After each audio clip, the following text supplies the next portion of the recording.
Chapter 202. Light. Between heaven and earth, only light remained. The lightning moved at an unimaginable speed towards the token in the owner's hand. The small token glowed with a bluish-white light, and the powerful aura changed the direction of the wind. In terms of physical strength, Shokuho Misaki's combat power is only at 5%. The strong wind blew her voluptuous body left and right. If it wasn't for the distance between them, she would have been blown away. Shokuho Misaki's eyes widened in disbelief as she raised her hand in front of her face to block the dust that was about to hit her face. What the hell is going on? How did Misaka Mikoto become so strong? That was the only thought running through Shokuho Misaki's mind. Shokuho Misaki was familiar with Mikoto, and she was certain that Mikoto wasn't this strong in the past. At this moment, Shokuho Misaki suddenly remembered what Wu Yan said earlier. She looked towards Wu Yan's direction with great difficulty. Soon Wu Yan's calm and smiling face entered Shokuho Misaki's vision. Is it because of him? Only Shokuho Misaki knew what was going on in her mind. However, Kikin Taidaku's thoughts were obvious because his thoughts were written all over his face.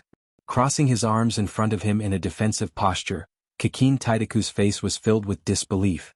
It was as if he was deceived by the whole world. Kikin Taidaku screamed madly in his heart as he looked at the petite figure below him that was emitting a terrifying aura that made him tremble uncontrollably. This is impossible. After a moment of disbelief, Kikin Taidaku's face was completely twisted with madness. Looking at his trembling hands, Kikin Taidaku looked at Mikoto. At this moment, another figure appeared in front of Kikin Taidaku's eyes, white hair, red eyes, and dressed in a striped prison uniform. He was as thin as a match. The man who made Kikin Taidaku tremble in fear for the first time in his life. Now the people were different. However, the same thing was happening again. In Kikin Taidaku's eyes, the girl with tea-colored hair and tea eyes seemed to be a white-haired demon with red eyes. Then, in Kikin Taidaku's eyes, they gradually merged into one. This kind of thing. How is that possible? The fear in Kikin Taidaku's heart had completely crushed his rationality. He roared madly, and the 3 pairs of wings on his back flapped violently. Instantly, a white beam of light shot out from the wings. Mikoto looked at the beam of light that was getting closer and closer to her, but she ignored it. She raised the coin in her hand and aimed it at the beam of light, at the crazed Kikin Taidaku behind it. When the white light beam was only a centimeter away from Mikoto, the orange light beam dispelled the white part of the light beam. The white light beam was torn apart in an instant. A thick orange light beam tore through the white light beam and shot towards Kikin Taidaku at a speed not visible to the naked eye. Like a meteor streaking across the sky, the railgun landed on Kikin Taidaku's body with a powerful force. Boom! The railgun that could penetrate anything in its path landed on Kikin Taidaku's body. Instead, the sound of a missile exploding was heard. In a blink of an eye, the area where Kikin Taidaku was standing was shrouded in black smoke. His figure could no longer be seen clearly. All that was left was the orange light of the super railgun, leaving behind a tiny orange light. Mikoto lightly brushed her bangs with her hand that was glowing with blue and white lightning. She snorted lightly. Her brown eyes had a trace of satisfaction. She seemed to be very happy that the railgun shone again. Shokuho Misaki stared blankly at the heroic Mikoto in the center of the battlefield. She, who had always been against her, was now immersed in her opponent's railgun that lit up the sky. She couldn't regain her senses for a long time. Wu Yan, on the other hand, had an excited smile on his face. No matter how many times he watched Mikoto use the railgun, he still couldn't get enough of it. In the sky, a corner of the area that was shrouded in smoke suddenly protruded out. A battered and exhausted figure with tattered clothes flapped 3 pairs of equally tattered wings and rushed out. He fled into the distance with all his might. In the blink of an eye, he disappeared from everyone's line of sight. She still went easy on him. Looking at Mikoto, who was walking towards him, Wu Yan's eyes flashed with a trace of helplessness. But it will only last for a moment. If Mikoto really did kill that almighty second brother, Wu Yan would be more surprised. Misaka. Mikoto. Shokuho Misaki looked at Mikoto seriously as if she was getting to know her all over again. She then turned her attention to Wu Yan. Looking at the helpless expression on Wu Yan's face, Shokuho Misaki thought of something and a smile appeared on her face. She looked like a little girl who just saw candy. Things are getting more and more interesting. Academy City, School District 7, inside the windowless building. In the strange space, the strange and surprising figure was still floating in the liquid that seemed to be nourishing him in an omnipotent and unchanging manner. He was gently floating in the liquid that seemed to be nourishing him, In front of Alistair, there was also a floating screen. Alistair, as usual, was doing his job as a voyeur. On the screen, there was the scene of Kikin Taidaku appearing in front of Mikoto, the scene of Mikoto rejecting Kikin Taidaku's request, the scene of them clashing, the scene of Mikoto's electrocution being ineffective, the scene of Kikin Taidaku mocking Mikoto. Of course, there was also the scene of Mikoto using her railgun to kill Kikin Taidaku. After Kikin Taidaku ran away and Mikoto walked towards Shokuho Misaki, Alistair turned off the screen in front of him and went into deep thought. If Shokuho Misaki, Mikoto, or Kikin Taidaku were here, they would realize that the scene was exactly the same as what happened to them. The only thing missing is Wu Yan's figure. Perhaps in this silent space there was someone who couldn't stand it anymore. Unable to bear the loneliness, he began to make his own voice, breaking the silence of this space. Your calculations have been negated? Alistair didn't say anything. He knew what the owner of the voice was talking about. A chess piece jumping out of your plan. In my memory, this is the first time something like this happened to you, right? Amidst the noise, a male or female voice rang out again. This time, Alistair finally reacted. It's not really jumping out of my plan. Misaka Mikoto is still within my calculations, but the plan needs to be changed. A chess piece will always be a chess piece? As expected of you? The owner of the voice said this. It's hard to tell if it's a sarcastic comment, or maybe it's nothing. When Alistair heard this, he immediately closed his eyes. Only his calm voice still echoed in this space. No. The railgun wasn't part of my plan in the first place. Misaka Mikoto herself was just a part of the plan. Her mission was to provide the DNA to complete my plan. What about now? The chaotic voice said again. No matter what, the opponent has more or less exceeded your expectations, right? Alistair opened his eyes. There was no anger in them, only calm and tranquility. The railgun is still a chess piece. Oh. The owner of the voice seemed to be interested. Has he turned from worthless to a pawn that can be used? This time Alistair had nothing to say. Misaka Mikoto's ability has indeed exceeded his expectations. Ability assessment was a secret assessment made by Academy City to determine the potential of a person's superpower development. It meant that the moment a person was born, the extent of their superpower development was already predetermined. Just like Mikoto, her attainment assessment was LV5. But now Mikoto's ability had completely shattered her quality judgment. Chapter 203. The owner of the messy voice knew about the accomplishment judgment as well. It could be said that as long as Alistair knew about it, there was nothing she didn't know. However, the owner of the voice didn't know what Alistair was thinking. After all, he was stronger than Alistair, but in terms of intelligence, the owner of the voice had never met anyone who could surpass the person in front of him who had been with him for a long time. That's why when Alistair fell silent, the owner of the voice knew that Alistair must be thinking about something. Thus, the owner of the voice also fell silent. Alistair recalled the day when the first Misaka sister was stolen. Ever since that day, his plan that had never deviated from its original plan was messed up. The theft of the Misaka sisters was the first time in his life that he had miscalculated.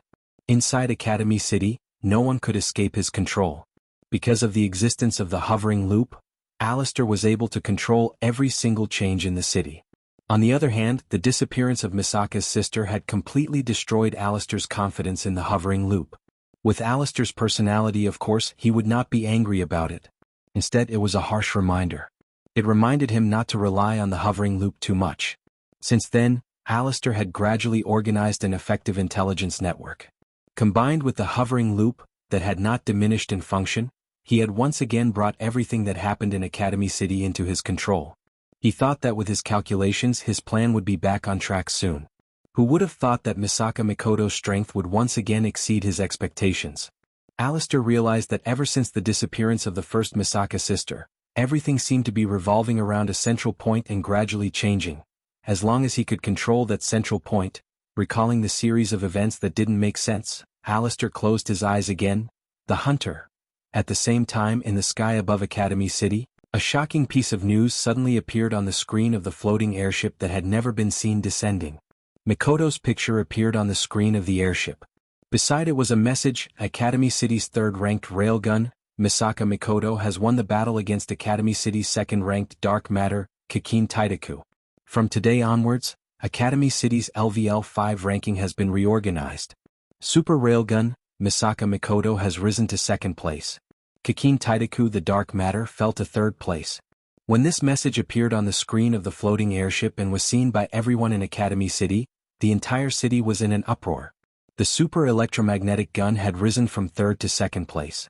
The impact of this matter was not small, especially to those who were in the dark and knew about the accomplishment judgment. This was like a heavy bomb to them. It bombarded them until their minds went blank.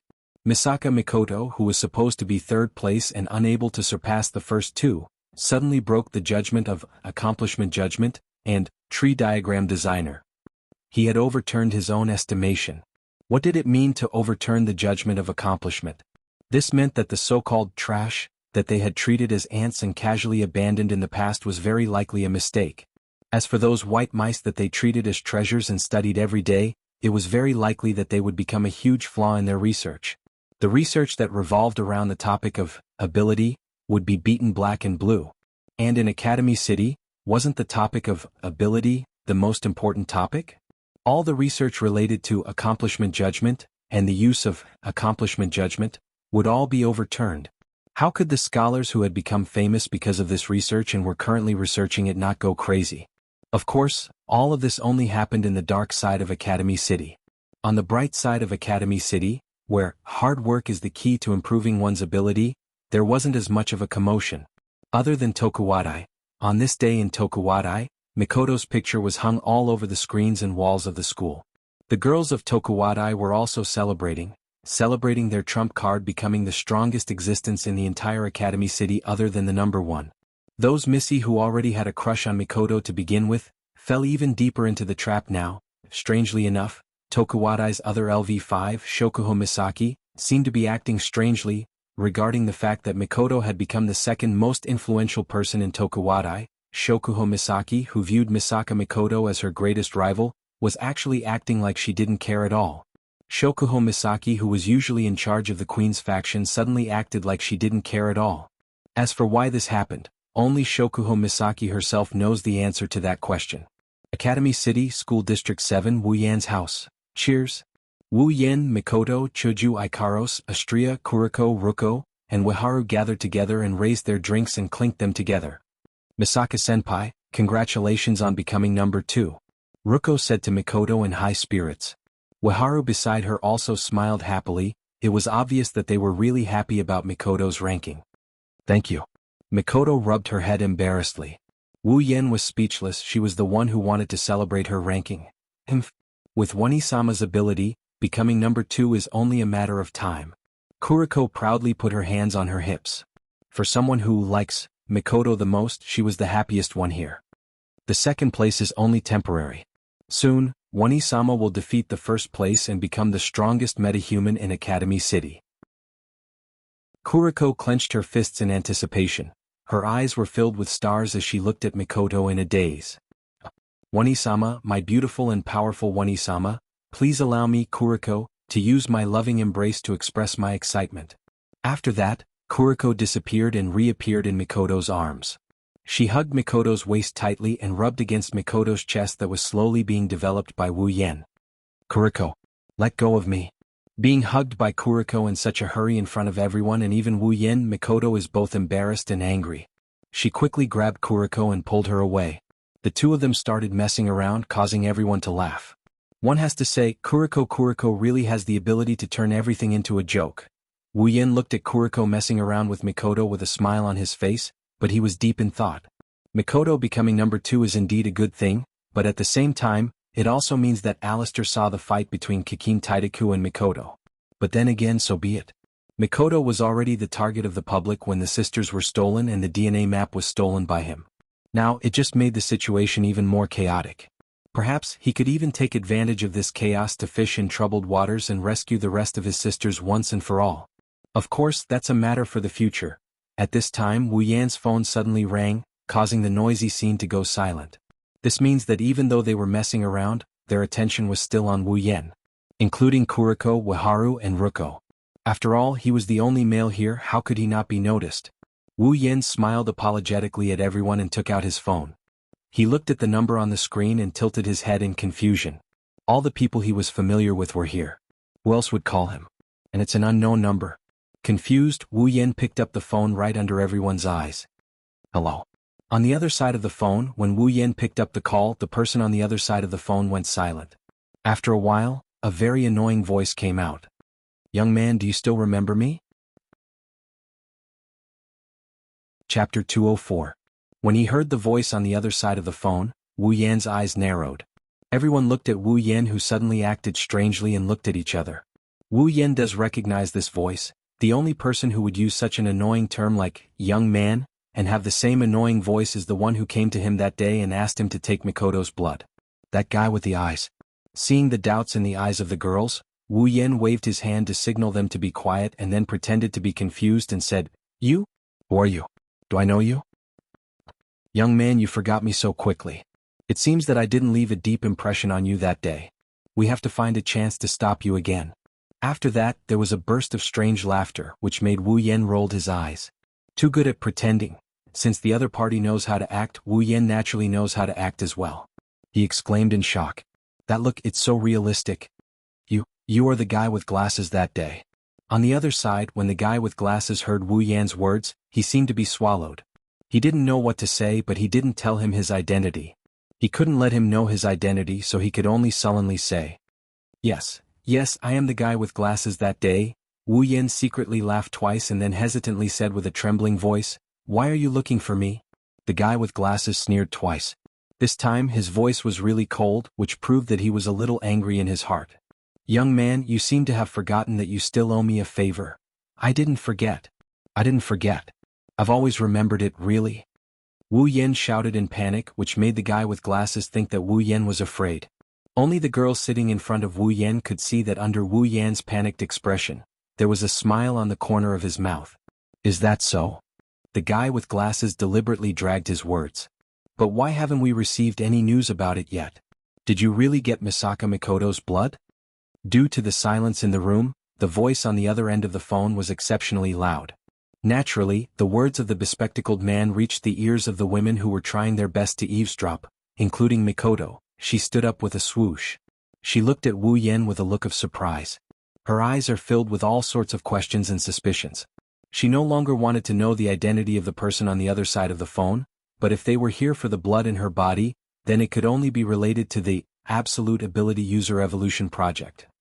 And if she didn't hear wrongly, that person seemed to be looking for Wu Yan to steal her blood, and Wu Yan seemed to have agreed. How could Mikoto not be confused? Of course, it was only a suspicion. If she suspected that Wu Yan was in cahoots with the other party, she would be the first to not believe it. It's just that Mikoto was too sensitive about wanting to steal her blood and DNA. Wu Yan quickly gestured for Mikoto to calm down. Mikoto sat down, but it was obvious that her face was a little pale. Another attempt to steal her blood. Since Mikoto heard it, the others naturally heard it too. As an insider, Chuja's expression turned serious. Astria didn't even dare to breathe loudly. Only Kuriko, Ruko, and Wiharu's faces were filled with confusion. Wu Yan bitterly smiled. If he knew this would happen, he wouldn't have picked up the phone so openly. Mikoto and Chuju were fine, he didn't intend to hide it from them, but how should he deal with Kuriko and the other two? "I haven't gotten it yet. You should know that Mikoto is now the second in line. I'm just a powerless. How do you expect me to get her blood?"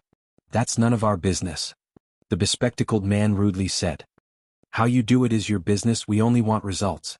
"But..." Wu Yan deliberated over his words and carefully said. "Anyone would be suspicious if you say you want to take someone's blood for no reason," the bespectacled man snorted. "The reason I approached you was because I heard that you and Misaka Mikoto seem to be quite close. With your relationship, the chances of you obtaining Misaka Mikoto's blood is very high. And if you can't complete the mission..." Even though they were separated by a phone, Wu Yan could hear the underlying threat. It's nothing more than being useless and getting rid of him. This tone made Wu Yan very unhappy. He could only suppress his displeasure and act like a movie king once again. "You, give me some time, you don't have much time." The bespectacled man slammed the table hard. Wu Yan could hear the bespectacled man's impatience.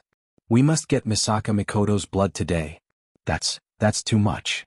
Wu Yan's mind was spinning like crazy.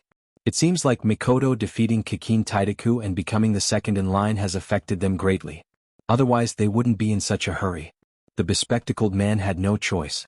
After all, Mikoto defeated Kikin Taidaku and overturned Academy City's Secret Research Institute's judgment on her. The implications are too great. Now, there must be a lot of people who want to dissect Mikoto so that they can figure out how she was able to break the judgment. Of course, this includes them. This wasn't just about the absolute aptitude evolution plan anymore, it also involved the ability judgment. If he could find out how Misaka Mikoto broke through the ability judgment, would he be able to use this method on other people? If they can, then they can help others break the judgment and create countless super aptitude users. The moment they thought of this, the researchers went crazy. Every one of them had their eyes set on Mikoto. The bespectacled man was the same. I said, "This is your business."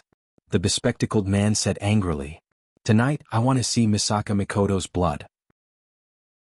After you get Misaka Mikoto's blood, you'll get?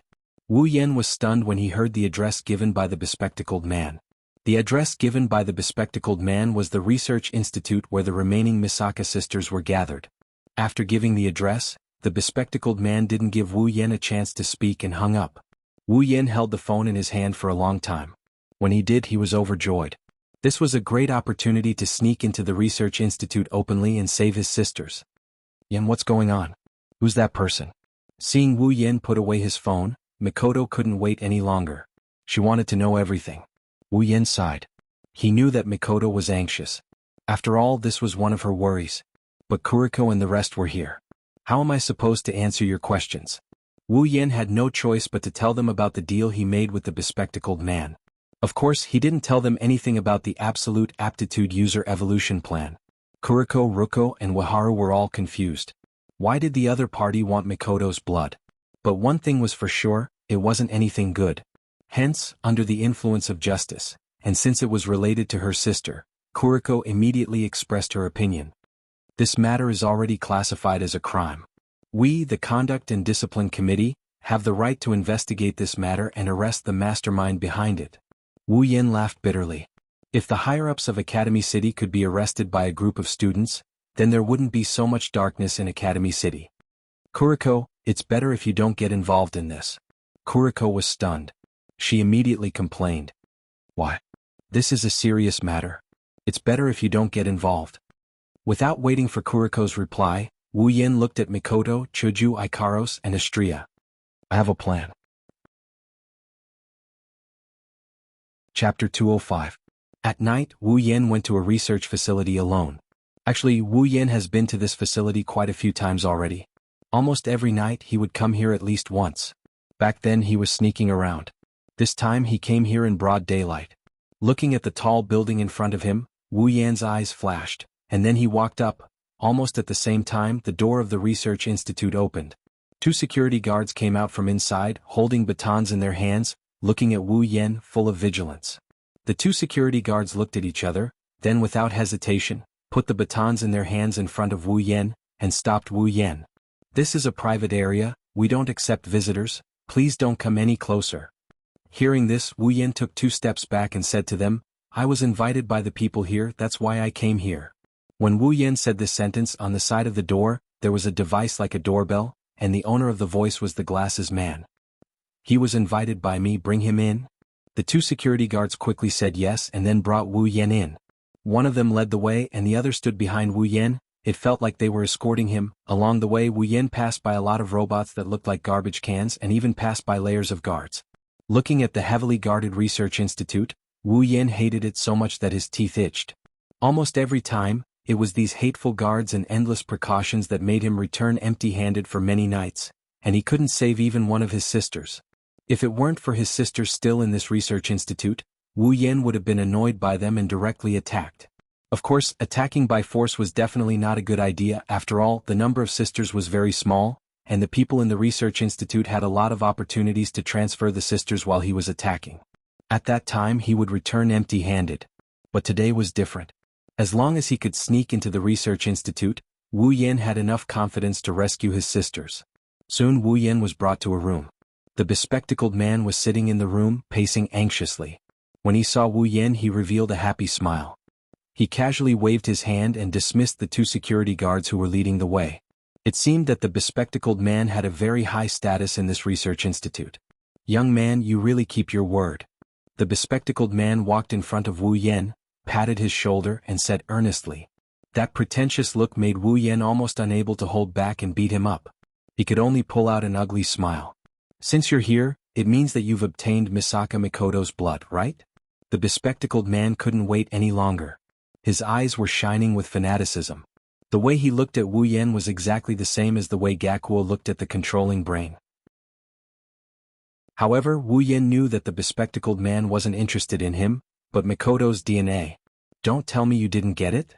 The bespectacled man retracted his smile when he saw Wu Yan's silence. His face was filled with murderous intent. If Wu Yan dared to say the word, no, the bespectacled man wouldn't go easy on him. Wu Yan finally reacted. He lifted his head and grinned at the bespectacled man. Then he punched the bespectacled man's face. The bespectacled man's nose bled and he fell to the ground. He twitched twice and fainted. I've been wanting to beat you up for a long time now. Wu Yan kicked the bespectacled man twice to vent his anger. Then an electric current flashed across his forehead. Outside the research institute in a corner, Mikoto, Chuju, Ikaros, and Astria were hiding here. Chuju was looking in the direction of the research institute while Mikoto had her eyes closed. Nobody knew what she was doing. At a certain moment, a blue and white electric current suddenly flashed on Mikoto's forehead without warning. She opened her eyes almost as soon as the electric current flashed. Yan's signal? Chuju asked. Mikoto nodded. Chuju, Ikaros, and Astria exchanged glances with Mikoto. They all took out a crystal-like scroll. Return scroll. Without hesitation, the four girls crushed the scroll in their hands. The fragments of the scroll turned into specks of light and attached themselves to the four girls. Then in a flash the four girls disappeared. Inside the research institute in front of Wu Yan, white specks of light crawled out from the ground like fireflies. More and more of them appeared. Soon the specks of light turned into light and illuminated the entire room. When the light dimmed, Mikoto, Chuju, Ikaros, and Astria appeared in front of Wu Yan. Wu Yan chuckled and casually threw away the brick in his hand.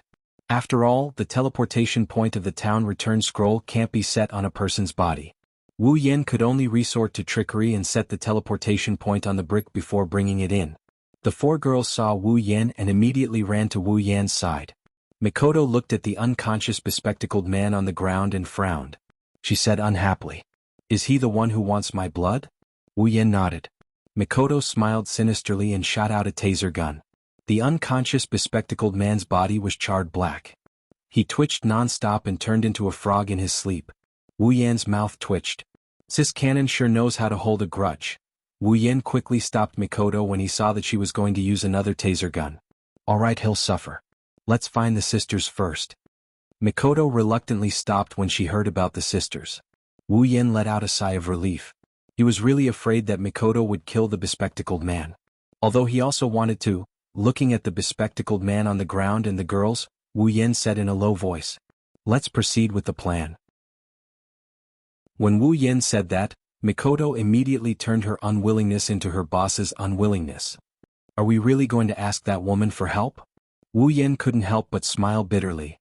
Yeah, in this situation she's the most suitable person to do it. But Mikoto was still a little reluctant. We have the system's item list. There should be something suitable in there, right? There is indeed something suitable in the item list. But at this time, it's better to let a professional do it. After all, what we're going to do is more human-like. Wu Yan tried his best to persuade her. If possible, he wouldn't want an outsider to get involved. But, to be safe, this is necessary. Plus, the other party probably wouldn't go around telling others about this, probably. Alright. I understand. For the sisters, I'll bear with it. Wu Yan could only smile bitterly again. He crushed a return scroll and disappeared from the spot. Not long later, a familiar light appeared in the room. When the light faded, Wu Yan appeared with a woman. Era, I didn't expect that you would do something so illegal. I'm really surprised. As soon as the woman appeared in the room, she immediately taunted Mikoto. Mikoto clenched her teeth and told herself to bear with it. Alright, Jisama. You should hurry up and finish your business. Wu Yan could only remind her. Otherwise she might really attract attention. Shokuho Misaki pursed her lips and stopped trying to attract Mikoto's aggro. Instead, she turned her head and looked deeply into Wu Yan's eyes. She was simply too curious. How did the man in front of her bring her here in an instant? Teleportation ability? But doesn't he have the same ability as Misaka Mikoto? Or, is there another secret? Thinking of this, Shokuho Misaki couldn't help but lick her lips. Her starry eyes stared at Wu Yan. She didn't hide her curiosity and interest towards Wu Yan. This made Wu Yan's hair stand on end. Seeing how Shokuho Misaki wanted to eat him alive, Wu Yan couldn't help but cry. He was sure that if she could, Jisama wouldn't hesitate to use her ability on him 70 or 80 times to force him to spill the beans. Chapter 206. The two security guards at the door didn't notice anything that happened in the room. They stood there dutifully to prevent any accidents from happening. After all, they were the ones who brought Wu Yan in. They are responsible for escorting Wu Yan out. Otherwise, if the person they brought in causes a ruckus here, they will be the ones to die. Until a certain moment, a sound came from inside the room. "Come in." Hearing the familiar voice, the two security guards pushed the door open and walked in. The first thing they saw was the young man they brought in. Then they looked at the man in glasses. "Take him out." The man in glasses ordered. The two security guards nodded and escorted Wu Yan out. If you look closely, you will notice that the man in glasses had a blank look in his eyes. Wu Yan obediently followed the two security guards out of the lab. When Wu Yan walked out of the lab, the two security guards didn't say a word. They turned around and closed the door behind them. Wu Yan walked away as if he didn't see anything. When he couldn't see the lab anymore, Wu Yan stopped. He took out a return scroll and crushed it. Wu Yan's vision blurred and he reappeared in the lab. Just as Wu Yan appeared, Mikoto, Chuju Ikaros, Astria, and Shokuho Misaki appeared out of thin air. They were holding a cloak in their hands. Shokuho Misaki touched the cloak curiously. Her eyes were shining with curiosity. "What kind of cloak is this? It can turn invisible." Wu Yan shrugged and said, "A cloak that can turn invisible, of course it's the invisibility cloak." Shokuho Misaki didn't ask any more questions. She looked at Wu Yan with her starry eyes. Her lips curved into an intriguing smile. She even tapped her lips with her finger. "One day I'll definitely make you spill all your secrets," she thought. Wu Yan saw Jisama's expression, but he didn't care. If Jisama can blackmail him into telling her about herself, she wouldn't be able to run away when the time comes. With that in mind, Wu Yan turned around and looked at the man in glasses. "So, what happened to this guy?" Shokuho Misaki said. The part about your memories and today's events are mostly deleted." Wu Yan released a sigh of relief and he smiled at Shokuho Misaki. "Thank you, Queen." Shokuho Misaki covered her mouth and giggled. "No need to thank me. Remember what you promised me." After hearing this promise, Mikoto expressed her dissatisfaction, and Hinajiku was also quite displeased. The two girls turned their heads away, out of sight, out of mind. Wu Yan smiled sheepishly. "Of course I won't forget. No matter how I look at it, I'm the one who got the better end of the deal. He went through a lot of trouble to get Jisama to help him, and in the end, he got a date with her." Wu Yan didn't know what Shokuho Misaki was up to, but he's the one who got the most out of this. "I'm looking forward to it." Koho-sama covered her smile and took out a crystal scroll. She looked at it curiously and looked at Wu Yan with a bit of reluctance. "What an interesting thing. You have to give me more next time, little Yen." Wu Yan rolled his eyes. He knew that Shokuho Misaki's attention to him had increased by 100% due to the series of magical items. However, Koho-sama was smart enough to know what to ask and what not to ask. She held herself back from asking. After Shokuho Misaki crushed the return scroll and disappeared, Mikoto and Chuju turned around and looked at Wu Yan with serious expressions. Mikoto even looked a bit excited. Finally, she could be of help. Wu Yan nodded at everyone when he saw them looking at him. "Let's do as we said. Mikoto and I will sense the location of the sisters and rescue them. This time, I must save all the remaining sisters." The girls nodded with determination. Wu Yan smiled in relief. However, his smile soon froze on his face. He was completely stunned. Beep. Special event detected. Sudden mission issued. Sudden mission, Absolute Aptitude User Evolution Project, restarted in advance. Under the arrangement of the researchers, Accelerator was heading to the experimental site. There, the military clone, Sister Misaka, was on the brink of death. Mission: find the experimental site of the Absolute Aptitude User Evolution Project, and rescue the dying military clone Misaka sister. Mission reward: equipment, items, ability and summoning points 10,000 points. Beep. Special event detected. Dungeon Mission 2 restarted in advance. Dungeon World, Magic Catalog. Dungeon Mission, Rescue. Mission 1, save 20,000 Misaka sisters. Revive all the dead Misaka sisters and heal the Misaka sisters who are still alive. Collect all 20,000 Misaka sisters and store them in the biocontainment device. Mission reward: Equipment points, item points, ability points, summoning points 100,000 each. Mission 2. Defeat the strongest Esper in Academy City, Accelerator. Mission Reward. Randomly summon a character. Mission 3. Locked. How did this happen? Wu Yin was speechless. The sudden activation of the Absolute Aptitude User Evolution Project caught Wu Yin off guard. He was supposed to rescue the remaining sisters, wasn't he? Yin. What's going on? Why did the experiment suddenly start? Wu Yin still hasn't recovered from the sudden turn of events when Mikoto yelled at him in a panicked manner. If it weren't for the fact that he did something beforehand, her voice would have attracted the attention of the people in the research facility. Hearing Mikoto's words and the serious expression on the girls' faces, Wu Yin was taken aback. You all know about it? Chuju nodded and said in a serious tone, the system has already shared the mission with us. Looks like this is a little urgent. It's more than urgent. Wu Yin smiled bitterly. Now, whether or not we can find the experimental site is a problem. What should we do? Yin. Mikoto's face turned pale. If we don't stop it soon, that sister? Wu Yin fell silent and smiled bitterly in his heart. Even if it wasn't for the mission, Wu Yin couldn't just watch one of his sisters die in front of him, let alone Mikoto. The most logical thing to do now is to continue with his plan and rescue the remaining sisters. As for the sister that's undergoing the experiment, he can use the genetic life serum to save her. But forget about Wu Yin, no one here would want to do that.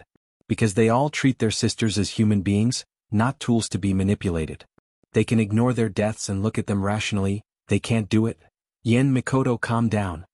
Seeing Wu Yin and Mikoto in a panic and unable to calm down, Chuju quickly stepped forward to stop them. Hurry up and think of a solution, that's the most important thing. Yes, there's a way. She said that, but her expression didn't calm down. She's still running around in circles. Wu Yin, on the other hand, calmed down first. Looks like we have to split into 2 teams. One team will stay here and rescue the sisters. The other team will go and stop Accelerator. Wu Yin pondered for a moment and finally said, let me go to Accelerator. You're going? Hinajiku frowned. Yin, Accelerator is definitely a tier 8 fighter. You're only a tier 7, you're no match for him. Wu Yin smiled bitterly. Chuju's words hit his weak spot. But Mikoto and Chuju don't know anything about Accelerator. He's the only one who knows a thing or two about Accelerator. If I don't go, who will? Chapter 207. After explaining the reason to Chuju, Mikoto, Ikaros, and Astria, the 4 girls went silent. They really don't know Accelerator. Forget about his abilities, they don't even know what he looks like. Wu Yin, on the other hand, knows Accelerator very well. Not just his looks, but his personality and abilities as well. That's why there's no reason to stop Wu Yin, but you're not Accelerator's match. You might not be able to do anything even if you go. Seeing Wu Yan's determined expression, Chuju couldn't help but feel a little anxious. The other 3 girls also had the same expression. They're worried something will happen to Wu Yin. Wu Yin smiled and comforted them.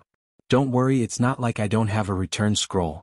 If worst comes to worst, I'll just take the sisters and leave. If that's the case, what about the second mission? Aren't we supposed to defeat Accelerator?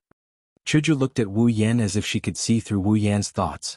With your personality, there's no way you'd run away without even trying. Wu Yin went silent. He felt helpless. He has to admit that Kaishisama knows him well. If he didn't try, there's no way he'd run away.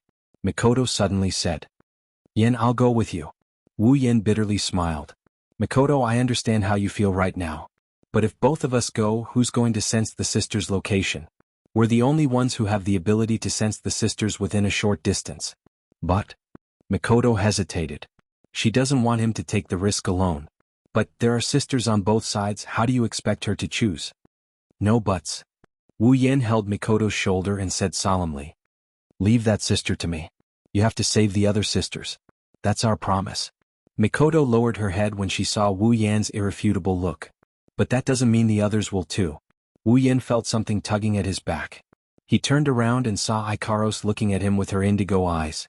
There was even a hint of pleading in her eyes. Master, it was just a sentence, but the meaning behind it was clear to everyone. Ikaros, you can't go either. Wu Yin ruffled Ikaros' hair. You're the strongest among us. We only have one accelerator. But if you're exposed, you'll have to face the entire research facility.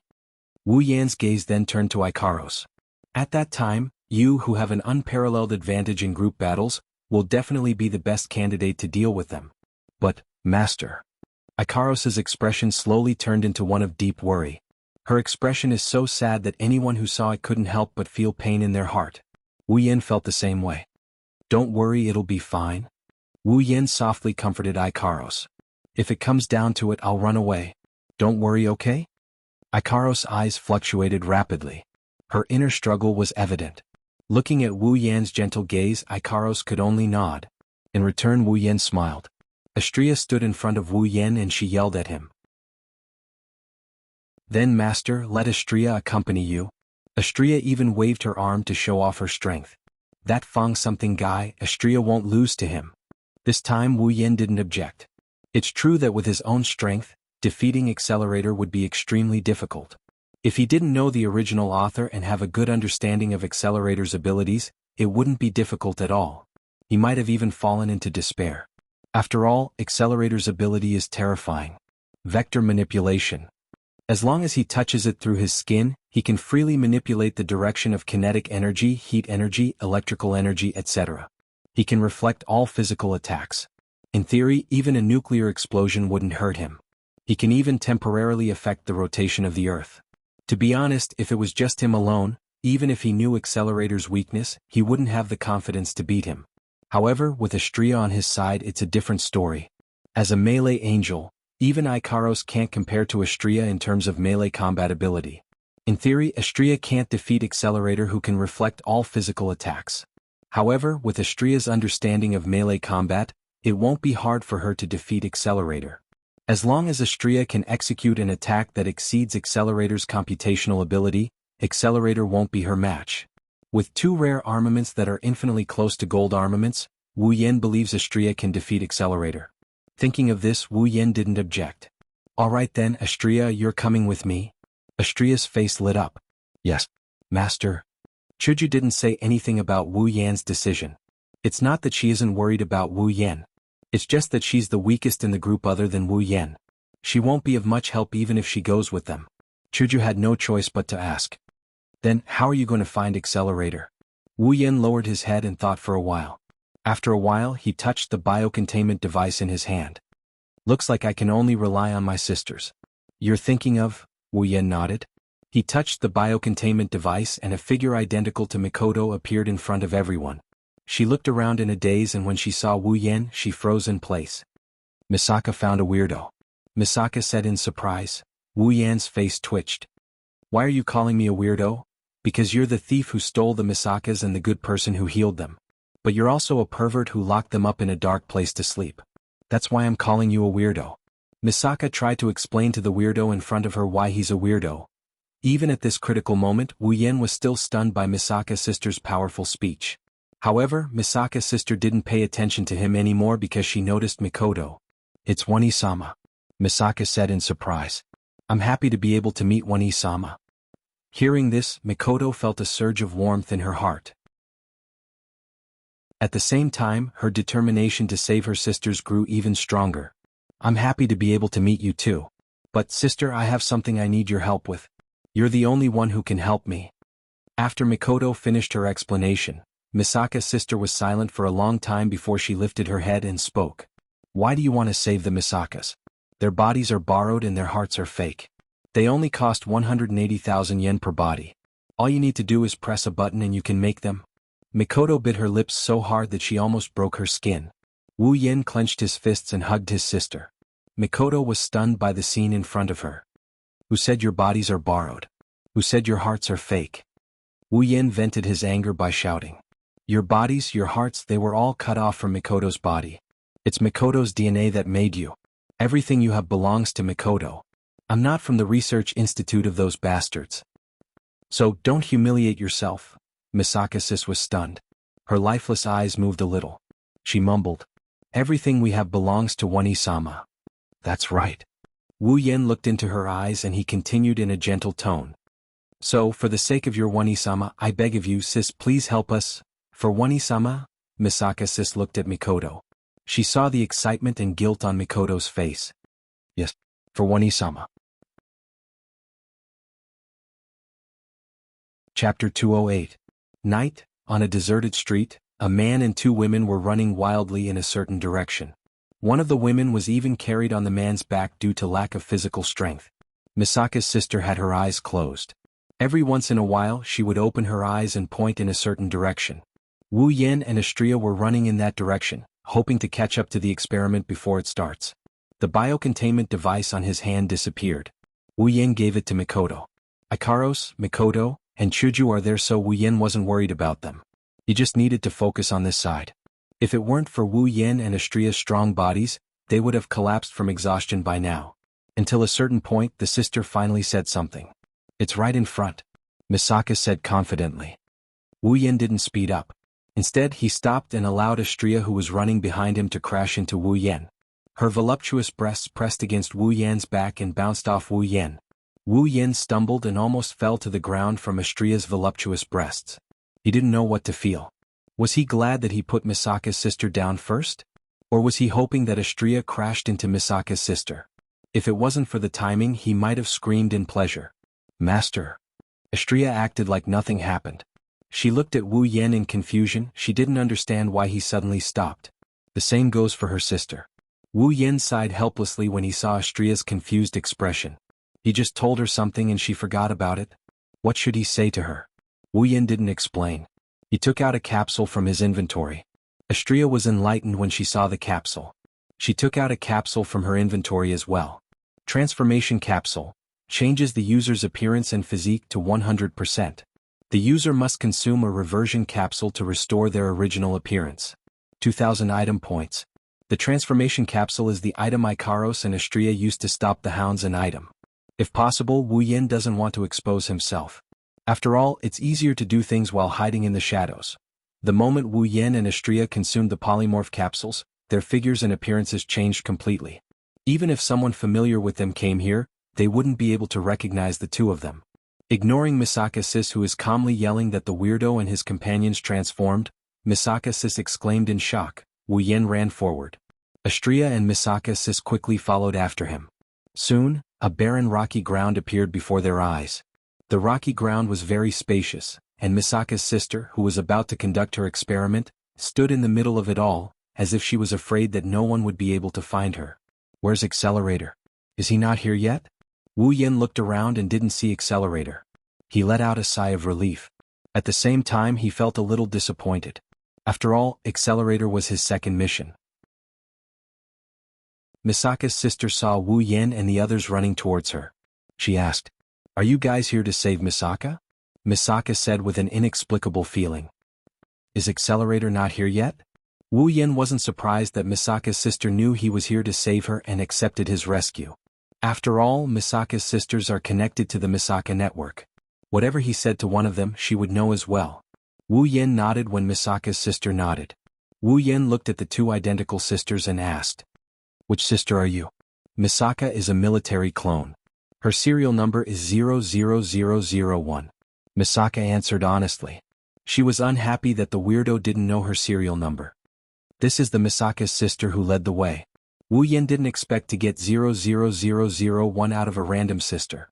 Or should I say his luck. Misaka is a military clone. Her serial number is 10032. Misaka introduced seriously. This is the sister who was going to conduct her experiment. However, her serial number surprised Wu Yen. 10032. Isn't that the sister who was saved by Tumei in the original work? What a coincidence, she's the one who will be restarting the experiment. Looking at Misaka 10032, Wu Yen didn't see anything special about her. She was saved by Tumei in the original work and now he saved her. She's pretty much the same as the other sisters. Ugh, that's nonsense. Alright, sisters. Wu Yen only used their serial numbers to identify them. Wu Yen was against calling them by their serial numbers. You should leave this place first. It will be dangerous if you stay beside the battle later. Wu Yen could have just left with the sisters. However, this is related to his second mission. Wu Yen didn't want to leave without trying anything. At least with Astria around they still have hope. Misaka 00001 nodded. Misaka 10032 asked, "Are we going to One-Isama's place?" Misaka asked expectantly. "That's right." Wu Yen stuffed a return scroll into Misaka 10032's hand and said with a smile, Go find your Wani-sama, she's waiting for you. Misaka 10032 nodded. Her eyes flickered as she accepted the return scroll from Wu Yen. Astria's crimson eyes flashed. She looked at a corner and called out to Wu Yen.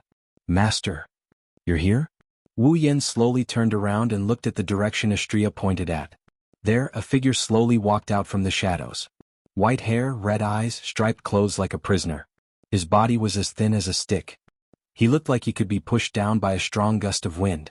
If it wasn't for the vicious expression on his face, no one would believe he's the strongest ability user in Academy City. Accelerator. Accelerator. Level 70, Wu Yan's pupils shrunk.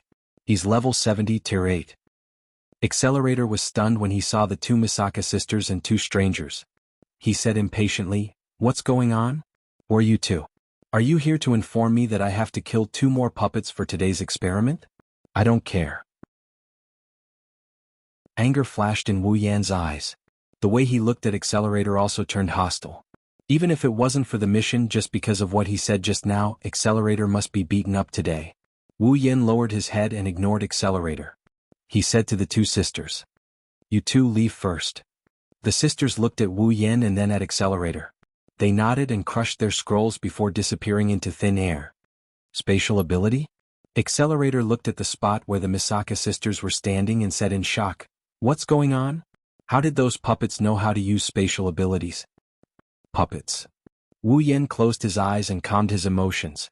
He looked at Accelerator with a calm expression. Wu Yan's expression showed how angry he is. When Accelerator was about to say something, his phone suddenly rang. He frowned and picked up the phone impatiently. "Hey, what's going on?" The person on the other side of the phone said something and Accelerator's impatience disappeared. When the call ended, Accelerator was expressionless. He looked at Wu Yan and Astria with a sinister smile. "I see. You want to stop me from becoming invincible? Then prepare to die." Chapter 209. Ding. Sudden quest completed. Obtain 10,000 equipment points, item points, ability points, summoning points. After Misaka's sister teleported away, the sudden quest completion notification popped up. However, Wu Yan didn't have the energy to pay attention to it. "Master. Be careful." Astria thought Accelerator was too much of a threat to Wu Yan, so she stood in front of Wu Yan with a serious expression. I have to admit, Astria is very intimidating when she's in combat mode. Accelerator smiled indifferently. He tilted his head back a bit and made an extremely arrogant and disdainful expression. He said with an evil smile, "You're coming too? Well, it doesn't matter. They're all trying to stop me from becoming invincible. I'll just kill them all." Accelerator. Wu Yan suddenly raised his head and looked at Accelerator with a serious expression. "I didn't want to be your enemy." Accelerator couldn't help but smile disdainfully.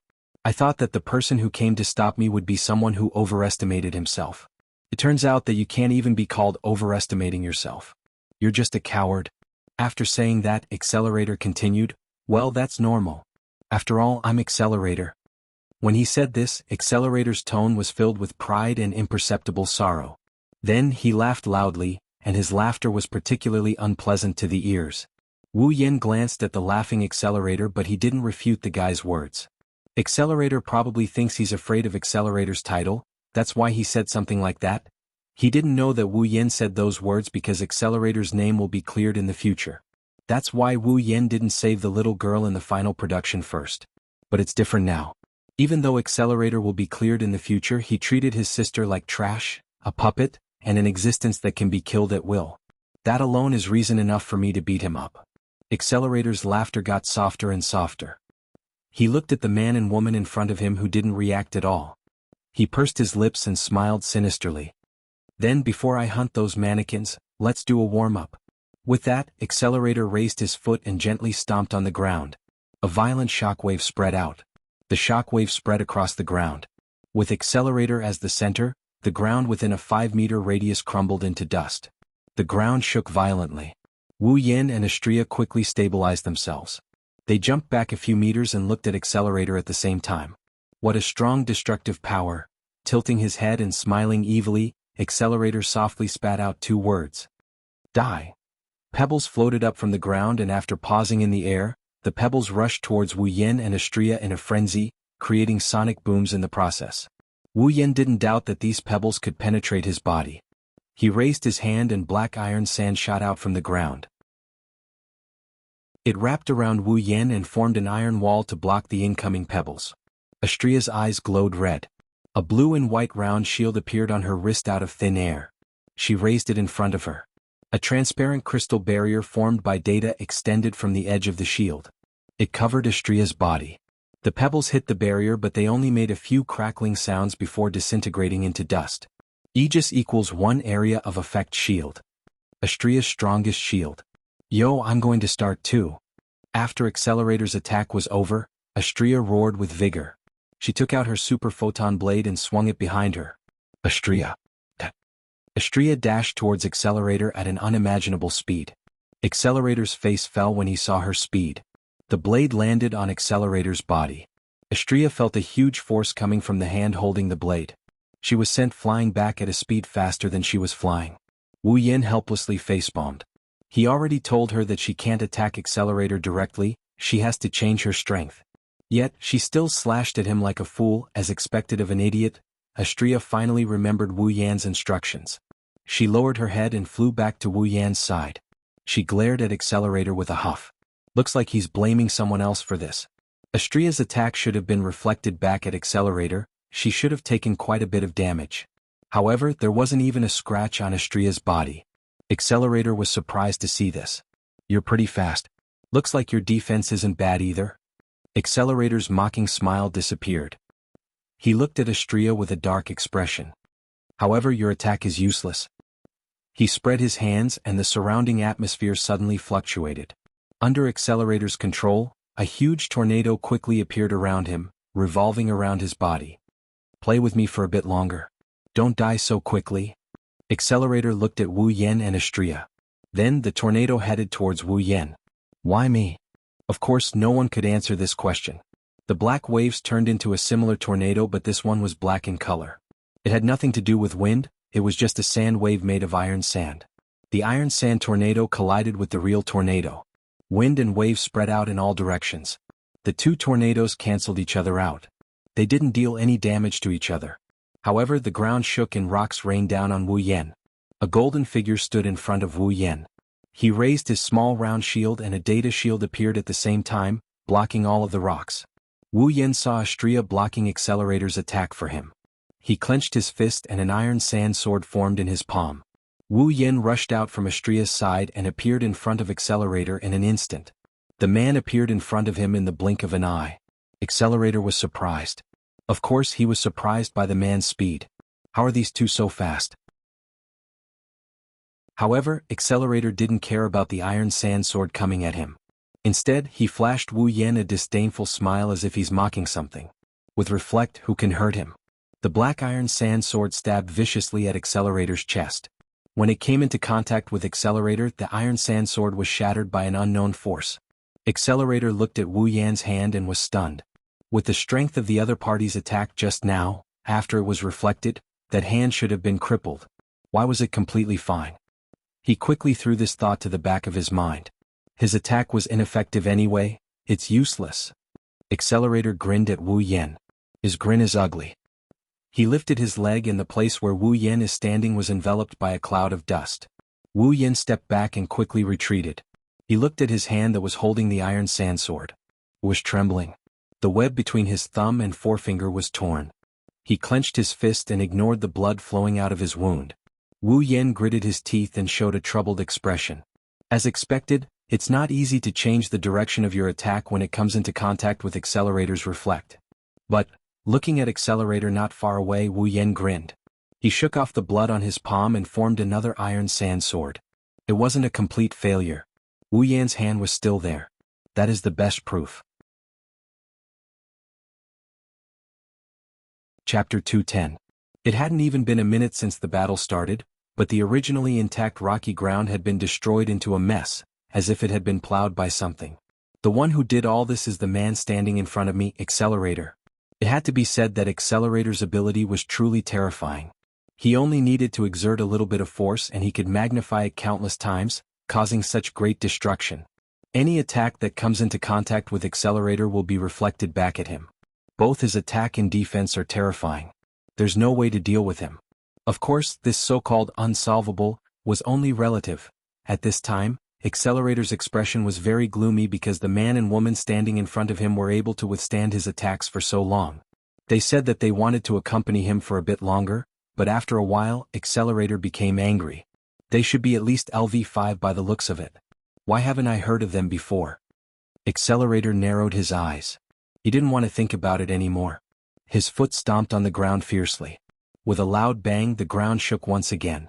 The ground that was already in a mess was once again ravaged. Accelerator didn't know how he changed the force he applied.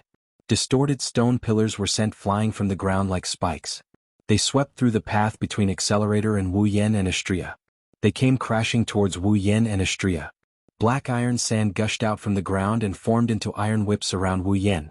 The iron whips lashed out at the stone pillars and smashed them into smithereens. Ah! So what? Accelerator laughed like a madman.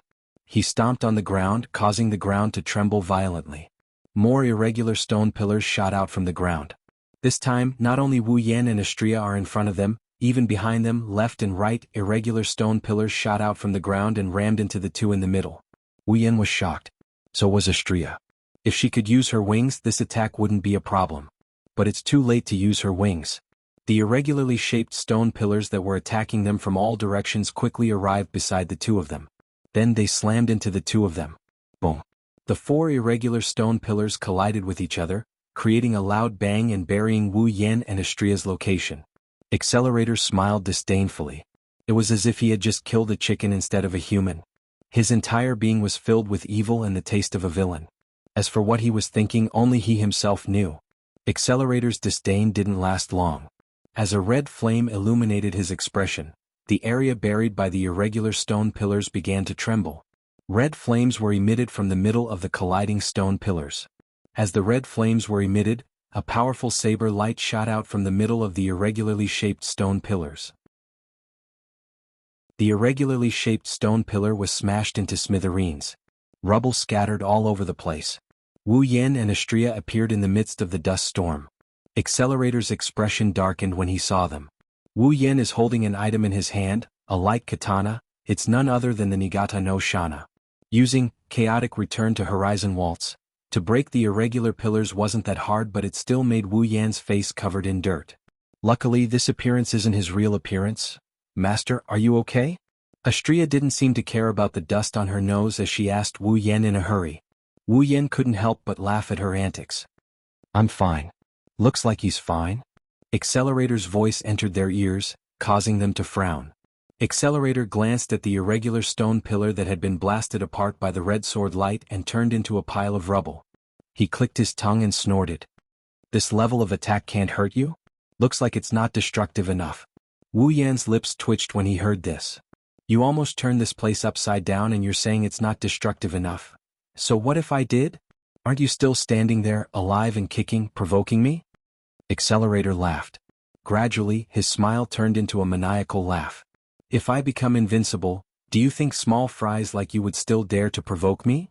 Accelerator pointed at Wu Yan. All of you want to step on me and steal my title. Even small fries like you who have never heard of me can provoke me, isn't that so? Wu Yan ignored Accelerator's rambling. He looked at Accelerator with pity in his eyes.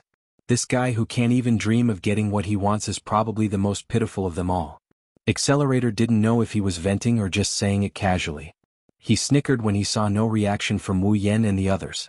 As long as I become invincible, no one will dare to provoke me. Since you want to stop me from becoming invincible, then die.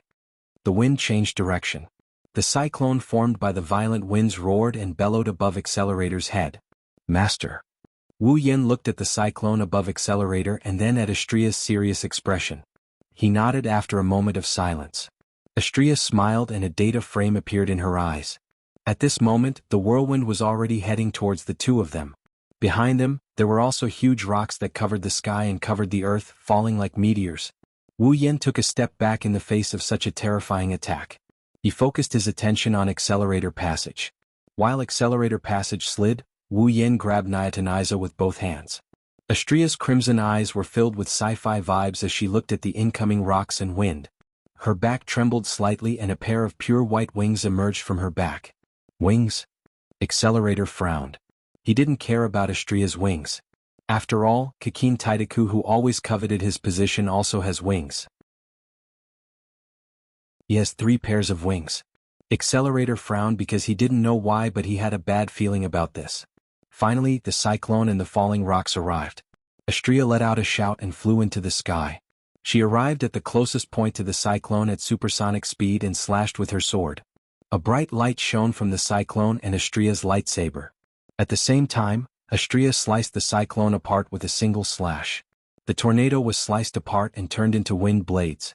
The wind blades scattered on both sides of the ground.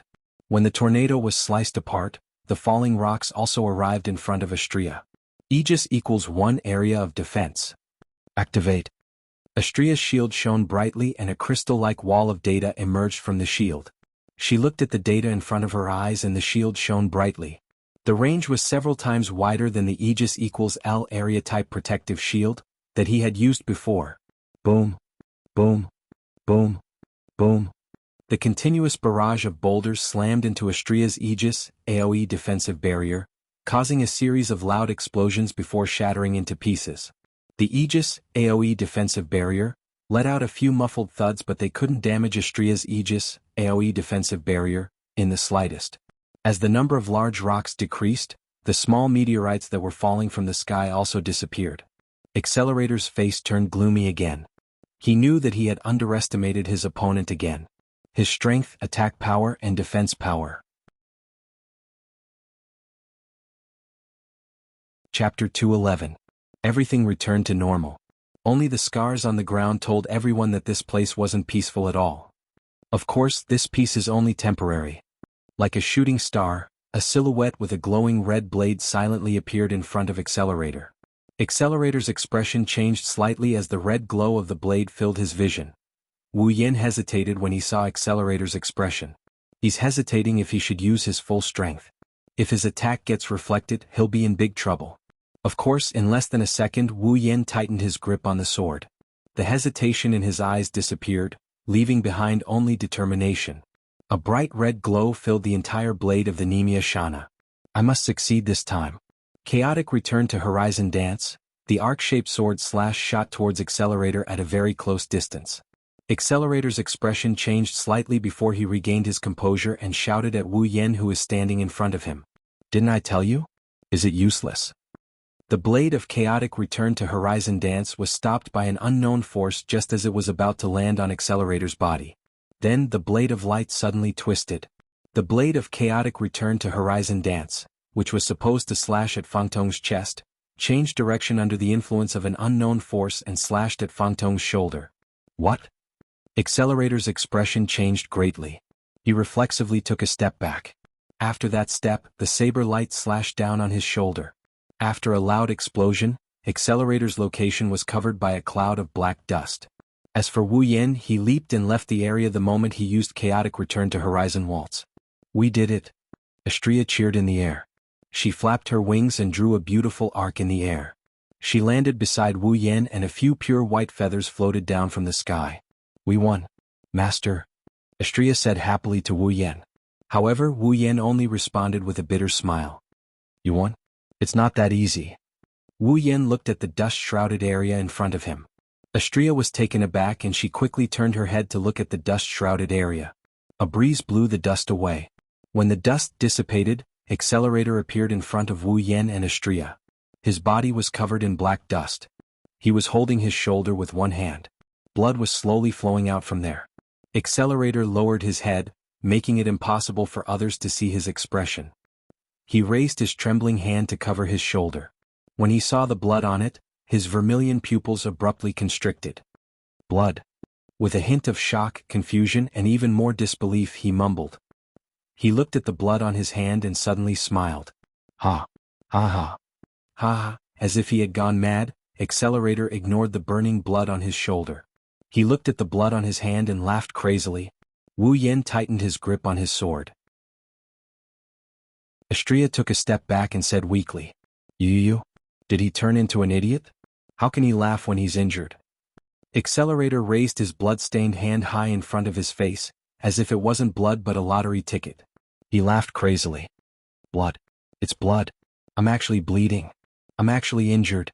Ah, Master, what's wrong with him?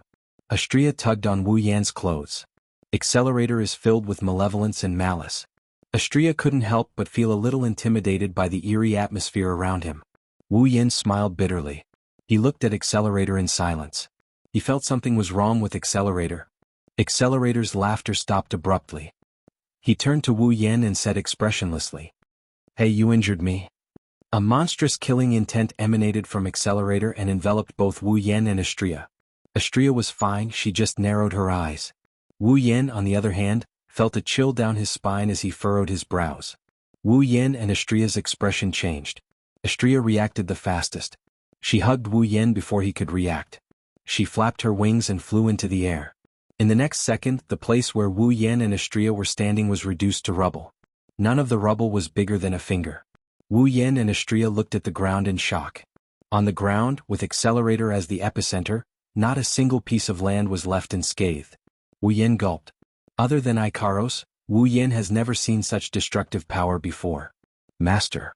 Astria's voice pulled Wu Yan back from his daze. When Wu Yan regained his senses, he looked up. Countless rubble filled his vision. Astria flapped her wings. Hugging Wu Yan, she couldn't use her Aegis-type shield. She could only rely on her outstanding maneuverability to dodge the incoming rocks. Soon, countless tornadoes appeared behind the rubble and charged towards Wu Yan and Astria, who are still in midair. "Oh, this is so annoying," Astria screamed. She flapped her wings and tried to distance herself from the tornadoes to avoid getting hit by the rubble and tornadoes. The tornadoes have caught up with the speed of the rubble. The tornadoes sucked the rubble into the tornadoes. The tornadoes blew Wu Yan and Astria's hair into the air. If this continues, it's only a matter of time before they get hit. With Wu Yan as a burden, Astria can't go all out. Wu Yan shouted. "Astria, let go of me." Astria was stunned for a moment before she shouted, "Master, we are in the air." "All right, don't worry about it. I have a plan. Let go of me." Astria's expression changed as she hesitated. Her speed actually slowed down for a moment, allowing the tornado to hit her. Startled, Astria could only grit her teeth and release Wu Yan. She raised her small round shield and activated Aegis equals L, AoE shield. The debris and tornado hit the Aegis, area of effect barrier, but they were all stopped. I have to admit, Astria's defense is definitely on par with Accelerator. After using Aegis equals L to defend against Accelerator's attack, Astria looked at Wu Yan and she released a sigh of relief. The black iron sand formed a platform in the air. Wu Yan stood on top of the iron sand. Wu Yan was just giving it a try. He controlled the flying iron sand to form a landing point to support himself. He didn't expect it to work. Astria was happy. She didn't expect Wu Yan to have a plan. However, she was shocked again. She shouted at Wu Yan, "Master, be careful." At the same time, a figure appeared in front of Wu Yan. He was supported by 4 tornadoes. He looked at Wu Yan with a sinister smile. Wu Yan's pupils shrunk to the size of a pinprick. The only thing he can see is Accelerator's hand that's slowly approaching his face. Accelerator's ability, vector manipulation. He can change the direction of vectors. This includes the direction of a human's blood and the direction of a bioelectric current. If Accelerator touches him, Wu Yan will die. "Master," Astria shouted. She ignored the rubble and tornadoes. She deactivated Aegis and flew towards Wu Yan. Chapter 212. Many thanks to Dancing with the Maples for the huge reward. Book friends have created a group, 389999078. If you are interested in chatting with everyone, you can join. Time seemed to have stopped at this moment. All that was left was the trembling of the collapsed ground and the roaring of the air. It was as if there were only 3 people left in the world. One was standing on a floating mass of iron sand with a frozen expression on his face. One was riding on 4 tornadoes with a sinister smile on his face. His hand was raised towards that frozen face. One was frantically flapping his pure white wings and flying towards the 2 people who were facing off. Behind him, there were rocks falling from the sky and violent tornadoes chasing after him. At this most dangerous moment, the mental dragon armor in Wu Yan's mind trembled violently. A wave of energy spread out from the small mental dragon armor and passed through Wu Yan's body. A transparent dragon-shaped armor suddenly formed from the energy wave and covered Wu Yan's body. At this crucial moment, it blocked Accelerator's seemingly weak but fatal hand. Accelerator was stunned. The front of his hand was blocked by this strange transparent armor, causing him to be unable to react for a moment. Looking at Accelerator's hand that was blocked by the mental dragon armor, Wu Yin sucked in a breath of cold air. He had never felt that death was so close to him before. The sound of Wu Yin sucking in a breath of cold air woke up Accelerator, who was unable to react. It made him realize that his attack was blocked once again. Immediately, Accelerator's face turned angry. The hand that was close to the mental dragon armor grabbed fiercely. He instantly used the vector manipulation ability, and the vector in his hand suddenly changed. With a bang, the mental dragon armor that saved Wu Yan's life shattered into countless transparent fragments. They turned into formless waves and returned to Wu Yan's mind. This time, Wu Yan finally realized what was going on. He waved his hand fiercely and slashed Accelerator's body.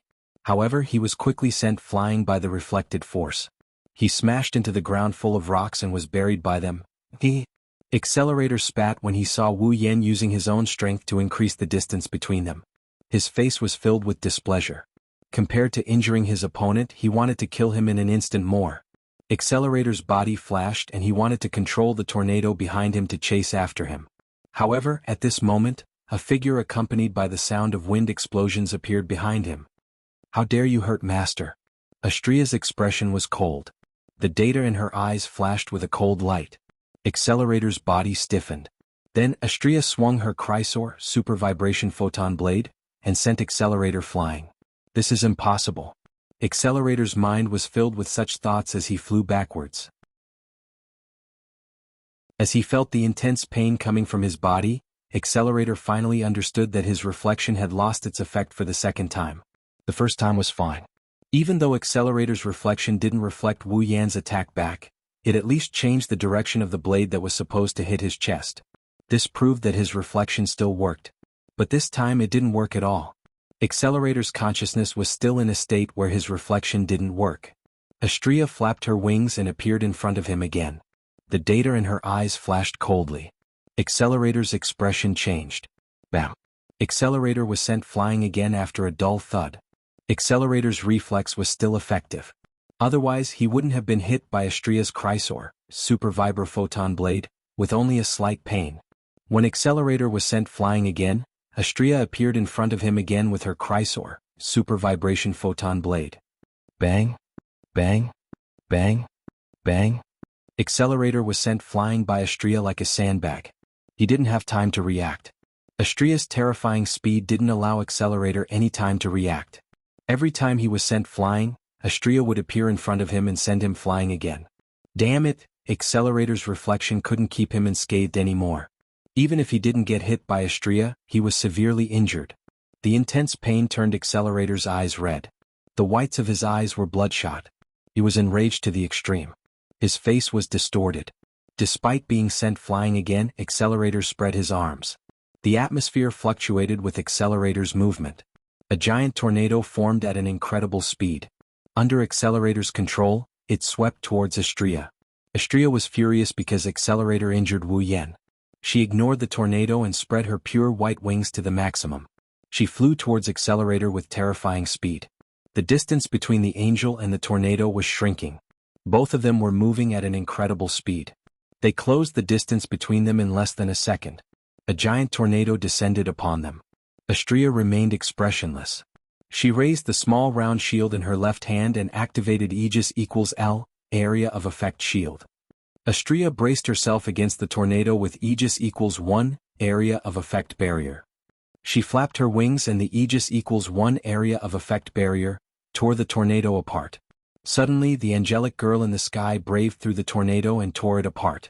Then she rushed toward Fang Xingjian without slowing down in the slightest. Accelerator's expression changed again and again. However, he couldn't stop Astria from coming. The angel wielding the lightsaber mercilessly sent him flying again. After several hits, Accelerator finally coughed up a mouthful of blood. He crashed into the ground and got buried under the rubble. He suffered the same fate as Wu Yan. Astria didn't even pant after such an intense exercise. She glanced at the spot where Accelerator landed with an indifferent gaze. Bam! The rubble that buried Accelerator's body exploded.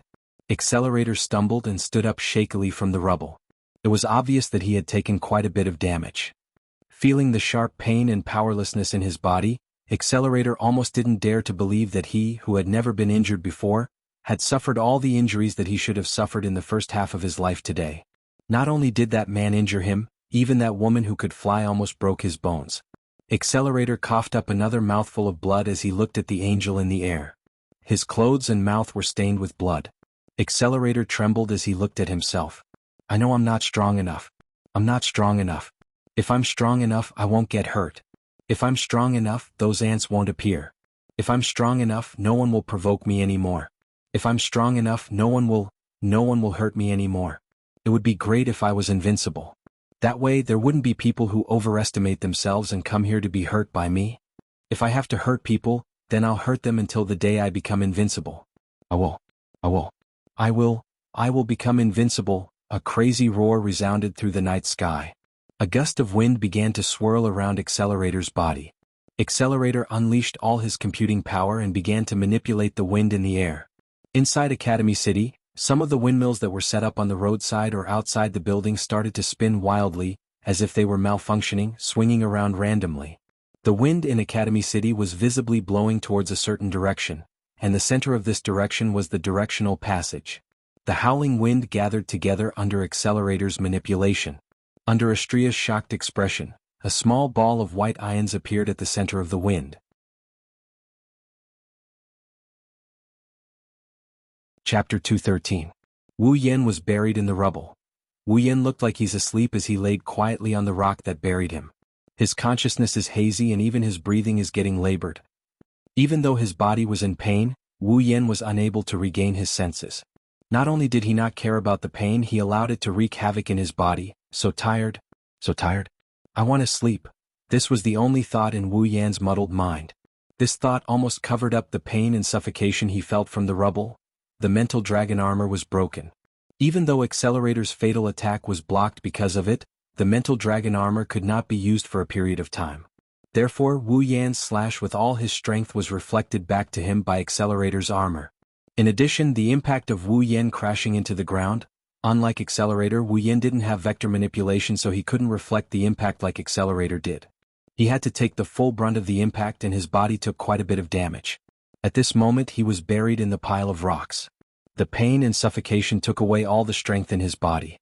It also made his head become muddle-headed. He just wanted to faint like this and be done with it. Just as he was about to fall asleep, a gust of wind howled above him, giving him a bit of time to recover from his fainting slumber.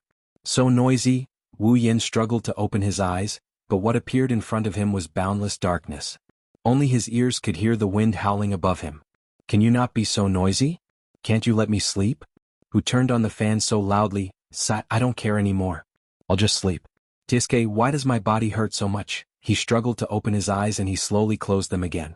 Wu Yan just wanted to go back to sleep this time and not let anyone wake him up because he is really tired. Unfortunately, the heavens were against him. An emotionless mechanical voice rang just as Wu Yan was about to fall asleep. Ding. Mission 1 completed. Obtained 100,000 equipment points, item points, ability points and summoning points. Mission 1. Equipment points, item points, ability points, summoning points. What is this? Alright, this is my mission. Mission 1? I think it's to save all the sisters? Now it's done? That means Mikoto, Chuju and Ikaros have already saved all the sisters? As expected of them, Wu Yan, who was about to pass out, suddenly started fighting against the endless drowsiness. He fought back against the pain and suffocation and fought for strength in his body. Mikoto and the girls already succeeded, how can I fail? Wu Yan's body shook, his eyes shot open and he tightened his grip on the Nyetan Temple Shana. On the ground, Accelerator stood still. The shattered rocks around him had been blown away by the wind he had summoned. The ground that was full of shattered rocks was instantly cleared out, revealing an open space for the rock plate. Using his ability, Accelerator gathered all the wind in Academy City. A small silver-colored ion ball was slowly being formed from the gathering wind.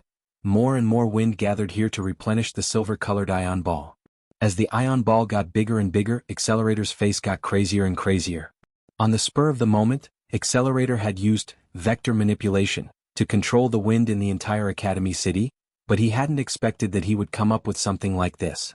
However, Accelerator wasn't surprised at all.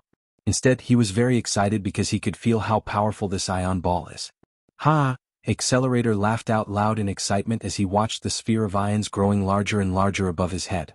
This time he would definitely be able to blast that winged woman into smithereens. In midair, Astria's face hurt from the strong wind.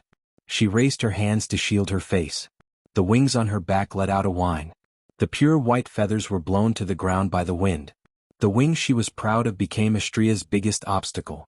The surface area was too big and the wind was too strong. Astria couldn't get close to Accelerator. She could only watch as the dangerous ion ball got bigger and bigger. Astria tried her best to pull her wings together to support her body. She didn't want to get blown away. That was the only thing she could do. She could feel how terrifying the ion cluster above Accelerator's head was. To be honest, even with Aegis equals 1 area-type protective shield, she didn't have absolute confidence that she could block that ion cluster. From this, one could see how terrifying Accelerator is. In terms of level, Astria is much higher than him. However, in terms of strength, Astria only has the upper hand. If the battle had dragged on like this, Astria would have won. However, with Accelerator's use of the plasma ball, the situation has become a little unclear. Unable to move forward, Astria couldn't stop the ion ball from forming.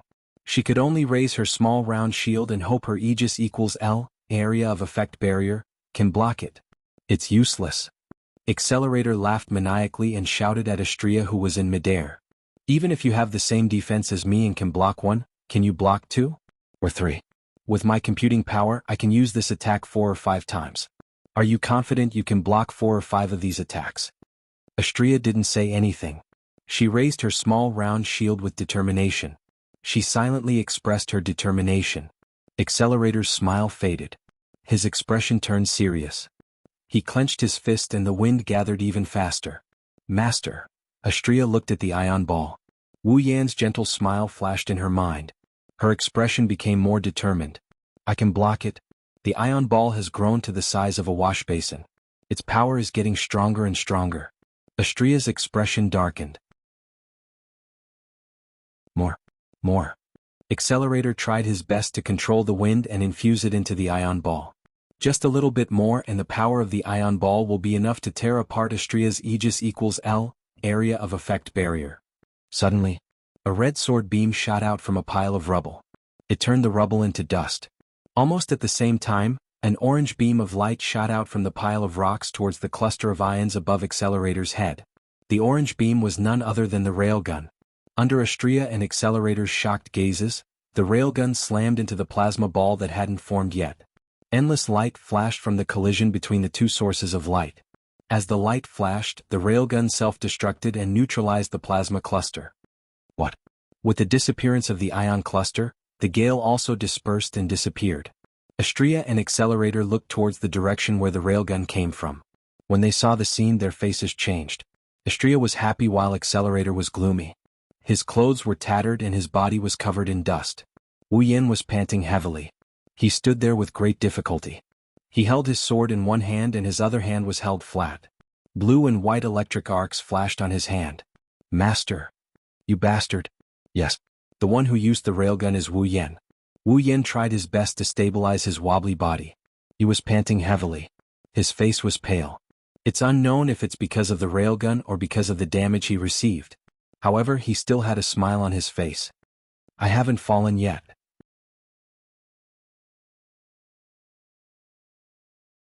Chapter 214. Accelerator's last resort was destroyed by Wu Yan's railgun. Accelerator's face turned green. He glared at Wu Yan with murderous intent. He wanted to tear Wu Yan apart. Gasping for air, he closed one of his eyes due to the pain in his body. His body wobbled and he almost fell on his butt. Taking a full blow from his own attack and crashing into the ground from the air, he was hit by countless large and small stones. This was no joke. If it was an ordinary person, such damage would be enough to kill him several times over. Plus, he was buried underground for a long time. He was short of oxygen. His body was sending out signals of weakness. Wu Yan relied on his willpower to support himself. The railgun used up quite a bit of Wu Yan's strength. Even if he's LV5 and met the requirements to use railgun, he couldn't take it anymore. He stumbled and fell to the ground. A pair of delicate hands reached out from the side and caught Wu Yan. They stabilized Wu Yan. Master, are you okay? Looking at Astria's worried expression, Wu Yin smiled weakly at her. I'm fine. Wu Yin looked at Accelerator. He was surprised when he saw Accelerator's blood-soaked clothes. He asked Astria. Astria, can you attack Accelerator? Yes, Master. Wu Yin let out a sigh of relief. Since Astria found a way to counter Accelerator's reflection, as long as he doesn't let Accelerator use his plasma balls, defeating him shouldn't be a problem. Thanks to the fresh air, the suffocating feeling subsided a lot. Wu Yin also regained a lot of his strength. He broke free from Astria's grasp. Astria, you will be the main attacker. Wu Yin looked at Accelerator and said to Astria, I can probably use the railgun one more time. I will find an opportunity to support you. You will find an opportunity to defeat Accelerator. Yes, Master. She wanted Wu Yin to rest so she could deal with that Accelerator guy. But, looking at Wu Yan's pale face, she couldn't do anything to stop him. She could only agree with him. Wu Yin hesitated for a moment. Don't kill him. Astria flinched when she heard this. Doubt appeared in her crimson eyes, but she didn't ask anything. Whatever Wu Yin says, it is what it is. She held a coin in her hand and activated her computing power. However, she didn't use it yet. Instead, she stored it up. Go. The Chrysor shot out from her gauntlets again. Astria swung the Chrysor and charged towards Accelerator. Accelerator's expression changed. He knew his reflection was useless against the girl in front of him. He didn't want to take another hit from Astria. He stomped on the ground. A large amount of rubble rolled up from the ground. It wrapped around Accelerator's body tightly. At the same time, Accelerator spread his arms and summoned a tornado towards Astria. The tornado didn't pose any threat to Astria at all. Astria didn't even need to use her Aegis-type barrier. She tilted her wings and dodged the tornado easily. The Chrysor Super Vibration Photon Blade slashed at Accelerator, shattering all the rocks around him. When Astria was about to land a hit on Accelerator, Accelerator disappeared on the spot. At the same time, 4 tornadoes of different sizes descended from the sky. They attacked Astria and buried her. Astria didn't receive any damage from the violent tornadoes. She swung her Chrysor Super Photon Blade around her and sliced apart the tornadoes surrounding her. Astria flapped her wings and arrived in front of Accelerator. The saber viciously slashed down on Accelerator's body. Through some unknown method, the huge force passed through Accelerator's body and slammed into his body. Astria used the most direct method. The Chrysor in her hand turned into a thick club and smashed Accelerator away. Then Astria raised the Chrysor. A burst of blue light came from Astria's Chrysor Super Vibrophoton Blade. The Chrysor Super Vibrophoton Blade, in her hand, suddenly expanded. The Chrysor Super Vibrating Photon Blade shone and fluctuated amidst the light. In the blink of an eye, it suddenly enlarged and turned into a huge lightsaber. Chrysor continued to grow until it reached a height of 10 meters. Then Chrysor stopped growing and Astria raised it above her head. Danger, danger, danger, danger, danger alarm bells kept ringing in Accelerator's head, causing his body to shudder violently. His crimson eyes were already filled with the gigantic light sword. Accelerator gritted his teeth as he struggled to stabilize himself with his trembling body. Astria's giant lightsaber emitted boundless power. Accelerator's expression turned heavy. He had a feeling that if he couldn't block the next attack, he would be the one to lose. He felt a trace of fear in his heart. Accelerator looked like an injured wolf. His eyes turned crimson red. If that's the case, let's see whose life is tougher. With that said, a familiar gust of wind howled, rolling into a huge hurricane vortex, with Accelerator as the center, absorbing all the wind that swept over. As the wind howled, a small cluster of ions formed once again. Accelerator raised his hands high, as if he was raising a Yuan Qi bomb, and all the wind that gathered was replenished into the cluster of ions. At this moment, as if a replay had happened, an orange beam of light shot towards Accelerator's head before the plasma ball was complete, shattering it into pieces. Bastard, Accelerator roared. Wu Yin yelled at Astria, who was in the air. Now! Astria yelled. She gripped the handle of the Chrysor Super Vibrophoton Blade with both hands and slashed downwards. Like cutting through tofu, Accelerator's reflection was cut through by the giant sword. She didn't use any tricks or Accelerator's weakness. She used the most violent method to cut through that layer of defense. Then she cut through Accelerator's thin body. Blood splattered into the air. Accelerator looked at the bloody wound on his chest in disbelief. When he felt the pain, his eyes widened and he fell to the ground. Ding! Mission 2 completed. Obtain the reward of summoning a random character. Please use the summoning interface. Ding. Mission 3 activated. The completion of Quest 2 and the activation of Quest 3 rang at the same time. Wu Yin knew that Accelerator has been defeated by them. Heaving a sigh of relief, a deep sense of exhaustion rushed into his mind. His head swelled and he closed his eyes. He didn't even have time to look at Mission 3 before he collapsed on the ground just like Accelerator. Before he lost consciousness, Wu Yin vaguely saw Astria rushing towards him from the sky and 3 familiar silhouettes running towards him from afar.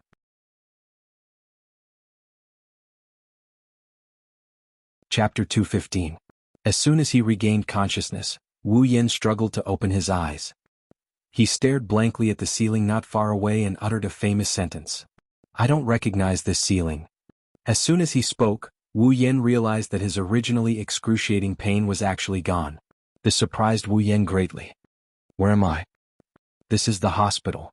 An old frog-like face suddenly replaced the ceiling and appeared in front of Wu Yin. Startled, Wu Yin reflexively threw a punch at the frog-like face. The frog-faced man screamed and retreated a few steps while covering his face. Only then did Wu Yin realize that the frog-faced man was wearing a doctor's white gown. A doctor in a white coat with a frog-like face. How could Wu Yin not recognize who this person in front of him is? Underworld Soul Chaser. "I didn't expect someone who hasn't been to the hospital to know my name." The frog-faced, "I know," the Underworld Soul Chaser said to Wu Yin in annoyance while covering his face in pain. "But even if you know me, you don't have to punch me the moment you see me. How much do you hate me?" Wu Yin chuckled in an embarrassed manner. Unknowingly, "Forget it, I just came to check on your condition. Since you still have the strength to hit people, it means that you're fine." After that, the Underworld Soul Chaser walked out of the room. It seems that his first impression of Wu Yin wasn't that good. Before leaving the room, the Underworld Soul Chaser turned back and said, "Oh right, the little girl next to you has been watching over you for an entire night." Wu Yin flinched. Only now did he notice that there's someone sleeping on his lap on the other side of his body. Looking at the tea-haired girl sleeping soundly but with a trace of unconcealable worry between her brows, Wu Yin smiled gently and stroked her bangs. Perhaps because she felt Wu Yan's touch, the tea-haired girl's eyelids fluttered and she immediately woke up. "Yin, you're awake." Mikoto looked at Wu Yin in surprise. The worry between her brows slowly disappeared when she saw Wu Yin wake up. Wu Yin nodded with a smile and continued stroking Mikoto's hair. "How long have I been asleep?" Wu Yan's action made Mikoto blush a little, but she didn't refuse. "You've been asleep for an entire day." After that, Mikoto immediately asked, "How is it? Do you feel any discomfort?" "No, other than feeling a little." Looking at his own body, Wu Yin smiled. At the same time, he was secretly impressed. Needless to say, the Underworld Soul Chaser must be the reason why he was able to recover in one day.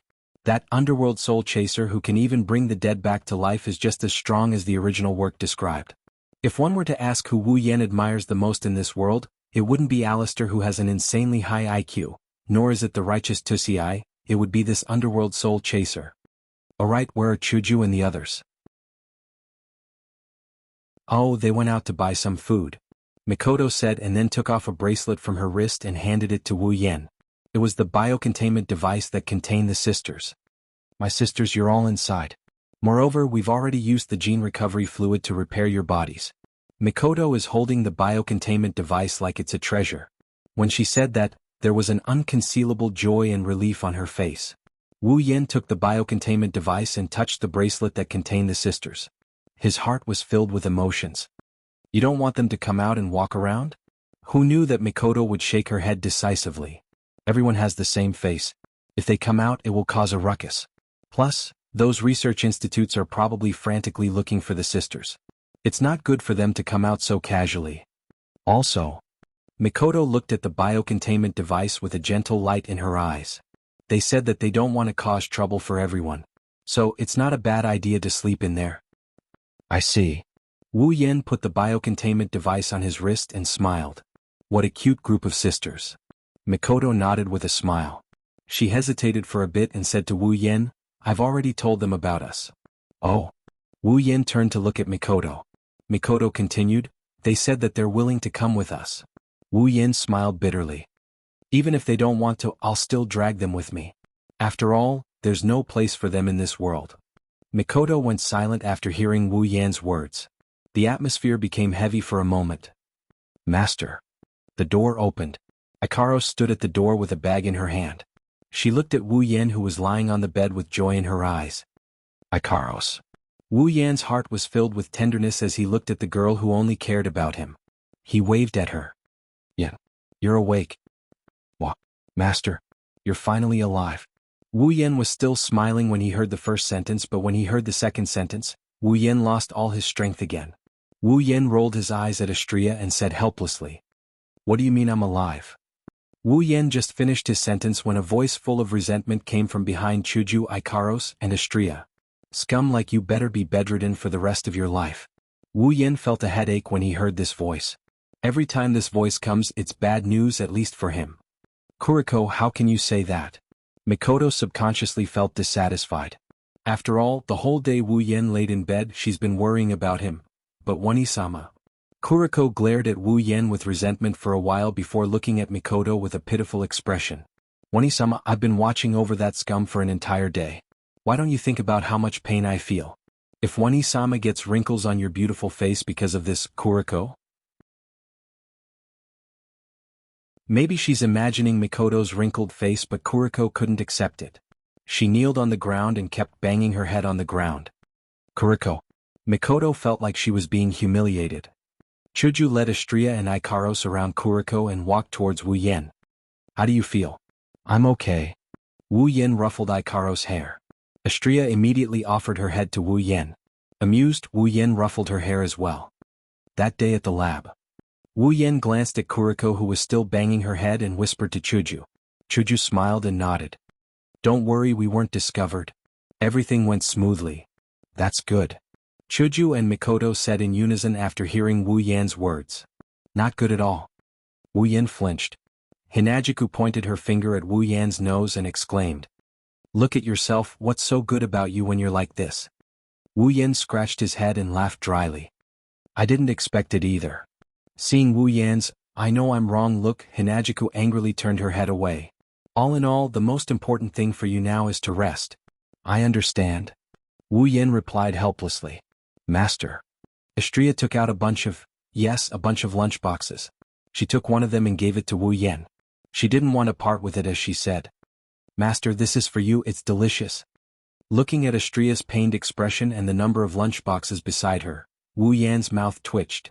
He couldn't stay calm anymore. Outside the door, Ruizi and Early Spring stood there, watching everything that happened in the ward. They looked at each other and shrugged their shoulders helplessly. Shouldn't we have come?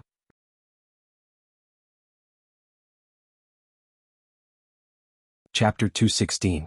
Wu Yan stared at the ceiling as he laid on his bed. His consciousness entered the system. Mikoto, Kuriko and the others have already gone back. They are still students of Tokuwadai, so they can't skip class. Hinajiku, Astria, and Ikaros also went back home. Wu Yan is the only one left in the large ward.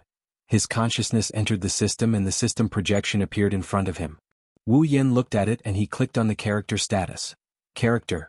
Wu Yan abilities, Sword Mastery, Cooking Mastery, Complete Memory, Chaotic Return to Horizon Dance, Electromaster, LV5, Equipment, Shana of the Eastern Temple, Rank C, Dragon Armor, Rank C, Summons, Misaka Mikoto, Gue Chuju Ikaros, Astria Equipment Points, 171000 Item Points, 740000 Ability Points, 201000 Summoning Points, 220000 Level, 66, Character, Misaka Mikoto Ability, Electromancer, LV5, Strength, B Endurance, B Dexterity, A Spirit, A Equipment, None Level, 70, Character, Gue Chuju Ability, None Strength, B Endurance, B Dexterity, A Spirit, B Equipment, White Cherry Blossom, Rank C, Level, 63, Character, Ikaros Ability, Sky Queen Mode Strength, A Endurance, B Dexterity, A Spirit, A Equipment,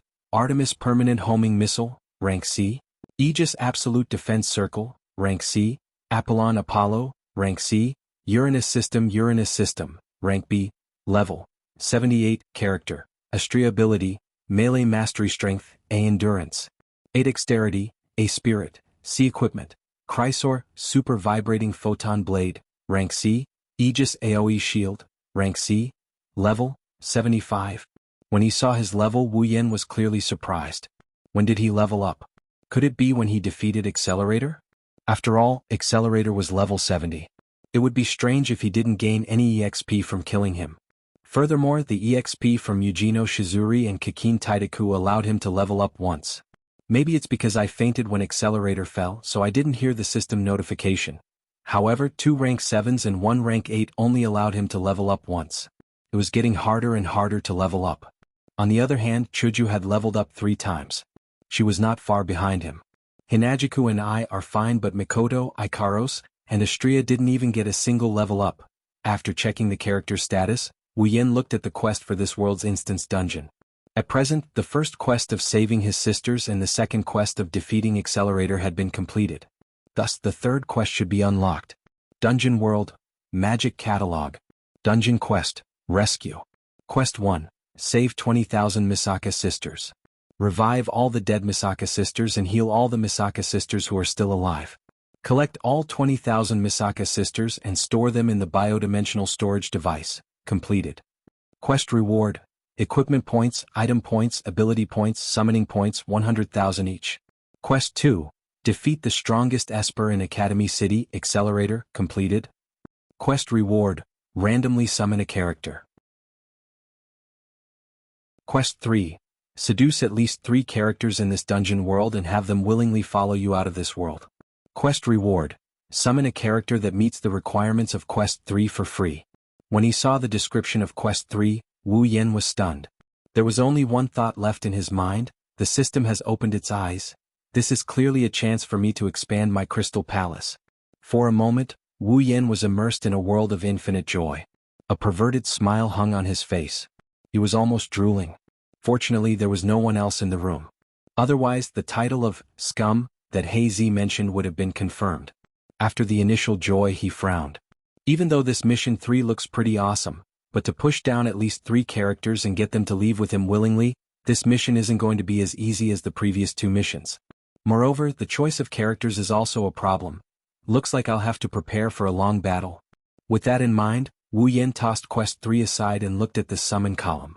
His reward for Quest 2 is the ability to summon a character at random. This reward is not that big, but it's not that small. If he gets a powerful girl, then it's a whole different story. But after thinking about it, he gave up on the idea of doing it now. In Academy City there are traps everywhere. Ignoring everything else, identity is a problem. If he casually summoned a person, the person would probably have to stay at home and not be able to go out. So, the matter of summoning a character should be put aside for now. Looking at his character status, he still has 4 summoning points left. Wu Yin pondered if it's time for him to exchange for new abilities and equipment. This time, the battle with Accelerator made Wu Yin realize that even though he's a tier 7, he's still very weak. Ever since he transmigrated, it's not like he hasn't been hurt before, but he's never been hurt this badly. Recalling that day's battle, his heart still palpitated. If it weren't for Mikoto and the girls saving the sisters and completing Mission 1, the system's notification would have woken him up. Otherwise, he would have been buried alive in the ground. Accelerator being too strong is one reason, but more importantly, it's because he's not strong enough. Right now, Wu Yin desperately wants to increase his strength. Only by becoming stronger can he deal with stronger enemies in the future. Tier 8 is just a stage. After that, there's still Tier 9, Demigod. Originally, Wu Yin wanted to save up his ability points and equipment points to exchange for better abilities and equipment in the future. But now, Wu Yin feels that it's not a bad idea to grasp all the resources at hand and increase his strength as quickly as possible. Plus, Wu Yin already has a choice: ability, bloodline, true ancestor bloodline. Vampires born as vampires, the most special existence among vampires. Their nature is close to that of fairies. They have strong resistance to ultraviolet rays, strong vitality and recovery. They're not afraid of sunlight or the sacred weapon Mercury. Even if they're smashed to pieces, they can recover in an instant. They have eternal life and will not age or die. They can give humans the embrace and turn them into vampires. Their only weakness is their uncontrollable urge to suck blood. Ability points, 500,000. One has to say that Wu Yin wants this bloodline because of its immortality. This time he almost died and Wu Yin was traumatized. To put it simply, he's afraid of death. Of course, wanting it is one thing, being able to exchange for it is another. The true ancestor bloodline is no doubt powerful, but it's also a lot of ability points. 500,000. And Wu Yan's entire net worth of ability points is only 200,000. No matter how you look at it, this true ancestor bloodline is something that Wu Yan can only look at but not eat. But there's another thing that can put this thing into Wu Yan's mouth. Wu Yan opened the item list and dragged it twice. Soon he found what he needed: bloodline immunity. When the user exchanges for a bloodline ability, the amount of ability points paid will determine the preferential immunity of the bloodline, limited to bloodlines below 500,000 ability points. 10% discount. 100,000 item points 20% discount. 200,000 item points 30% discount. 300,000 item points 40% discount. 400,000 item points 50% discount. 500,000 item points 40% discount. 600,000 item points 30% discount. 700,000 item points 20% discount. 800,000 item points 10% discount. 900,000 item points full immunity. 10 million item points.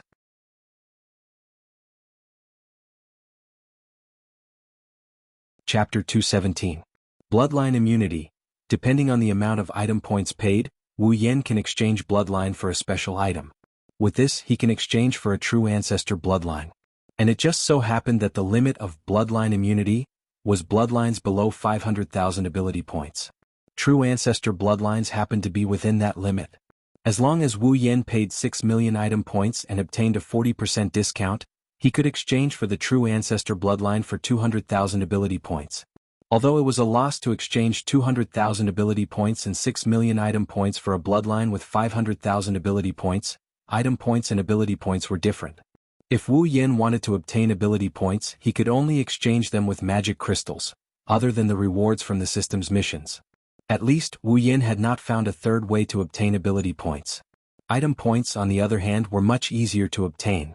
As long as it was not a lifeless corpse like a human corpse or a stone spider, almost any kind of corpse could be turned into the system in exchange for item points.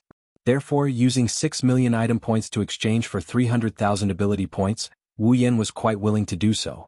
As for why Wu Yan did not exchange his 7 million item points for the bloodline immunity, it was because Wu Yan wanted to exchange for another item: White Fruit of Cleansing, a special item for vampires. If the user is a vampire, consuming it will purify the body and cancel out the urge to suck blood. If the user is not a vampire, consuming it will have no effect. Cost 1 million item points. Without this White Fruit of Cleansing, Wu Yan would not dare to accept the true ancestor bloodline even if it was given to him for free. He did not want to become a monster that lived to suck blood, and he did not want to suffer for the rest of his life because of the urge to suck blood. Just like Elkit, Wu Yan clicked on the White Fruit of Cleansing. With a flip of his hand, a white fruit surrounded by mist appeared in his hand. After exchanging for the White Fruit of Cleansing, Wu Yan clicked on the bloodline immunity and paid 6 million item points. Ding! Bloodline immunity, exchange successful. When the user exchanges for a bloodline, they only need to pay 40% of the ability points to exchange for the bloodline. Note, only limited to bloodlines with 500,000 ability points and below. The effect will only take effect once. After exchanging twice, Wu Yan spent 7 million item points in exchange for a fruit the size of a fingertip and a message from the system. After exchanging, Wu Yan clicked on the ability column. There were 3 options: skills, talents, and bloodlines. He clicked on bloodlines and clicked on the bloodline. And ancestor bloodline. Ancestor bloodline. Vampires born as vampires, the most special existence among vampires. Their nature is close to that of elves. They have strong resistance to ultraviolet rays and strong vitality and resilience. They are not afraid of sunlight or the divine weapon Mercury. Even if they are smashed to pieces, they can recover in an instant. They have eternal life and will not age or die. They can give humans the embrace and turn them into vampires. Their only weakness is that they have an uncontrollable urge to suck blood. Ability points, 5 million. At this moment, Wu Yan's heart was beating faster. It was natural. After all, this was the first time Wu Yan had exchanged for a bloodline. Moreover, it was a bloodline as powerful as a true ancestor bloodline. Licking his lips, Wu Yan clicked on the exchange button. Ding! Exchange for true ancestor bloodline. Confirm? The system's beep surprised Wu Yan. In the past there was no such beep. He just clicked on the exchange button. He did not expect there to be a beep when exchanging for a bloodline. Perhaps it was because there could only be one bloodline. If he wanted to exchange for another, he would have to sell the old bloodline to the system. That was why the system was so cautious. Confirm. Ding. Exchange for true ancestor bloodline successful. As the user has a 40% discount for bloodline immunity, the required ability points has been reduced to 200,000 ability points. Ding. Obtain true ancestor bloodline. Following the system's beep, countless golden dots of light of various sizes suddenly appeared around Wu Yan's body. Under Wu Yan's scrutinizing gaze, they all surged into Wu Yan's body. The blood that was originally flowing in an orderly manner in Wu Yan's body suddenly flowed at an unimaginable speed when the dots of light surged into Wu Yan's body. The blood flowed faster and faster. Logically speaking, the blood vessels in Wu Yan's body should have exploded long ago. However, not only did the blood vessels in his body not explode, they became even more resilient as the blood flowed faster. As time passed, an inexplicable fluctuation appeared in the wildly flowing blood. The fluctuation passed through the blood and spread to every part of Wu Yan's body. Then it was absorbed by every cell and every tissue. The more fluctuation it absorbed, the stronger the cells and tissues became. They became stronger at a speed visible to the naked eye. When the last ripple was absorbed by the body, the blood flow began to slow down, until it returned to normal, flowing slowly. On the sickbed, Wu Yan, who was quietly accepting the true ancestor bloodline's transformation of his body, suddenly opened his eyes. There, the originally black pupils had disappeared, replaced by a pair of wine-red pupils. Wu Yan stretched lazily. His entire body felt as if it was soaking in a hot spring. It was extremely comfortable. He could feel that his body had become unexpectedly strong. At this time, if Wu Yan suffered the same injuries as when he fought with Accelerator, then this time he might not even have a scratch on his skin, let alone almost dying. Of course, this comfort was only temporary. Soon Wu Yan's body trembled violently. His wine-red pupils suddenly turned golden. At the same time, a strong sense of hunger came from the depths of Wu Yan's body. His body shuddered violently, he felt extremely uncomfortable. His throat involuntarily moved up and down. He didn't even need to think about it to know that this is the urge to suck blood. Wu Yan tossed the white cleansing fruit into his mouth. As soon as it entered his mouth, the white cleansing fruit turned into a cold current that rushed into his body. The cold current quickly circulated in his body and washed over his entire body. Wu Yan stopped trembling and his golden pupils returned to their original wine-red color. Wu Yan felt his body become much lighter. Wu Yan clenched his fists and he mumbled, "That should do it, right?" After exchanging for the true ancestor bloodline, Wu Yan didn't close the system projection. Instead, he clicked into the equipment section and found a piece of equipment. Meteor Knight, B grade, also known as the Bow of Annihilation. With one arrow the enemy will be annihilated. No arrow needed, automatic homing. 150,000 equipment points. Wu Yan had been eyeing this bow for a long time. It wasn't just because it was a B-grade gold armament, it was also because the system's evaluation said that it was infinitely close to A grade. It's also because of this rating that's infinitely close to an A grade, and the description that says, one arrow the enemy will be annihilated, that he gave up on exchanging for a B-grade sword. Shana of the Nippon Den isn't at the point of elimination yet. If he can get his hands on a sure kill bow like this, Wu Yan's killing power will increase by leaps and bounds. The moment he clicked on the exchange, a pitch-black bow that shines like stars appeared in Wu Yan's hand. Wu Yan smiled. But when he saw his character status, he couldn't bring himself to smile. Character: Wu Yan. Abilities: True Ancestor Bloodline, Sword Expert, Cooking Expert, Complete Memory, Chaotic Return to Horizon Dance, Electromaster, LV5. Equipment: Shana the Templar, C grade, Dragon Armor, C grade, Meteor Knight, B grade. Summons: Misaka Mikoto, Gue Chuju Ikaros. Astri. Equipment points: 21,000 item points, 400,000 ability points, 1,000 summoning points, 220000 level, 66.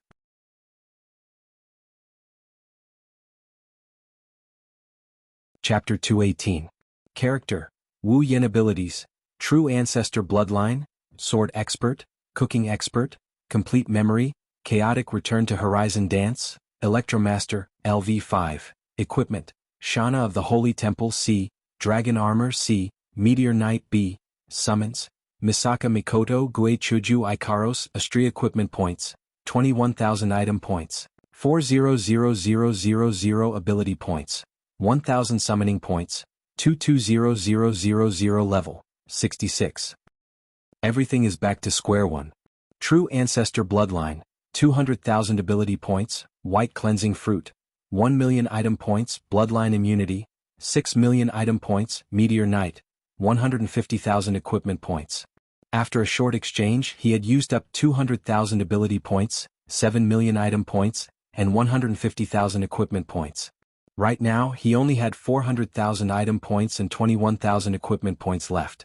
The worst was his Ability Points, which were left with only 1,000 points. He didn't even have enough to cover his foundation. Luckily he has enough Summoning Points.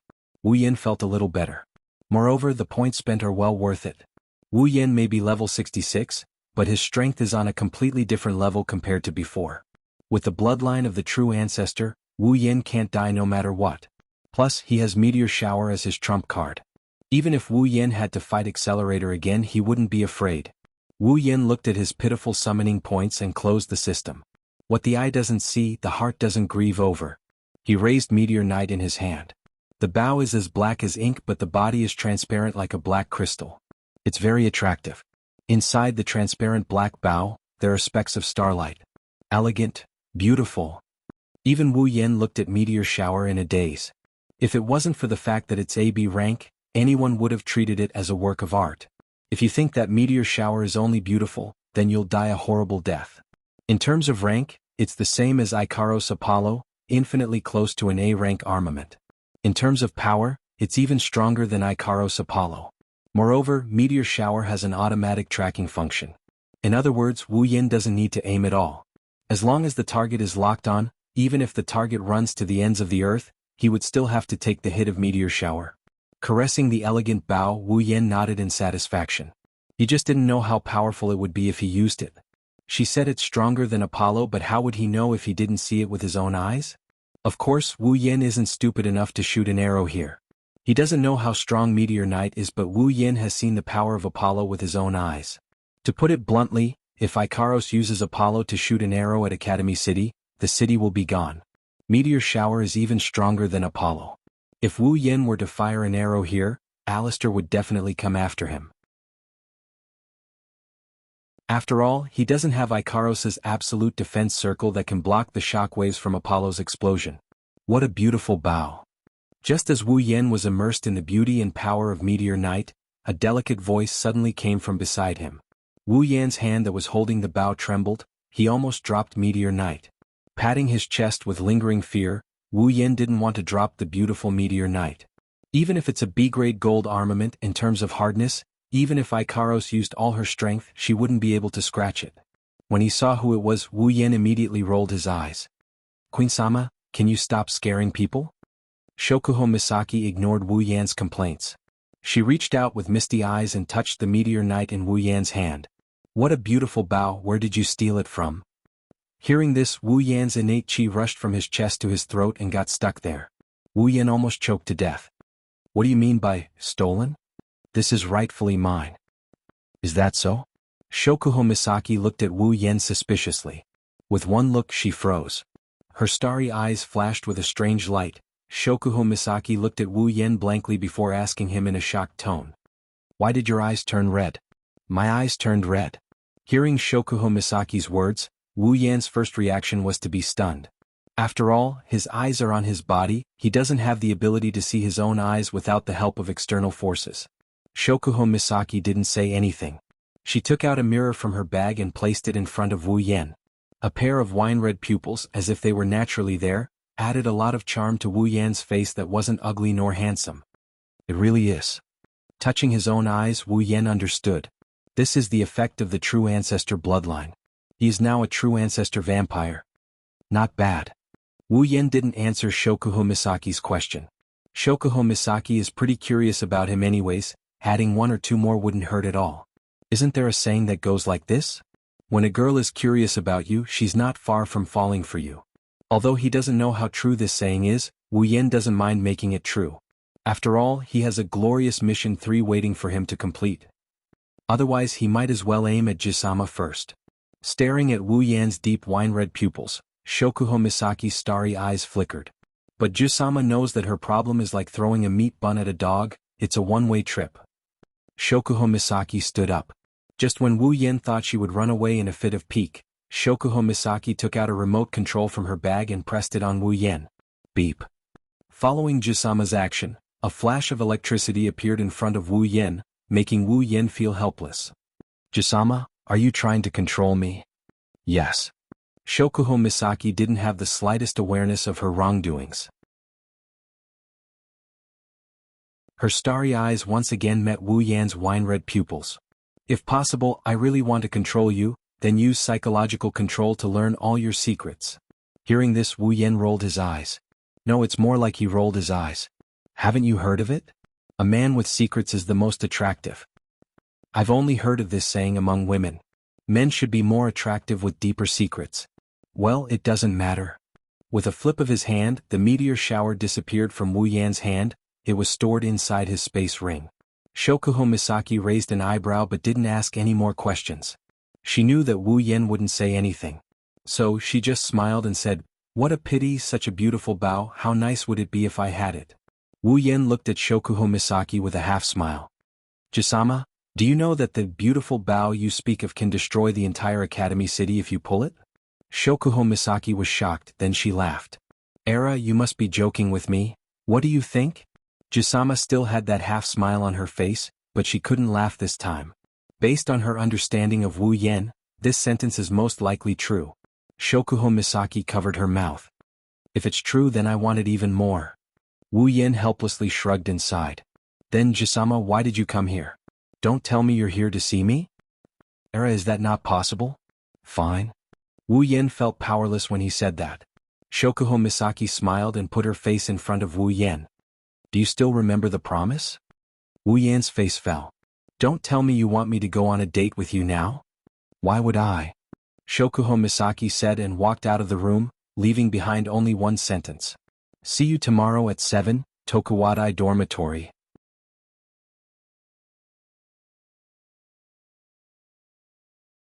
Chapter 219. Under Wu Yan's speechless gaze, Jusama gracefully walked out of the room. Who would believe that Tokuwadai's Jusama would come all the way to the hospital just to have a date?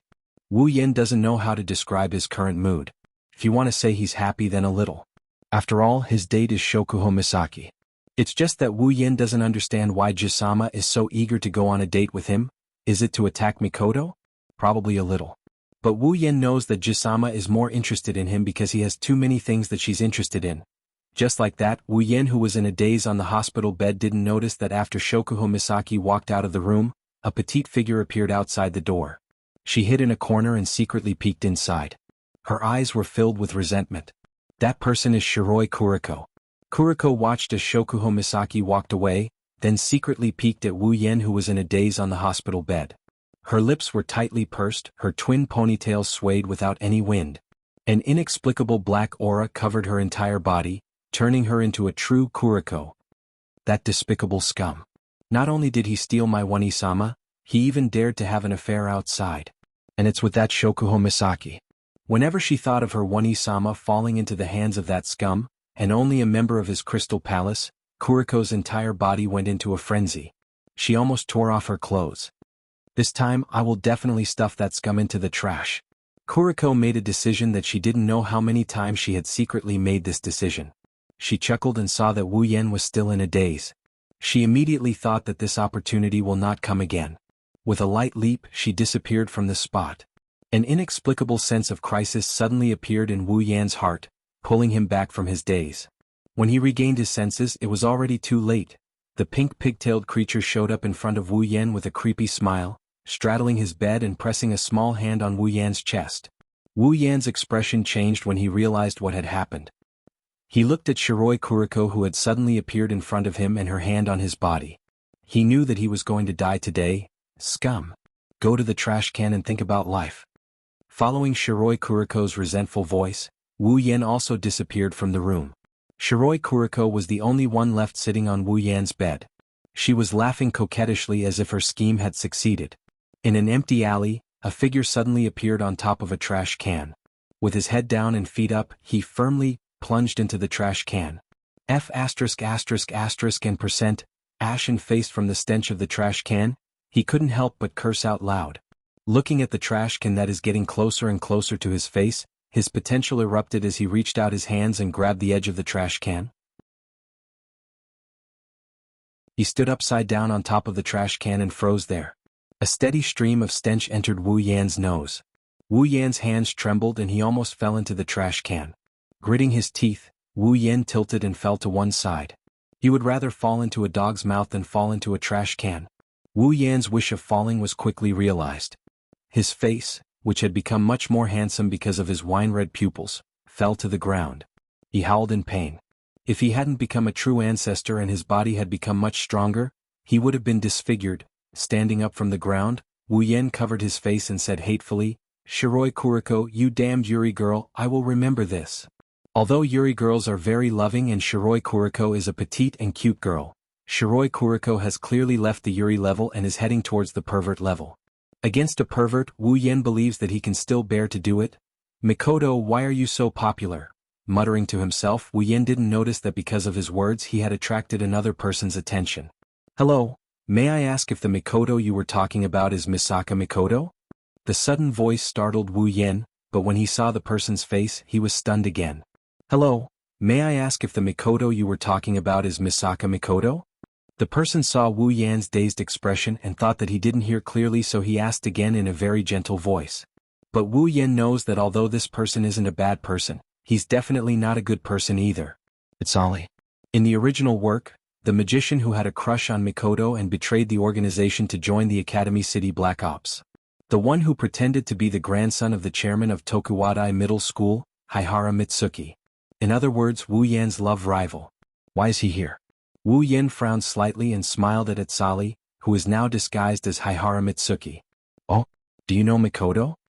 Atsali took a deep look at Wu Yan and smiled warmly at him. "Hello, I am Haihara Mitsuki, Misaka Mikoto's friend." Wu Yan smiled and nodded, but he snorted in his heart. In the original work, this Atsali pretended to be Haihara Mitsuki and kept on pestering Mikoto. He annoyed Mikoto to no end. How can he be considered Mikoto's friend? Even though Wu Yan admired him for joining the Black Ops for Mikoto, he was also a bit annoyed. From another perspective, the person he was determined to protect is his wife. Before Wu Yan could speak, Atsali suddenly said, "If I'm not mistaken, this mister, you should be the one who claimed to be Misaka Mikoto's boyfriend on the day of the Tokuwadai Midsummer Festival, right?" Wu Yan looked at Atsali in surprise. "I didn't expect you to know me?" "Of course I know you, sir." The smile on Atsali's face had already disappeared, replaced by a bitter expression. "How could I not know Misaka Mikoto's sweetheart?" Hearing this, Wu Yan narrowed his eyes. "You care about Mikoto a lot?" Hearing Wu Yan's words, Atsali nodded hesitantly. He seemed to be in a difficult position and smiled bitterly.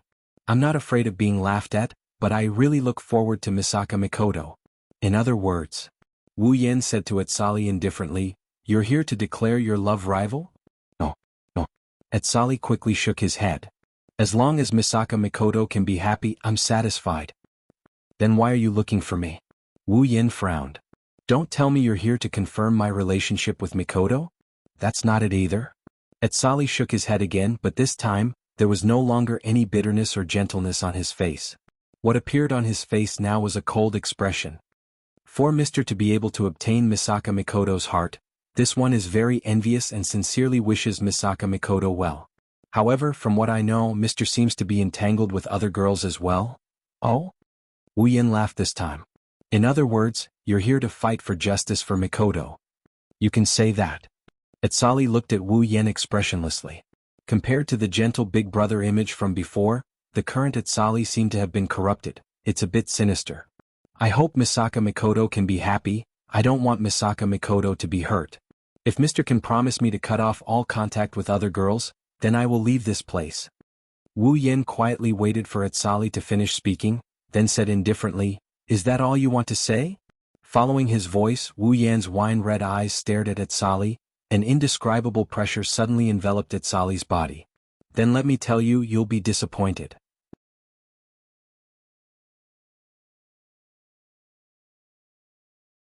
Chapter 220. In a spacious alleyway, Atsali looked at Wu Yen, who was emitting a terrifying aura. Cold sweat started dripping down his forehead. He didn't even care about Wu Yan's. "Let me tell you, you are going to be disappointed." His back was already soaked in cold sweat. Atsali resisted the urge to kneel down and tightly clenched his teeth. His heart was filled with shock. What's going on? Wasn't this person just an ordinary LV0 powerless? How can he have such a terrifying pressure? Who is he? What Atsali didn't know was that if he met Wu Yen an hour ago, he wouldn't have lost his composure like this.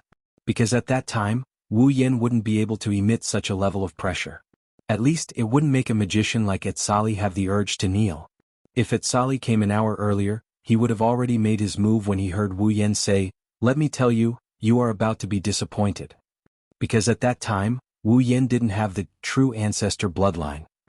True ancestor bloodline. With this bloodline, Wu Yen can be considered a true ancestor in name only. Although he became a true ancestor, Wu Yan's level didn't increase.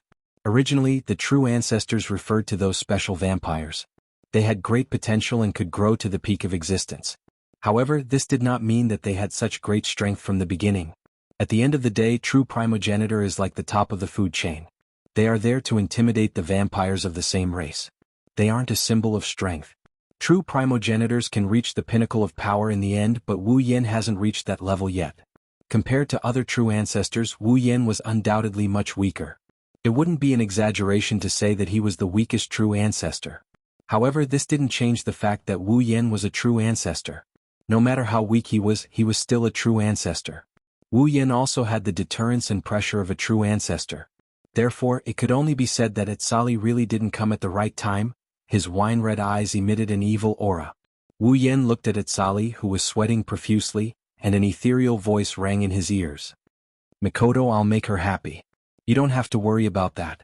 As for the other girls, I'm sorry, but I won't give up on them just because of your words. Originally, what you said sounded like you were being unreasonable." "You said I'm unreasonable?" Hearing Wu Yan's words, Atsali's eyes turned red. For a moment, he actually broke free from Wu Yan's pressure and shouted, "You actually said that my idea of making Misaka Miss happy is unreasonable." "That's right." Wu Yen didn't care about Atsali's twisted expression and continued, "You think you can make Mikoto happy by doing this, but you don't think from her point of view. Let me ask you, when I was with the other girls, did you see Mikoto sad? Did you see Mikoto unhappy?" Atsali was speechless at Wu Yen. He unwillingly shouted at Wu Yen, "Then are you sure you can make her happy? You're the one who's fickle. How can Misaka Miss be happy?" Hearing this, Wu Yen lightly shook his head.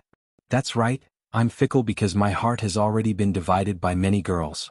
But even if it's divided, this part of my heart is still theirs." "You're lying." Atsali angrily glared at Wu Yen. "What about the fifth girl? What did she say? She's not your girlfriend, right? Why are you still entangled with her? Misaka Miss clearly hates her so much. That's why you're making trouble for no reason." Atsali's face was completely gloomy. He took a few deep breaths and stood up straight. His anger towards Wu Yen actually made him filter out Wu Yan's true ancestor pressure and recover. "I really can't accept you. You can't bring happiness to Misaka Miss." Wu Yen laughed. Although it was a laugh, there was a hint of coldness in it, making it hard to believe that he was really laughing. He looked at Atsali and said softly, "Making trouble for no reason." As if the last straw that broke the camel's back, Atsali finally exploded after Wu Yan's making trouble for no reason speech. Feeling something coming in his direction, Wu Yen gently tilted his body to the side and let go of the trash bin behind him that almost disgusted him to death. At the same time, the trash bin suddenly exploded and rubbish covered the ground. Wu Yen frowned and looked at Atsali. At this time he was holding a strange-looking dagger in his hand. It was completely black and reflected a layer of arc light. It looked like the tip of a spear, and it had a faint coldness to it. The spear of Torahuiska Gang Tikutori. No, it should be called a replica of the spear of Torahuiska Gang Tikutori. It had the ability to reflect the light of Venus and directly disintegrate the objects it shone on. Just now, it was Atsali who suddenly used the obsidian dagger of Torahuiska Gang Tikutori to attack Wu Yen. It was completely with the intention of killing Wu Yen. Finally can't help but make a move? Magician. Atsali, who originally wanted to kill Wu Yen on the spot, was shocked by Wu Yan's words. He stopped what he was doing and asked involuntarily, "You? How do you know?" Wu Yen couldn't help but laugh as he shrugged. Is he supposed to tell him that he saw it on the screen? Why, Atsali, who knows? Atsali's face turned cold. He raised the obsidian dagger to his chest and moved it gently, as if he was looking for an opportunity to attack. You make me feel very surprised, Atsali said coldly. At the same time, his face was slowly filled with black fog as if he was really turning black. According to the information, you should be a powerless person who has nothing to do, a street thug. However, you are able to release such a terrifying aura and easily dodge the attack of the spear of Torahuiska gang Tikutori. Even if it's just a replica, it's not something a powerless person can dodge. More importantly, Atsali's black face turned even colder. With such a background, you somehow managed to get in touch with Academy City's number 3, Misaka Mikoto, out of the blue. But according to our investigation, you've never had any contact with Misaka Mikoto before this. Who are you? Who am I? Wu Yen laughed and shook his head. From what you're saying, it seems like you've already started investigating me. You're asking me who I am, how laughable. Wu Yen. Atsali waved his obsidian dagger coldly. Your existence has exceeded our organization's understanding of Academy City.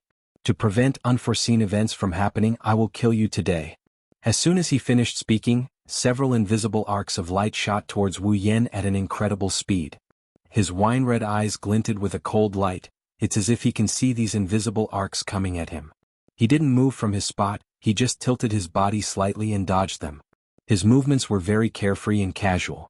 Atsali seemed to have been provoked by this.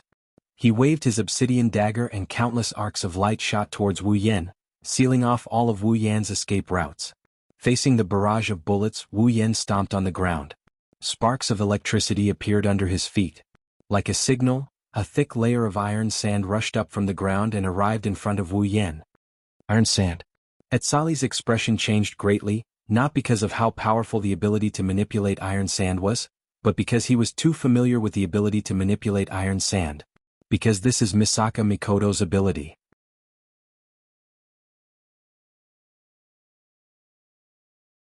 Chapter 221. The black iron sand that filled the sky seemed to have grown eyes as it danced in the air. The endless iron sand formed a wave-like barrier. As it surged, it completely blocked the attacks of the replica Torahuiska's spear of Tikutori in Atsali's hands. The formless arc hit the black wave, and at the same time the arc was blocked, the black iron sand also turned into dust and disappeared in the air. Wu Yan's eyes turned cold. As expected of the spear of Torahuiska. Even if it was just a replica, it still had powerful lethality. No matter who it was, if they were hit by it, they would not be able to come out unscathed, even if it was him. If it was before, Wu Yan would have to be careful. That kind of absolute decomposition power is too big of a threat to him. But now, with the true ancestor bloodline, even if it's decomposed, he can recover in an instant. At most, he'll just have to enjoy the feeling of being cut into 1,000 pieces. Of course, only an idiot would enjoy the feeling of being cut into 1,000 pieces. Atsali stared blankly at the unscathed Wu Yan. He didn't care that his attack was ineffective. Instead he asked, "Why did you use her ability?" Wu Yan stared at Atsali and sighed. "So, from the start you didn't know anything. You even said that you want to give Mikoto happiness." This time Atsali was silent. At the same time, there was a bit of jealousy in his eyes. That's right, he was jealous of Wu Yan. He was jealous that he could sit on a beauty. He was jealous that he could have the same ability as the person he admired. Logic told him that in this world there can't be the same ability. The other person's ability is just similar. But his intuition told him that he really didn't know anything. He didn't know why the other person could hide his identity so well. Even their organization couldn't get any specific information about him. He didn't know why the other person had the same ability as Misaka Mikoto. And it was so strong. There were too many things that he didn't know. It made Atsali fearful. It wasn't because he was afraid of Wu Yan's mysteriousness. It was because he was afraid of his own ignorance. He was afraid. He was afraid that he really didn't know anything. He was afraid that he didn't know anything about the person he liked. He was afraid that he was being unreasonable because of his ignorance. Because Wu Yan's behavior already told him that he really didn't know anything. You bastard! The fear of the unknown made Atsali want to escape. He roared hysterically at Wu Yan, and waved the replica of Torahuiska's gun of Tikutori towards Wu Yan. However, just as Atsali raised the replica of the spear of Torahuiska above his shoulder, an orange beam shot out and shattered the replica into pieces before he could react. Etsali took 2 steps back in shock. He looked at Wu Yan, who was pointing a finger at him, and said in disbelief, "Super railgun? You can't believe it?" Wu Yan said faintly. At the same time, he took out another coin from his pocket and held it in his hand. Lightning flashed. "Do you want to confirm it with your own eyes?" Etsali felt a strange sense of danger lock onto his body. Even if he didn't want to believe it, he could only choose to believe it. His face slowly turned gray. Etsali weakly kneeled on the ground. His eyes were lifeless. "I really didn't know anything." The coldness in his wine-red eyes was slowly retracted by Wu Yan. Wu Yan sighed. At this moment he felt that he was too evil. After all, this kind of confrontation was too much for Etsali. No matter what, the other party did it for Mikoto's sake. Even if he felt a bit uncomfortable, he didn't have the right to stop someone from liking someone. He may be petty, but he wasn't that petty. Looking at Etsali, who had completely lost his will to fight, Wu Yan looked at him with pity. This person who couldn't express his feelings, whether it was in the original work or now, he was a pitiful person. Thinking up to here, Wu Yan didn't plan on interfering anymore. He turned around and slowly walked out. When he passed by Etsali, he suddenly raised his head and said to Wu Yan, Can you promise me to protect her forever?" Hearing this, Wu Yan stopped in his tracks. In his heart, he felt a bit helpless. In the original work, when Etsali was defeated by Tumei, he turned his feelings into a request. He asked Tumei to protect Mikoto forever. Unfortunately, Tumei only saw Mikoto as a friend. Mikoto was too far away for LVL0 like him. Therefore, he didn't know if it was just a casual remark or if it was something serious, but Tumei agreed. And now it's still the same thing. But the target is him. Wu Yan turned around and looked at Etsali. He sighed and said softly, "You should take back what you just said. Can't I agree?" Etsali bitterly smiled. "You're right. What right do I have to make such a request?" Wu Yan shook his head and looked up at the sky. Looking at the incomparably blue sky, his voice softly echoed in this small empty alley. "The bond between me and Mikoto was formed a long time ago. It's so deep that it's incomprehensible to others." Wu Yan touched his chest and closed his eyes. He quietly listened to his own heartbeat. Because he knows, from the day he summoned Mikoto, their heartbeat has been at the same frequency. When there is still a place for us in this world, we will be together forever. When the world can no longer tolerate our existence, we will live and die together.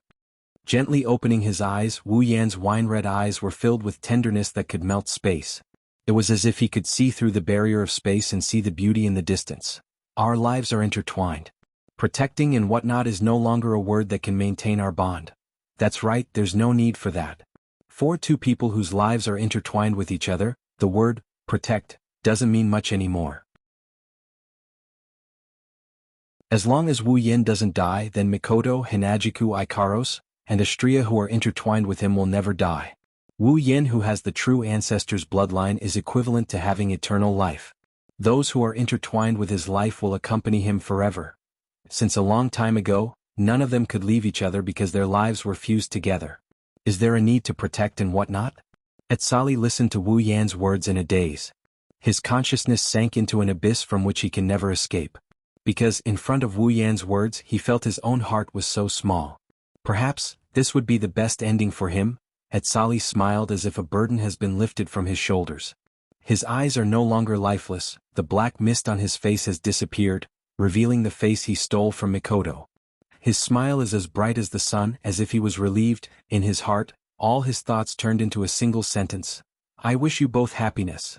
In a place Wu Yan and Etsali can't see, in the corner of an empty alley, Mikoto is leaning against a cold wall. Her back is cold but her heart is warm. Beside her, there's a face that looks exactly like Etsali. To be precise, it's the real owner of this face, the real Haihara Mitsuki.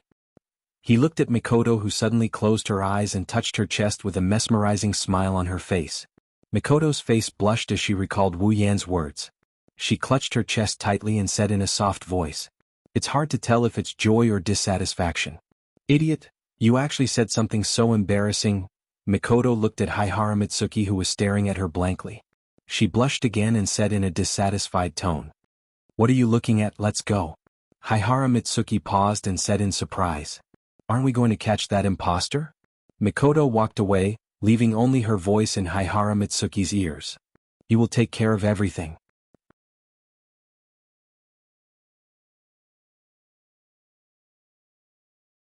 Chapter 222.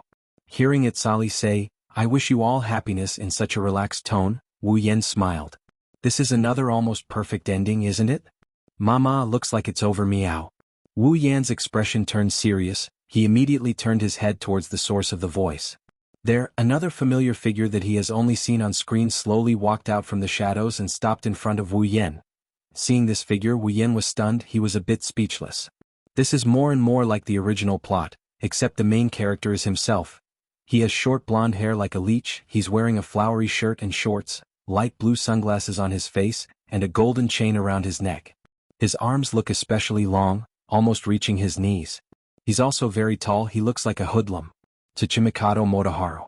Looking at the Kyushu accent in front of him and the cute sound of meow at the end of his sentence, he looks like a comedian. Wu Yan was also in disbelief. On the surface, he's Toho's neighbor and classmate, but he's also one of Toho's bad friends. Together with Toho and blue hair earrings, they're called the Idiot Trio, and he's also a serious siscon Tsuchimikado Motoharu. In reality, he's a double agent for Academy City and the British Puritan Church of Necessary Evil. At the same time, he's also a multiple agent for many organizations. In order to obtain victory, he's willing to taste blood, lie to everyone, betray the whole world, and even go against human nature. But in reality, he's an existence that protects the balance of the world he lives in. So this is the guy? Looking at Tsuchimikado Motoharu, who still has a hoodlum smile on his face, Wu Yan suddenly felt like he's been deceived by the world. He really can't connect the complicated Tsuchimikado Motoharu in the original work with this guy in front of him. It's not that they don't look alike, but seeing him in real life, Wu Yan really can't help but want to beat him up. Other than the glasses guy, this is another person that Wu Yan really feels like he needs to beat up. Tsuchimikado Motoharu didn't know that he's already on Wu Yan's list of people that need to be beaten up. He smiled at Itsali, then looked at Wu Yan and said to Wu Yan in a tone that needs to be beaten up. "Yo, that little bro over there, meow. Can you let me deal with the person next to you, meow?" Wu Yan took a deep look at Tsuchimikado Motoharu and sighed and said so. "Even though I have nothing to lose by letting you deal with him, and it just so happens that I don't know how to deal with him. Now that you're here, you've solved my problem." Tsuchimikado Motoharu's smile widened when he heard Wu Yan's words. However, Wu Yan's next sentence froze Tsuchimikado Motoharu's smile. Glancing at Tsuchimikado Motoharu, Wu Yan shrugged. "But I have a change." "Why?" Tsukimike's Motoharu's smile had already disappeared. With his status, it was easy for him to investigate Itsali's background. Since the other party was able to defeat Itsali, then he must be very strong. He might even be level 5. So, if possible, Tsuchimikado Motoharu doesn't want to fight him. But taking Itsali away is necessary for him, so if Wu Yan doesn't want to hand him over, he can only run away. Just as Tsuchimikado Motoharu was about to run away when Wu Yan made his move, Wu Yan's next sentence made him stumble. Like a tiger pouncing on its prey, or a dog fighting for its food, he fell to the ground. "Because you're really asking for a beating." Tsuchimikado Motoharu climbed up from the ground, and covered his nose that hurt from the fall, and said to Wu Yan in a weird tone. "Just because of this, meow? Just because of this? How did I offend you, meow? How did you not offend me?" Hearing this, Tsuchimikado Motoharu fell silent. After a while, he half knelt on the ground, his whole body turned white, and a gust of wind blew him away. Wu Yan looked at Tsuchimikado Motoharu with satisfaction, and his heart echoed with evil laughter. Seems like Wu Yan is quite proud of himself for defeating Tsuchimikado Motoharu. After a while, Tsuchimikado Motoharu stood up shakily, and weakly raised his arm and said in a daze, "Please let me deal with that person, meow." "Well, do as you wish," Wu Yan said with a smile. Hearing Wu Yan compromise so quickly with Tsuchimikado Motoharu's intelligence, how could he not know that the other party is playing with him? "Does he know me?" Tsuchimikado Motoharu looked suspiciously at Wu Yan. He really can't remember when he met such a person. But if he says he doesn't know him, the other party seems to know him so well, and the blow to him was so thorough. Since he couldn't understand, Tsuchimikado Motoharu didn't think about it anymore. He walked in front of Itsali and said something to him. Itsali's face was gloomy and uncertain. Finally, he nodded as if he agreed to something. Seeing Itsali nod, Tsuchimikado Motoharu's pale face regained a bit of a smile, but that smile made Wu Yan want to give him another blow. "Little bro over there, thank you very much, meow." Tsuchimikado Motoharu thanked Wu Yan with a grin. Then he used a strange tone to tell Wu Yan that he didn't know what he was talking about. To be able to defeat this person over here, It seems that little brother's strength is not ordinary. Hearing this, Wu Yen immediately looked at Tsuchimikado Motoharu warily. He didn't dare forget that this annoying person in front of him had the reputation of backstabbing. If he wasn't careful, he would be betrayed so badly that even his own mother wouldn't recognize him. Wu Yen warned him. "You're asking for a beating, what the hell are you up to?" Tsuchimikado Motoharu's smile froze and he forced a smile. "Meow little brother, you're joking, meow. What could I be planning?" Wu Yen curled his lips in disdain. "Who knows?" Tsuchimikado Motoharu didn't say anything. Under his sunglasses, his eyes were fixed on Wu Yen, and his heart was filled with a sense of seriousness and curiosity about Wu Yen. With his special identity, if he wanted to investigate a person's background, it would be very difficult for him not to know. However, the person in front of him had made his intelligence network completely useless. An ordinary identity, a sloppy life, and a hooligan with nothing to do. This was everything that Tsuchimikado Motoharu knew about Wu Yen. But now, the other party had completely shattered the understanding he had of him in his heart. Not to mention other things, just the fact that he was strong enough to defeat Itzali was enough to shatter his understanding of him. Wu Yen was actually helpless in his heart. He didn't expect to meet this Tsuchimikado Motoharu, and in a situation where his strength was exposed, with the other party's identity, it was possible that his own strength could no longer be kept a secret. Just as this thought popped up in their minds, a familiar figure suddenly appeared in front of them for the third time, breaking the strange atmosphere at the scene. Seeing this person, Wu Yen and Tsuchimikado Motoharu's eyes narrowed. The difference was that Wu Yen's eyes had a trace of seriousness and helplessness, while Tsuchimikado Motoharu's eyes flashed, as if he had thought of something. The person who came was a girl. Her red hair was tied into 2 bundles at the back of her head. Her winter uniform was draped over her shoulders, and her upper body was completely exposed. There was only a light pink strip of cloth wrapped around her breasts like a bandage, squeezing out a deep ravine on her breasts. Her breasts were a very revealing miniskirt, as if as long as she bent down, she would be able to see the beautiful scenery inside. It was very sexy, and there was a belt around her waist that could only be used as an accessory. This kind of clothing looked like it was purposely designed to lure people to commit a crime. When he saw this figure, it was the same as when Tsuchimikado Motoharu and Itzali appeared. Wu Yen almost immediately recognized her identity. Yubiao Danshi.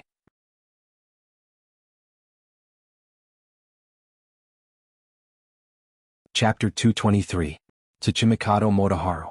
Tsuchimikado Danshi. Itzali. Other than Accelerator, all the surface operatives of Academy City's Black Ops organization group are here. Looking at these 3 surface operatives of the future Academy City's Black Ops group, Wu Yen felt a bit helpless. He didn't expect to meet so many awesome people after getting played around by that Yuri creature. Should I say, as expected of a main character's physique? A troublemaker's constitution. Yes, from the moment Tsuchimikado Danshi appeared, Wu Yen knew he was in trouble. Who is Tsuchimikado Danshi? She's the strongest spatial ability user in Academy City. Unlike Kuriko, she can move objects through space without touching them. The future Tsuchimikado Danshi aside, the current Tsuchimikado Danshi has a special identity due to her ability. A guide. She's responsible for bringing the chairman of Academy City, the person Alistair wants to meet, into the windowless building. Now that Tsuchimikado Danshi is here, it means, you're Wu Yen? Tsuchimikado Danshi didn't look at Tsuchimikado Motoharu or Itzali. Instead she looked at Wu Yen. She hasn't experienced the remains incident yet, so she didn't show any signs of joining Academy City's Black Ops organization. Naturally, she doesn't care about the double agent and magician here. Looking at Tsuchimikado Danshi, who's as revealing as Ikaros and Astria in their light armor, for the first time Wu Yen thought girls shouldn't come knocking on his door. However, Wu Yen didn't have much resistance against meeting Alistair. He knew his battery barrier ability would only last for a short while.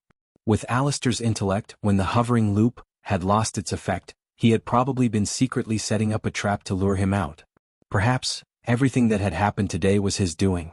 That's why Wu Yen prepared himself for today's arrival. He just didn't think this day would come so soon. Glancing at the nonchalant Tsuchimikado Danshi, Wu Yen said softly, "Alistair wants to see me?" When he said that, all 3 of them were stunned.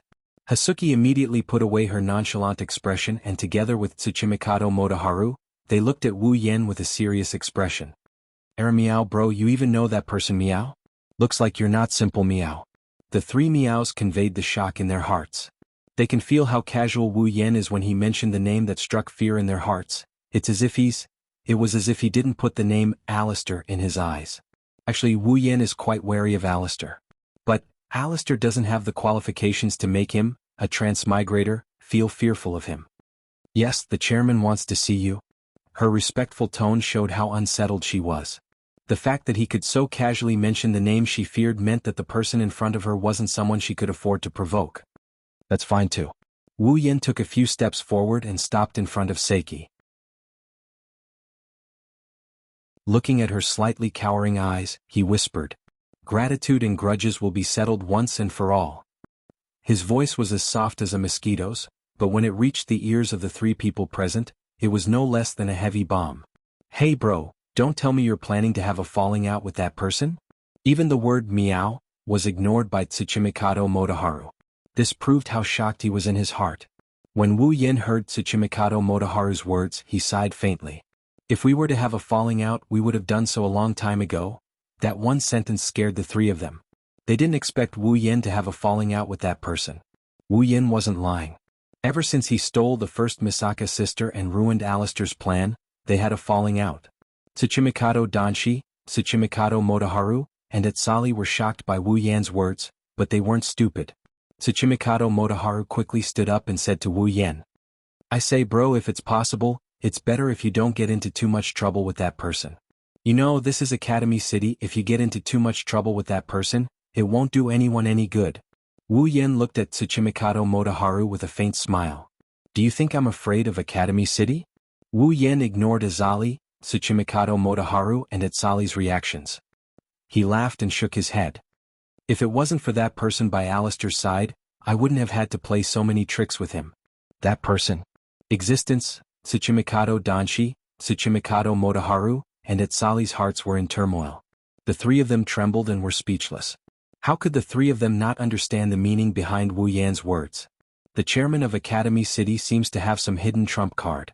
They can feel that if they continue to listen, they will come into contact with the deepest secrets of Alistair's heart.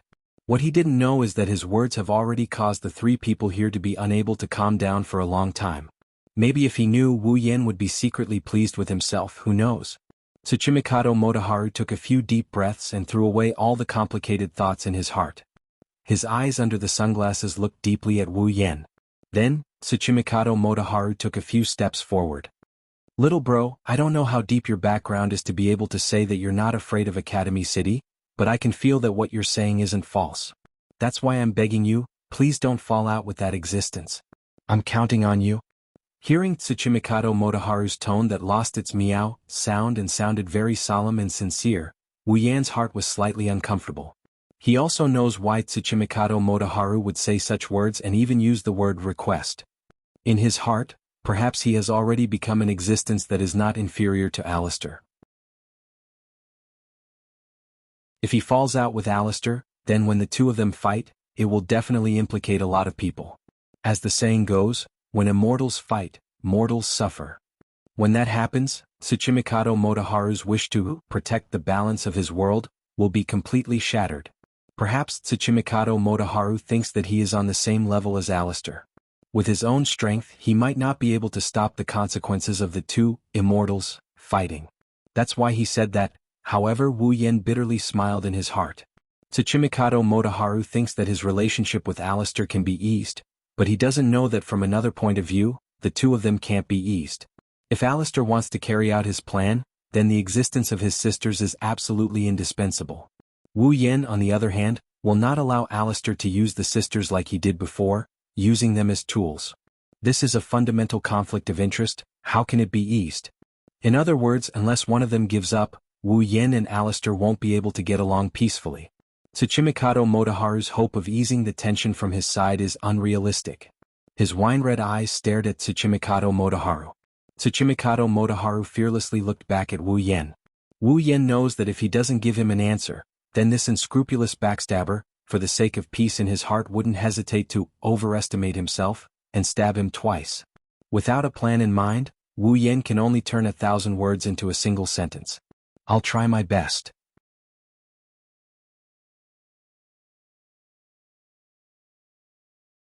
Chapter 224. Academy City, School District 7, below a windowless building. Located near the center of School District 7, the building is so strange and eye-catching, but next to this building there are no signs of life. It's like no one has visited this place for hundreds of years. Located in the center of School District 7, there's not a single person around the windowless building. It's like this place will forever be peaceful. But today this place is destined to be chaotic. A male and female figure suddenly appeared in front of the building, adding a bit of liveliness to this place that's usually classified as an absolute paradise. The ones who appeared here are naturally Wu Yan, who came to meet Alistair, and Zhuobiao Danshi, who's in charge of leading the way. Looking up at this strange building, a stream of data flashed through his eyes. Wu Yan's face froze. He was speechless for a long time. Strange sealed building, level 50. Speechless. This is the second time he's seen an item with a level. The first time was in the world of Butler Whirlwind's world, the wall in the Yama cave. The second time is this building in front of him. The wall is fine. After all, no matter how it's a wall, it's still a monster. It's understandable that it has a level, but what's with this building? Is it also a monster? And it's at level 50. Wu Yan's heart was filled with doubts. He suddenly had the urge to slash this building open to see what it's made of. No wonder Accelerator couldn't hurt it in the original work. Even if he was retarded at that time, he could still take care of other LV5 monsters. It seems like the reason Accelerator couldn't touch this building in the original work wasn't just because of Alistair's methods. It might be because this building itself is special. On the side, Zhuobiao Danshi quietly waited. She didn't dare to rush Wu Yan. The current Wu Yan is no less than a scourge to her. Of course, Wu Yan saw Zhuobiao Danshi's fear. He didn't know whether to laugh or cry. He didn't want to be associated with that old fox, Alistair, but she put him on the same level as Alistair. Wu Yan looked at this so-called strange sealed building again. He really can't tell if it's alive like the wall. Since he can't figure it out, Wu Yan didn't want to think anymore. He put a hand on Zhuobiao Danshi's shoulder. Her body unconsciously trembled. This made Wu Yan speechless to the extreme. This courage, just like in the original work, it's the opposite of Zhuobiao Danshi's great heart. What a small heart. When he really faced Alistair, Wu Yan's heart was filled with calmness. He didn't know if it was because he had seen this on the screen too many times, or if it was because Wu Yan was already prepared, or if it was because of the influence of the true ancestor's bloodline.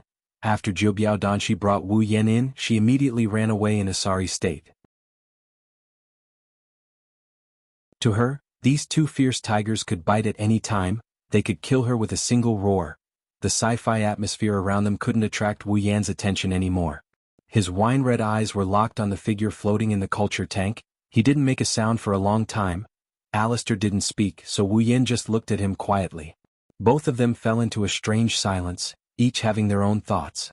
Wu Yan didn't know what Alistair was thinking, but he felt that if he spoke first, he would be weaker. After an indeterminate amount of time, just as Wu Yan was starting to get impatient, Alistair finally opened his mouth. His mechanical voice spread gently from the surrounding space into Wu Yan's ears, causing Wu Yan, who didn't even blink, to be startled. Almost none of the people who came here were not surprised by my existence. Sir, you seem to be much calmer than I imagined. When he heard this, Wu Yan smiled faintly and glanced at Alistair's floating body with a faint disdain in his heart. Of course, he wouldn't tell Alistair that he had already seen his existence on the screen countless times. You must be joking, Chairman. I am actually very surprised as well. Wu Yan didn't know what Alistair was thinking, even though he didn't believe his own words. Getting Alistair to reveal his thoughts on his unchanging face was harder than ascending to the heavens. So that's how it is. Alistair said softly, I can't see much surprise on your face. Wu Yan smiled and looked at Alistair. In this aspect, I still need to learn a lot from you, Chairman. That would be an honor, Alistair said, like he wanted to continue this conversation with Wu Yan, but a faint pressure came from the space, letting Wu Yan know that this is the real show. Sir, you have brought me a lot of trouble. When he heard Alistair's words, Wu Yan knew that Alistair already knew that he was the hunter, the one who stole the sisters. Wu Yan didn't want to ask how Alistair found out about him. Wherever he went, there would be traces left behind. It's not like he didn't go out all day, and his reputation has already spread through the entire Academy City School District 7 because of Mikoto and Shokuho Misaki's relationship. With too many flaws, it would be strange if Alistair didn't discover him. No, you're wrong. Wu Yan stared at Alistair with his wine-red eyes. An indescribable glint flashed through his eyes. The one who brings trouble to others will always be you, Alistair, not others. When he heard Wu Yan's words, Alistair's floating body stopped and returned to normal. Sir, you seem to know a lot of things. It's not that I know a lot. Wu Yan said lightly, It's just that if it's something related to you, you should at least know a little about it to avoid being kept in the dark. Sir, you must be joking. Originally, the birth of the military clones was Mikoto's own DNA. How could it have anything to do with concealing? Oh? Wu Yen sneered and said, if that's the case, then I think Mikoto won't be disturbed by unknown people anymore, right? Alistair fell silent. Then the mechanical noise of an ancient well rang out once more. As long as Sir can fulfill my request. As long as your request isn't too excessive. Alistair went silent again, and after a long time he said, I don't understand, sir. Why would you take such a strong stance for some scientific product? Wu Yan's eyes flashed coldly as he looked at Alistair. The pressure of a true ancestor spread from Wu Yan's body to the entire space. You will never understand. Alistair fixed his gaze on Wu Yan. Who knows if he felt the pressure from Wu Yan's body, but he stared at the pair of wine-red eyes expressionlessly. Since Sir doesn't want to compromise, then I have no choice but to be rude. As soon as Alistair's voice fell, the originally calm space suddenly began to fluctuate with a bang. Like boiling water, thick ripples began to form. A terrifying aura came out of nowhere and locked onto Wu Yan's body. Wu Yan's body stiffened and all his muscles tensed up on reflex. A wild alarm sounded in Wu Yan's mind, telling Wu Yan how bad his situation was right now. Wu Yan clenched his teeth, his wine-red eyes turned golden as he gathered all his strength to resist the terrifying aura coming from Alistair. He met Alistair's gaze head-on without any fear. This scene continued for an unknown period of time. Perhaps it was a moment, or perhaps it was a lifetime. Finally, another wave of fluctuation came from a certain corner of this space.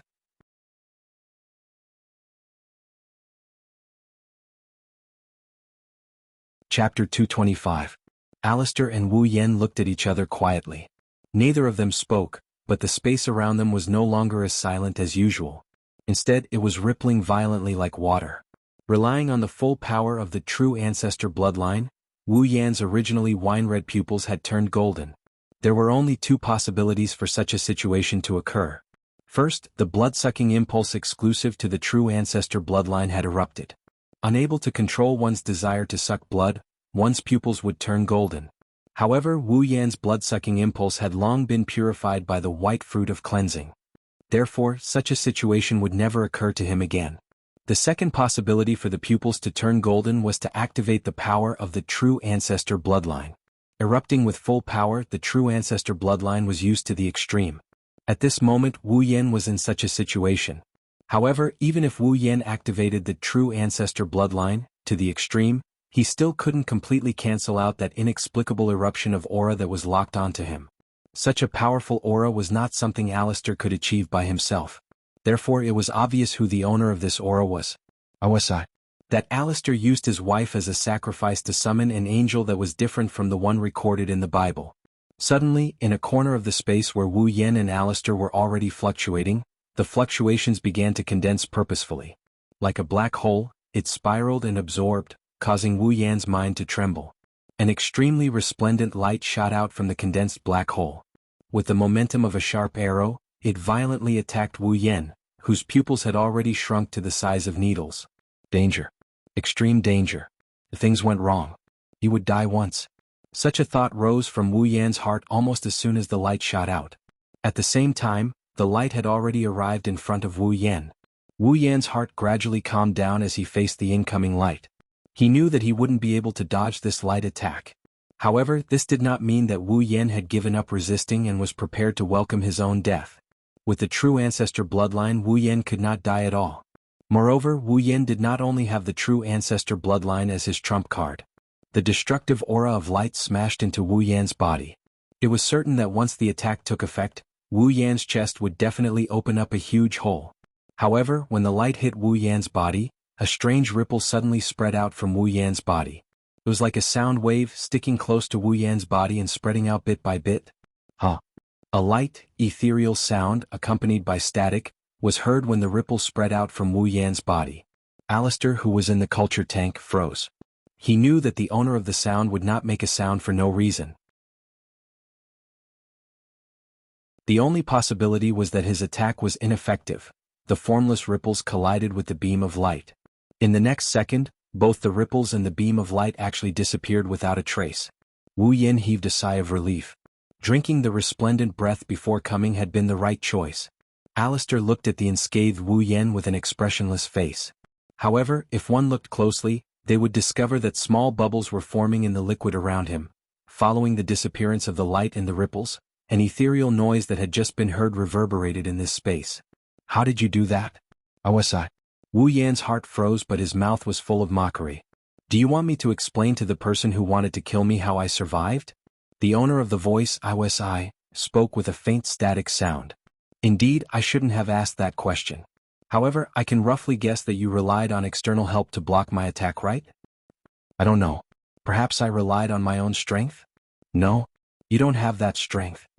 Iwasai said without holding back. Of course, Wu Yan didn't care. Perhaps he couldn't stand Wu Yan's indifference. Iwasai disappeared, but his voice rang in Wu Yan's ears. If I'm not wrong, there should be a time limit to your current state. Wu Yan's heart shook as he secretly admired Iwasai. As expected of the boss of Magic Seal, his observation skills and strength are truly terrifying. Wu Yan didn't try to hide it and nodded. That's right. I can probably only drink tea and chat with you guys before the time limit is up.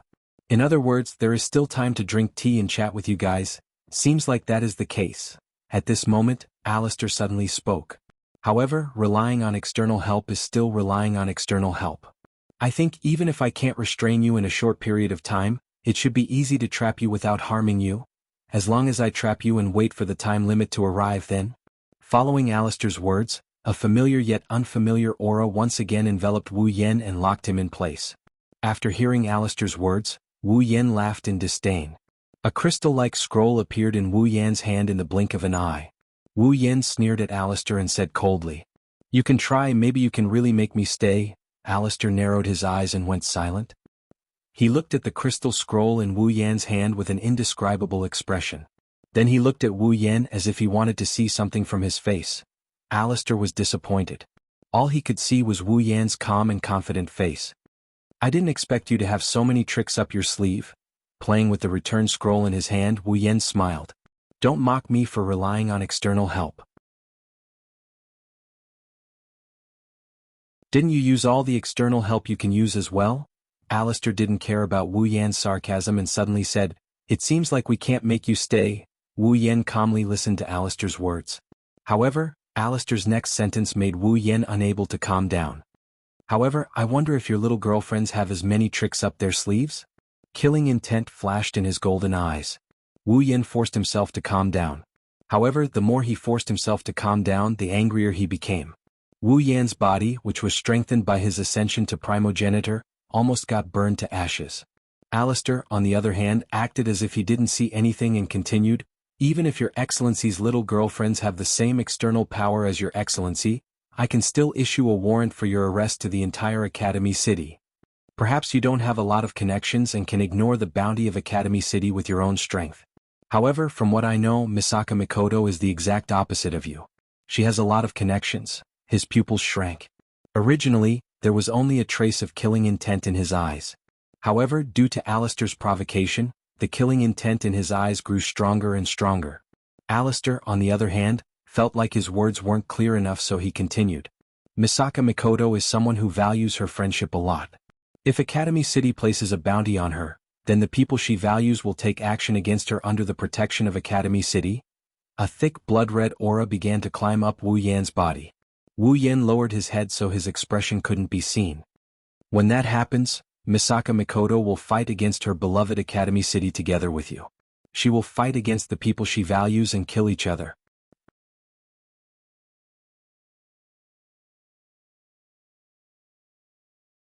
Chapter 226.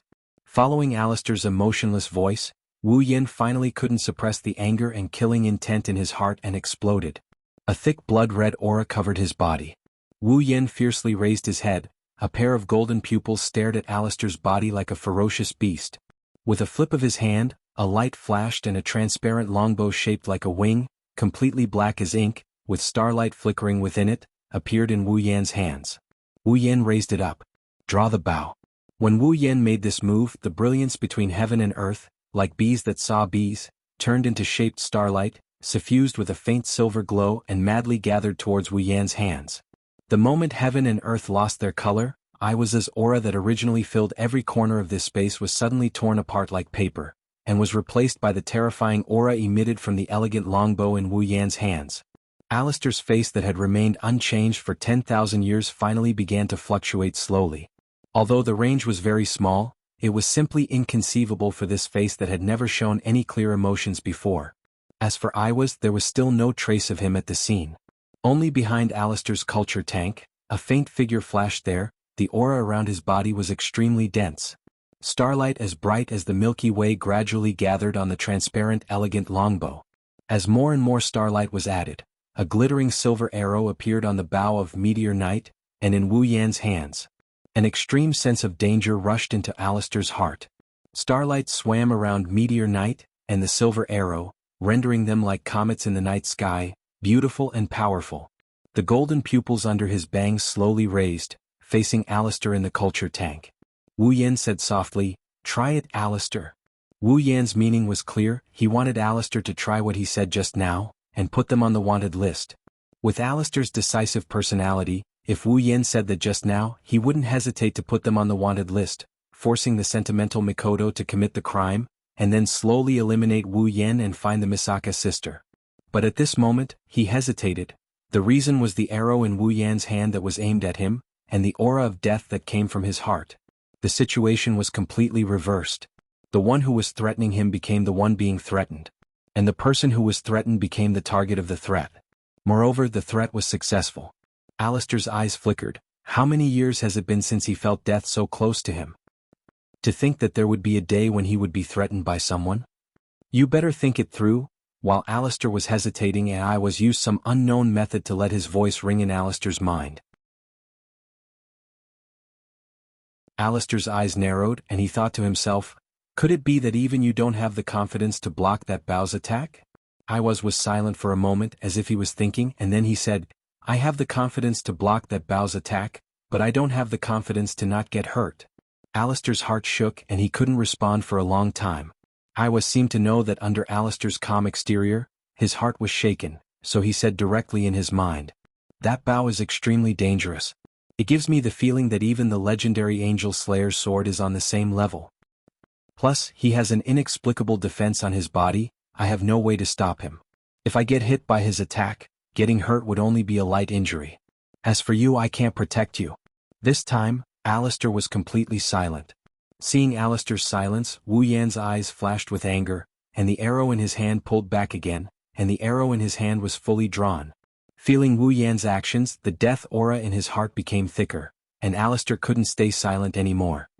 Don't force me. If someone who knew Alistair heard this, their jaw would hit the floor, but Wu Yan understood Alistair's meaning. He still hasn't given up on his plan, even if death is so close to him. In other words, if I really force him, he wouldn't mind dying together with me. Wu Yan gritted his teeth. He wanted to release the arrow several times, but he couldn't make up his mind to let go. He really didn't think that under the threat of death, Alistair still hasn't given up on his ambition. Is his plan that important? If possible, Wu Yan really doesn't want to come to this point, because if Academy City loses Alistair, then it will definitely welcome the army of the Magic faction in an instant. To put it bluntly, the entire Academy City is supported by Alistair alone, and if Alistair dies, then it will be the end of Academy City. At that time, Mikoto, Kuriko, Waharu, Ruko, and the others, even if Wu Yan can take them away from this world, but to watch Academy City's population of 2.3 million, 80% of the students and children die because of his actions, Wu Yan really can't do anything. At this time, Wu Yan couldn't help but think of Tsuchimikado Motoharu's words. If possible, it's better to not have a falling out with Alistair. But the sisters. Suddenly Wu Yan had a flash of inspiration. Alistair only wants the AIM field that originally only existed in Academy City, to be able to cover the whole world, not the sisters themselves. If he can make AIM spread to the whole world, then he and Alistair won't have a direct conflict of interest. As for how to make AIM's field spread to the whole world, he has the system item, so what's there to worry about? Field Amplifier, a special tool for virtual fields.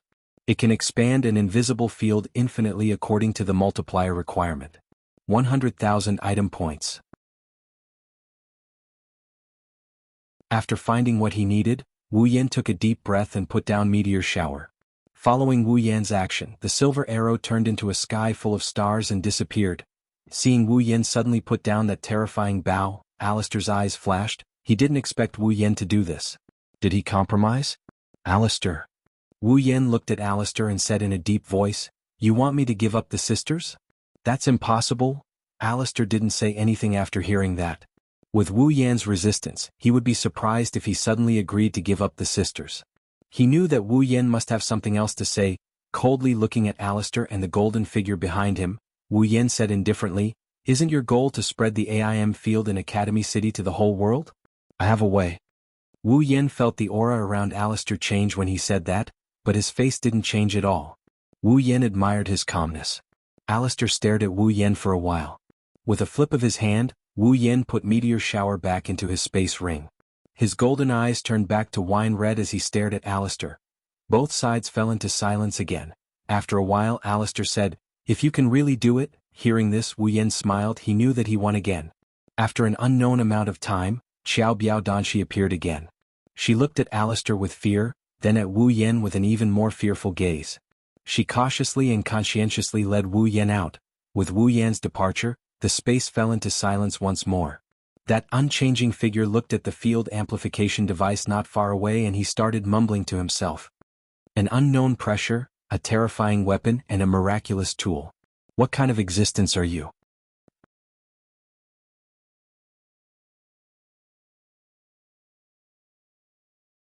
Chapter 227. Academy City School District 7, under a windowless building.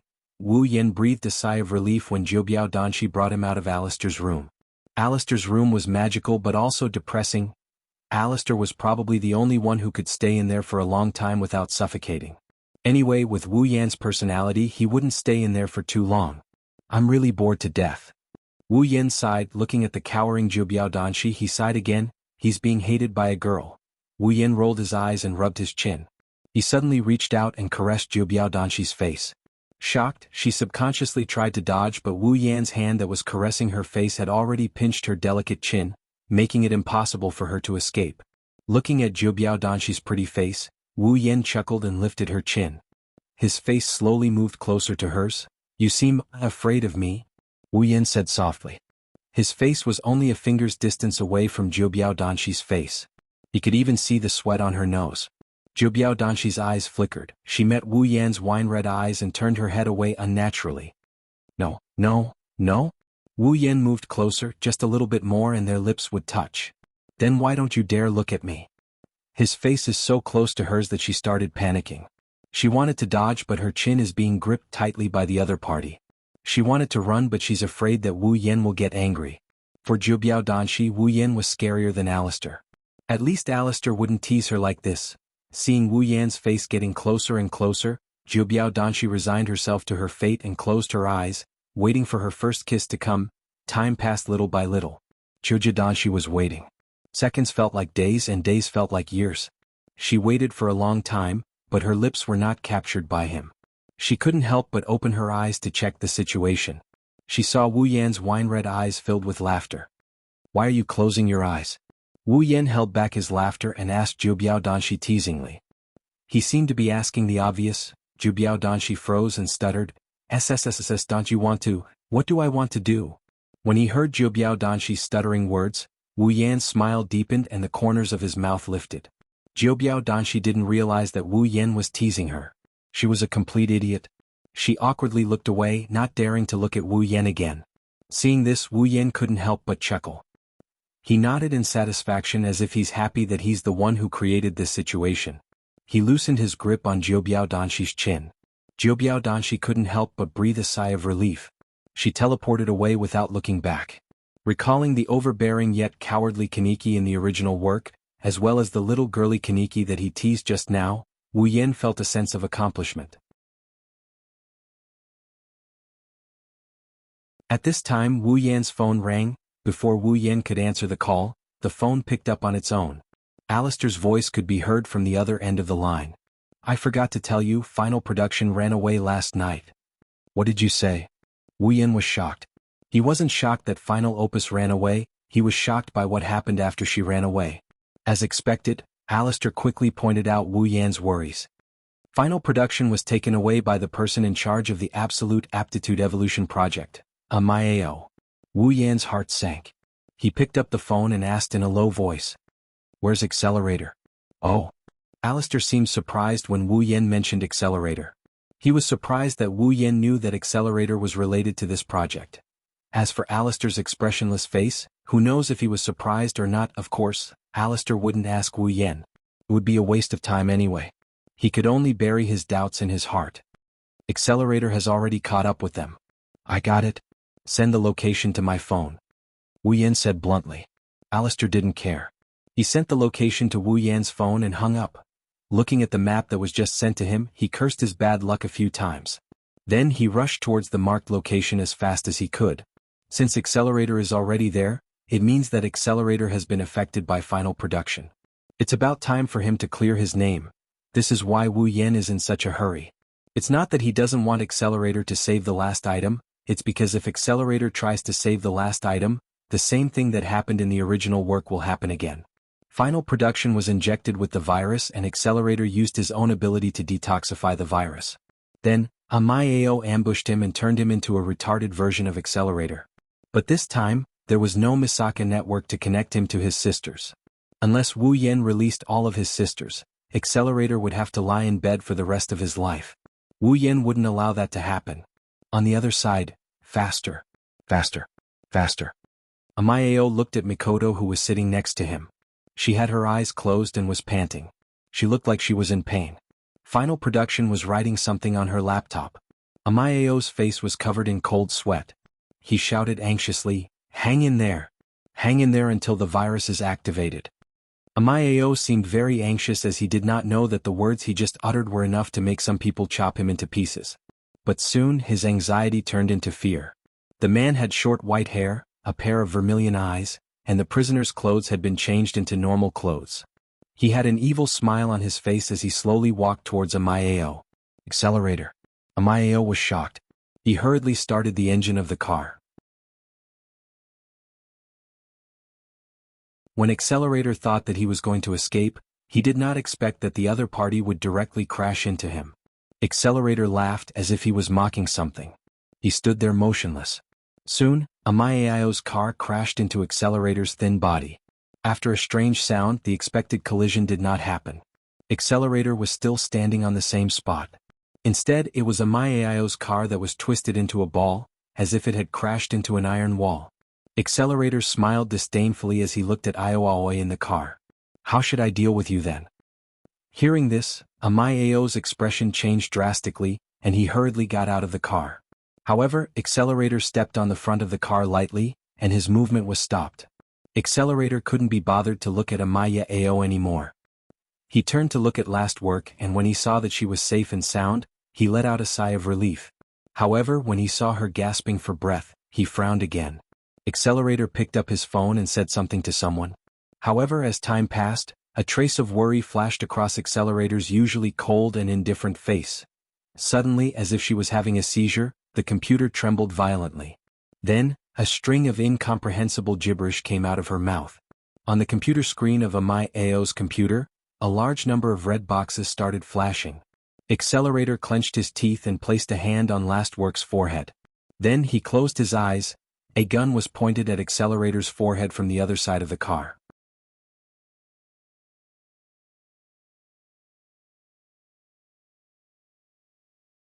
Chapter 228. The sound of a bullet being loaded echoed clearly in the quiet room. It also startled Accelerator, who was concentrating on getting rid of the virus in the last product's body. Accelerator's pupils shrank when he saw Amayao struggling to get up from the ground. He was holding a gun in his hand, but his hand was trembling uncontrollably. He looked like he was in a sorry state. Don't stop me." Amayao managed to squeeze out a few words, but his trembling body and the gun in his hand betrayed him. Accelerator looked at the gun that was aimed at him. Normally, it was no different from scrap metal to him. He could even reflect missiles, let alone a gun. However, at this moment, this piece of scrap metal that he usually disdained was even more terrifying than those missiles. Accelerator, who was helping the last product to get rid of the virus, had already transferred all his computing power to this precise task. He had no extra computing power to do anything else. In other words, Accelerator had no way of reflecting the gun's attack. Accelerator glanced at the display screen on the side of the computer. He gritted his teeth and didn't take his hand off the last work's head. Because, in the last 10 seconds, the last work's virus could be completely eliminated. If he stopped at this time, his final work would really be beyond saving. Gazing at the muzzle of the pistol without blinking his eyes, Accelerator exclaimed inside, "Hurry up, hurry up! After a short while, I will be able to take my hand back from the last work. At the same time, I will have no computing ability left. As long as I have my computing ability back, that pistol will become a piece of scrap metal." Unfortunately, there was not enough time. In the last few seconds, Amai had already pulled the trigger. At this moment, a figure appeared. When Wu Yen arrived, Amai had aimed his gun at Accelerator. Wu Yen heaved a sigh of relief. It seemed that even God did not want anything to happen to Accelerator. With a slight movement of his finger, a layer of iron sand suddenly burst out from the ground where Amai was standing. It coiled around Amai's wrist, and with a gentle twist, Amai's hand, which was holding the spear, was neatly cut off. Ah! Amai screamed in pain as he held his severed hand. However, before he could scream, a wave of iron sand came out of the ground and shredded him into pieces in the blink of an eye. All that was left was a pool of blood that fell from the sky. Wu Yen stood behind the pool of blood, looking as if he was bathed in it. He smiled evilly. Accelerator was stunned when he saw this. He stared blankly at Wu Yen, who was standing in the middle of the rain of blood, without a single drop of blood on his body. Accelerator was not someone who had never seen blood before. In fact, he was a person who was often accompanied by blood. Naturally, he would not be shocked by Wu Yan's cruel method of killing. What shocked him was that he did not know why, but he felt that Wu Yen was a perfect match for the blood. It was as if he was supposed to be bathed in blood. It was a little different from before. It felt as if the other party had become an existence of a higher level. Wu Yen did not know what was going on in Accelerator's mind. If he did, he would not have thought much of it. A true ancestor was the highest level of vampire. What was so strange about it being compatible with blood? Wu Yen ignored the pool of blood and walked towards Accelerator. This action woke Accelerator up from his stupor. Accelerator was confused when he saw Wu Yan's wine-red eyes. They were the same color as his. But that quickly disappeared. Why did Wu Yen become like this? It has nothing to do with him. That's not what he cared about. Why did you save me? Accelerator narrowed his eyes and asked Wu Yen. He didn't understand why Wu Yen came to save him when they were enemies not long ago. Wu Yen took a long look at Accelerator. He couldn't help but sigh when he saw how unscathed Accelerator is. Not long ago, Accelerator was almost cut in half by Astria's sword, but now, he's jumping around as if nothing happened to him. That kind of injury is not something that can be healed in a few days. It might take months to recover, but Accelerator is completely fine. In Wu Yan's memories, the only one who can do this is Soul Hunter of the Underworld. Unbelievable. Wu Yen smiled when he saw Accelerator staring at him. He didn't seem to care at all. Why can't I save you? Accelerator was taken aback. He frowned and looked at Wu Yen with cold eyes. Don't bullshit me. You should know what I mean. Wu Yen shook his head with a bitter smile. He knew Accelerator wouldn't be patient enough to listen to him ramble on. Then why did you save Last Work? Accelerator fell silent. He glanced at Last Work, who has calmed down. After a while he clicked his tongue and left. Wu Yen hurriedly called out to him. Hey Accelerator, where are you going? It's none of your business. Accelerator didn't hold back in his insults, but Wu Yen didn't mind. You're going to leave just like that? What about this little girl? Accelerator stopped and he turned around to look at Wu Yen with a confused expression. What do you mean? Isn't she your target? Wu Yen nodded in realization. Accelerator thought he was going to take away the final product just like he did with the sisters. Wu Yen shook his head with a smile. No, this little girl isn't my goal. Then why are you here? Don't tell me you're here to save me? Accelerator tilted his head in a mocking manner as if he's amused by his own words. But to his surprise, Wu Yen nodded. That's right. I'm here to save you. Hey, are you kidding? Accelerator didn't believe Wu Yan's words. His eyes gradually turned hostile. He thinks Wu Yen is toying with him. Wu Yen shook his head helplessly. He patted Last Work's head and said to Accelerator, I'll leave this little girl to you from now on. Accelerator really wanted to laugh, and he did laugh out loud. Looks like you're really here to make fun of me? Wu Yen ignored Accelerator. He patted Last Work's head again and turned around to leave. Accelerator's laughter stopped abruptly. He looked at Wu Yen, who walked away without hesitation. He was furious and kicked a my Axios twisted car.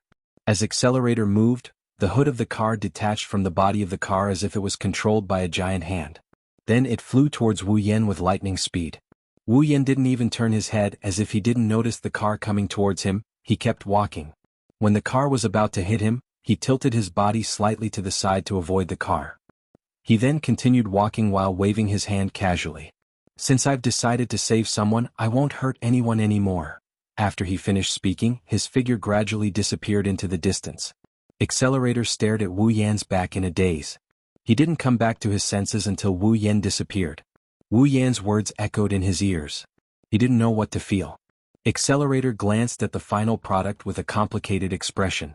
In the end, he sighed and hugged the final product. "Damn you, little brat. You only know how to cause trouble."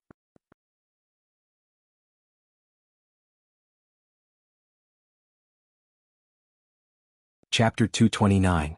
Academy City School District 7, Tokuwadai Dormitory.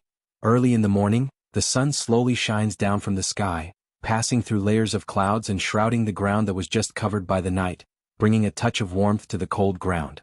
In the dormitory of Tokuwadai, all the young ladies got up from their beds one after another and started their day after day, year after year of middle school life. Even though it was a holiday today, they still couldn't hide in their warm beds. Who knows if it was a special rule of Tokuwadai or if it was a habit of theirs? Usually at this time, the Missy from Tokuwadai would have finished washing up and headed to the commercial street in the center of the school district. But today, there was no sign of the young ladies who were preparing to go out on the streets at the entrance of the Tokuwadai dormitory. They were all hiding in the corners of the dormitory and looking at the entrance as though they had seen something unbelievable. None of them wanted to go forward. Because there's a figure standing there that normally wouldn't appear at this time.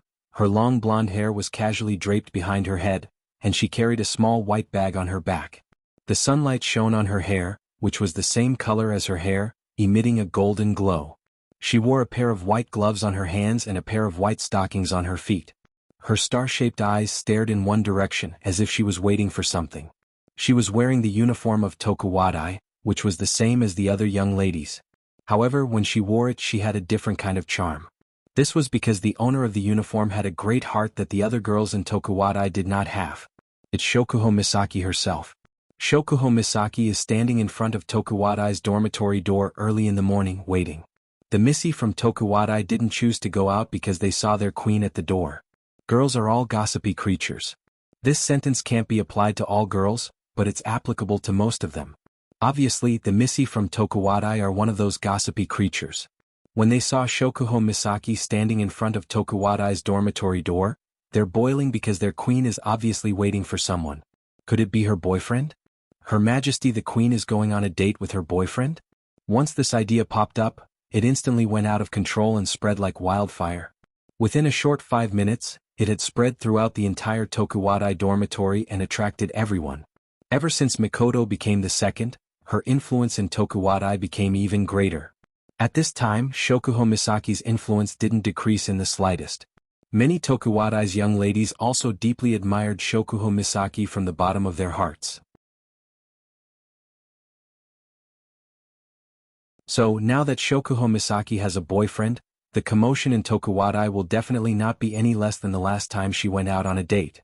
At this time, they didn't know that the person Shokuho Misaki was waiting for was the same person she went on a date with last time. At a certain moment, Shokuho Misaki's eyes suddenly lit up as she looked in a certain direction. A beautiful smile appeared on her face, making those Tokuwadai girls who were looking forward to her almost screamed. At the same time, they also noticed that in the direction Shokuho Misaki was looking at, there was a figure walking towards them. A figure that caused them so much pain that they wanted to chop him into pieces. "It's that scum." One of the misses from Tokuwadai couldn't help but exclaim. Following her exclamation, the other misses from Tokuwadai were all stunned as they stared at Wu Yen, who was approaching Shokuho Misaki. What's going on? How can it be that scum? At this moment, all the Tokuwadai girls, without exception, were crazily roaring this sentence in their hearts. Ever since the last Midsummer Festival, Wu Yen publicly announced that their Misaka-sama is a member of his Crystal Palace. The title scum has spread throughout the Tokuwadai along with Shiroi Kuriko's secret plot. None of them didn't want to chop Wu Yen into pieces because Mikoto is the trump card of their Tokuwadai, the third of the 7 LV5 Tokuwadai girls in Academy City. Every Tokuwadai girl has a deep yearning for Mikoto just like how they yearn for Shokuho Misaki. But on that day their hearts were broken. There Misaka-sama was taken in by a powerless hooligan, moreover he was taken into Crystal Palace. From that day onwards, every single girl in Tokuwadai started hating Wu Yen. And after Mikoto defeated Kakin Taidaku and became the second Tokuwadai girl in Academy City, the hatred in their hearts couldn't be suppressed. Now even another object of their yearning has fallen into his arms. At this moment the anger in their hearts suddenly rose. It's not like they didn't know about Shokuho Misaki's date with Wu Yen. However, Wu Yan's declaration at the Crystal Palace during the Midsummer Festival made the Oniai-san of Tokuwadai believe that their Koho-sama would never share a man with another woman. Thus, they didn't think of Wu Yen as a possible suspect. So, when Wu Yen appeared, the Tokuwadai girls, other than disbelief, their monstrous resentment also solidified and broke through the clouds. Wu Yen, who was about to greet Shokuho Misaki, suddenly shuddered. A chill crept up his spine, causing Wu Yan's body to tremble again and again. Ever since he became a true ancestor, under the influence of the noble true ancestor bloodline, even Iwasai couldn't give Wu Yen this kind of warning. But now Wu Yen actually shuddered. For a moment Wu Yen thought he was being watched by the god of this world, that is, Jehovah. Little did he know, the ones who are watching him are just a bunch of young ladies who don't even have the strength to truss up a chicken. Almost as soon as Wu Yen appeared, Shokuho Misaki's gaze fell on Wu Yan's pair of wine-red eyes that suddenly changed a few days ago. Then she covered her mouth and laughed from the bottom of her heart. For some reason, Shokuho Misaki is very happy that Wu Yen has the same pair of eyes as her. She doesn't know why she's feeling this way, but she's not sure why. It's not polite to make a lady wait. Shokuho Misaki sweetly smiled at Wu Yen and said. Hearing this, Wu Yen suspiciously took out his phone. Looking at the 6:40 on the display, he asked Shokuho Misaki, "Isn't it not time yet? You didn't say 7 last time but 6 last time?" Shokuho Misaki didn't deny it and smiled. "Well, time is not an excuse for making a lady wait, can't you come a little earlier?" Wu Yan's mouth twitched, looking at Shokuho Misaki's sweet smile, all the energy in his body dissipated. He had arrived 20 minutes earlier than her. Since it's impossible to reason with a woman, Wu Yen raised both his hands like a hoodlum. "Fine, it's my fault, okay?" Shokuho Misaki nodded in satisfaction, took 2 steps forward and hugged Wu Yan's hands. "Date, I'm looking forward to it." Feeling Jisama rubbing her ample bosoms against his arm, Wu Yen secretly cheered in his heart. However, he maintained a helpless smile on his face. "I really don't know why you're so eager to go on a date with me. Well, don't mind the details." With that, the two of them walked off into the distance. In the Tokuwadai dormitory, the Oniai-san who were hiding in the shadows watched as Wu Yen and Shokuho Misaki got further and further away. Dark aura enveloped them as they grinned eerily. Then they formed a group and chased after the two who got further and further away. Among them there was a Tokuwadai girl with short brown hair, and a petite figure with 2 pink ponytails.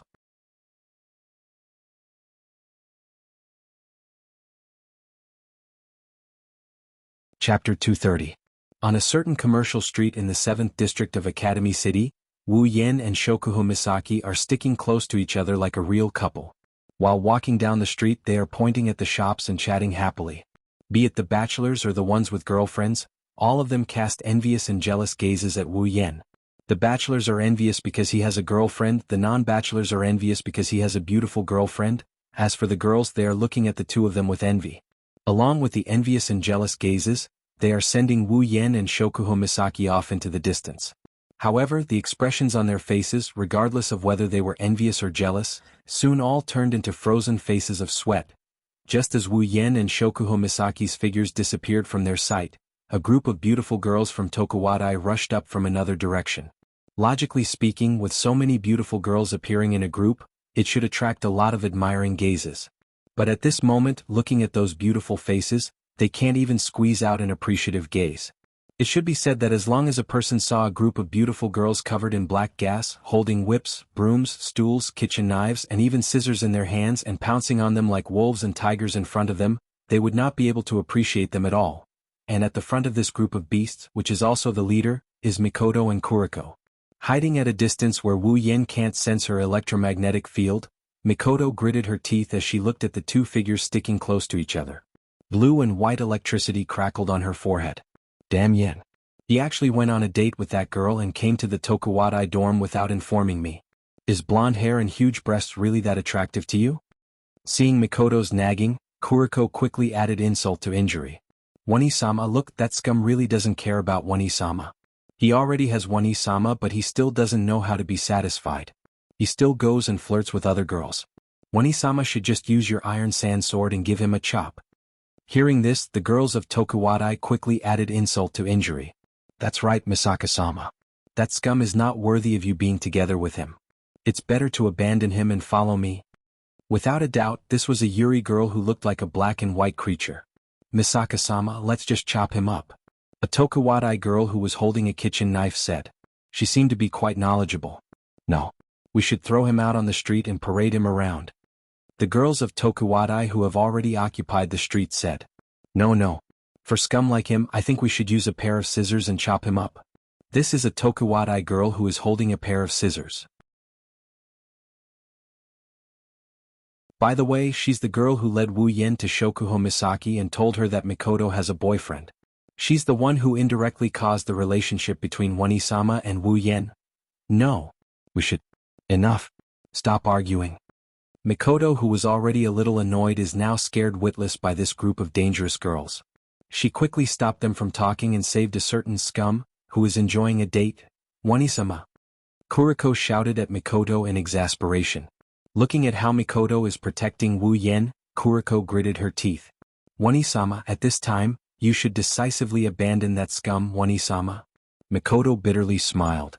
If she wanted to cut off all ties with Wu Yen, she would have already made up her mind back in the Spalier world. How could she let Wu Yen take advantage of her? Misaka-sama. Shokuho-sama and that scum are leaving again.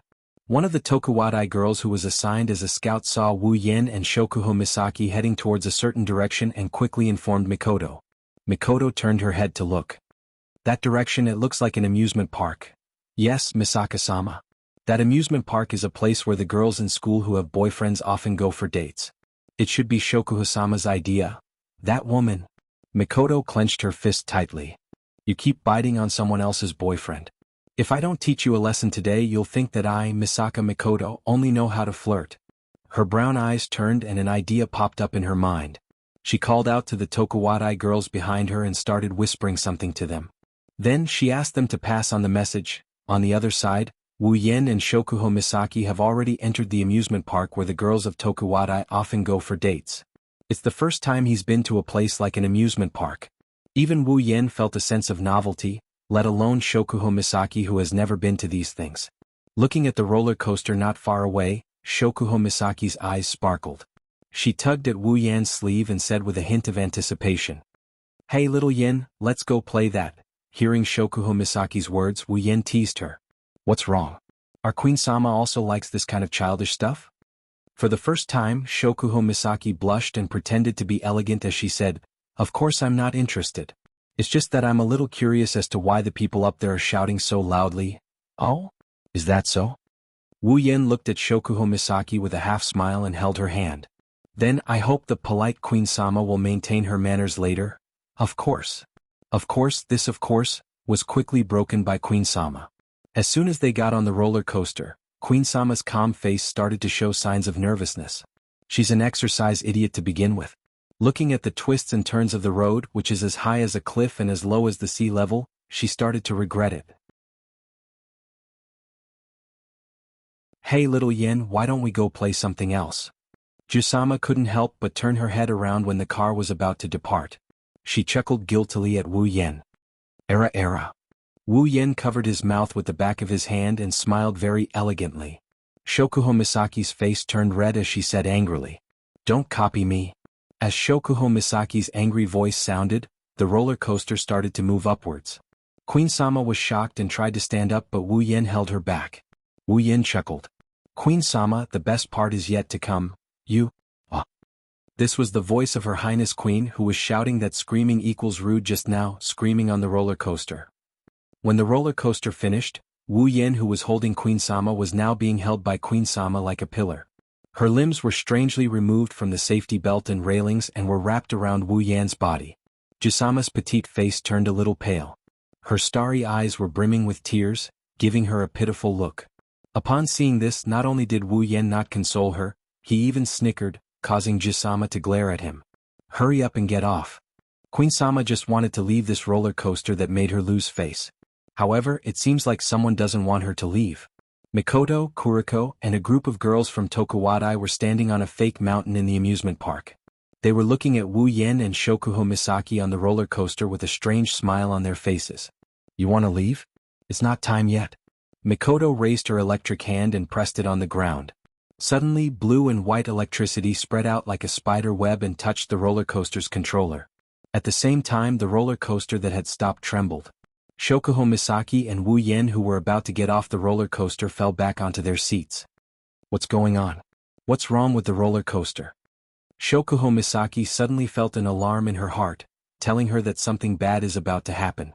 But before she could react, the roller coaster accelerated and went back to where it came from at 3 times its original speed. Ah!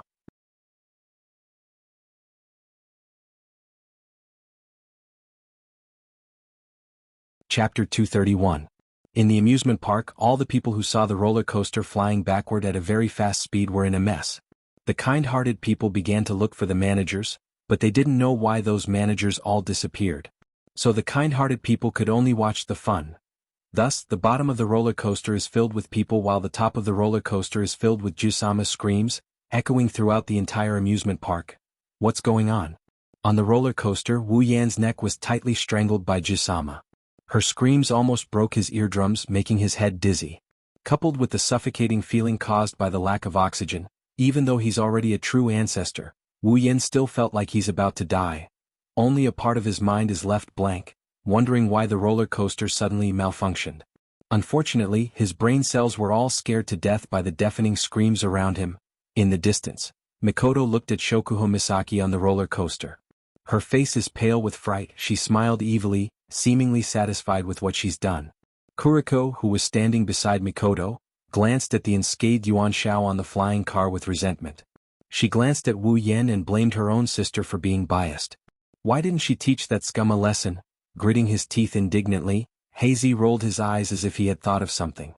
He snickered a few times, then stealthily took 2 steps back and started whispering to the girls of Tokuwadai behind him.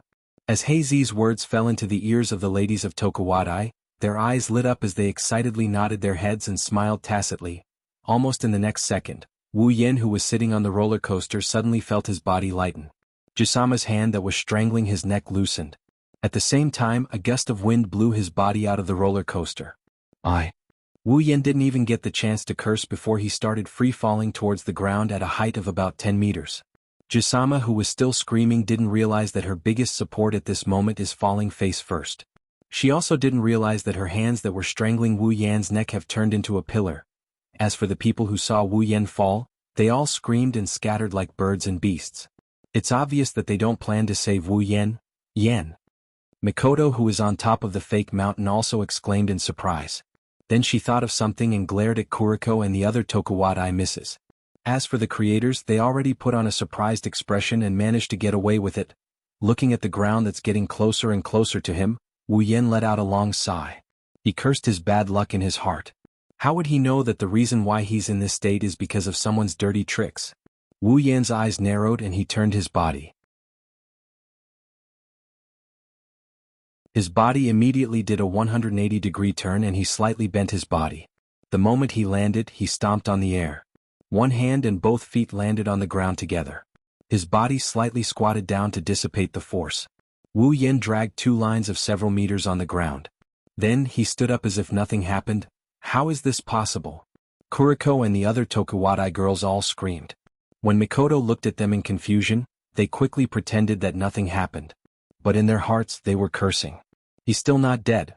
Come to think of it, they really thought that Wu Yan is a powerless LV0. They came here with the intention of killing Wu Yan. When the roller coaster stopped again, Jusama still hasn't reacted. She's still sitting on her seat, hugging a small pillar that came from who knows where. She's screaming with her eyes closed. Wu Yan's face turned ugly. I say, Jusama? Ah. Jusama? Ah. Girl? Ah. Seeing this scene, Mikoto's face turned red, and she couldn't help but laugh out loud. The girls of Tokuwadai have never seen their Shokuhasama like this before, so naturally, they all tried their best to hold back their laughter. Where's the administrator? Where are all the caretakers? Shokuho Misaki stomped her feet in anger. Her pale face has recovered a lot of color, but you can still see the anger and embarrassment in her eyes.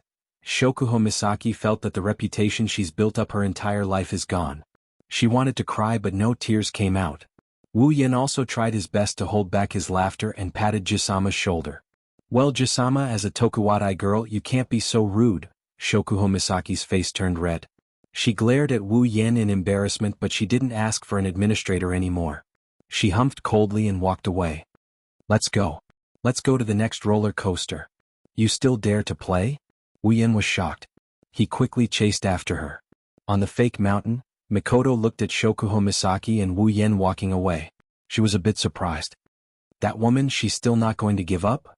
So, she came here with the intention of ruining his date? Wanisama, are we still going to follow them? That's what she said, but if you look closely, you'll notice that Kuriko's pink pupils are filled with an eagerness to give it a try. It's as if she won't rest until Wu Yen is dead. Of course. Mikoto said angrily. She raised her leg and followed after them. Seeing this, the ladies of Tokuwadai also rushed after them. In front of them, Wu Yen frowned and kept looking back. He scratched his face from time to time as if he's confused. Shokuho Misaki couldn't help but ask. What's wrong? No, it's nothing. Wu Yen rubbed his chin and said thoughtfully, it's just that I feel like something's not right. Hearing this, Shokuho Misaki smiled. You're not afraid of being caught by your little girlfriends, are you? Wu Yen glanced at Shokuho Misaki and said lightly, what do you think? Mistress. Mistress. Shokuho Misaki stopped and looked at Wu Yen with her starry eyes. If I'm not mistaken, the position of mistress has been occupied for a long time, right? Wu Yen choked and didn't know what to say. Shokuho Misaki turned her head away in dissatisfaction. Her blonde hair almost hit Wu Yen's face. You're still thinking about other girls when you're on a date, you're so lame. Wu Yen felt helpless. If he's not mistaken, the one who brought up other girls first was Shokuho Misaki, of course. A girl's emotions are fickle and Shokuho Misaki is a perfect example of this.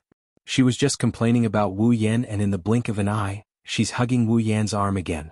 Damn it, she's still so close.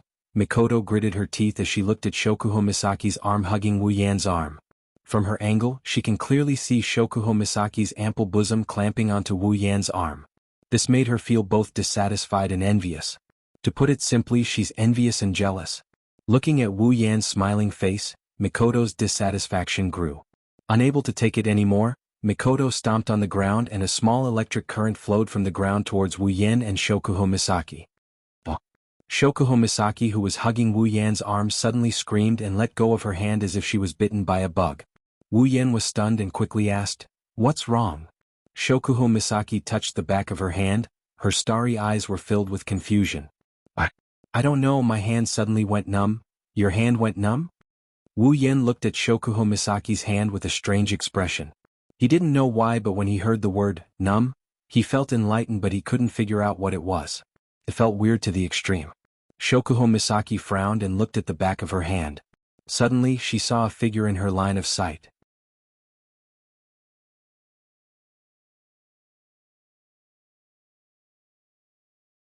Chapter 232. When Shokuho Misaki saw the silhouette from the corner of her eyes, her face froze for a second before she understood what happened. As for the silhouette that Shokuho Misaki saw, it seemed to have realized that it might have been exposed. Panicking, it retracted its legs and hid in a corner, worried that it would be discovered just like that. Shokuho Misaki squinted her eyes. With her mind control ability, it only took her a moment to figure out what happened. Her heart was filled with rage. Recalling how embarrassing she was on the roller coaster, Shokuho Misaki was even more furious.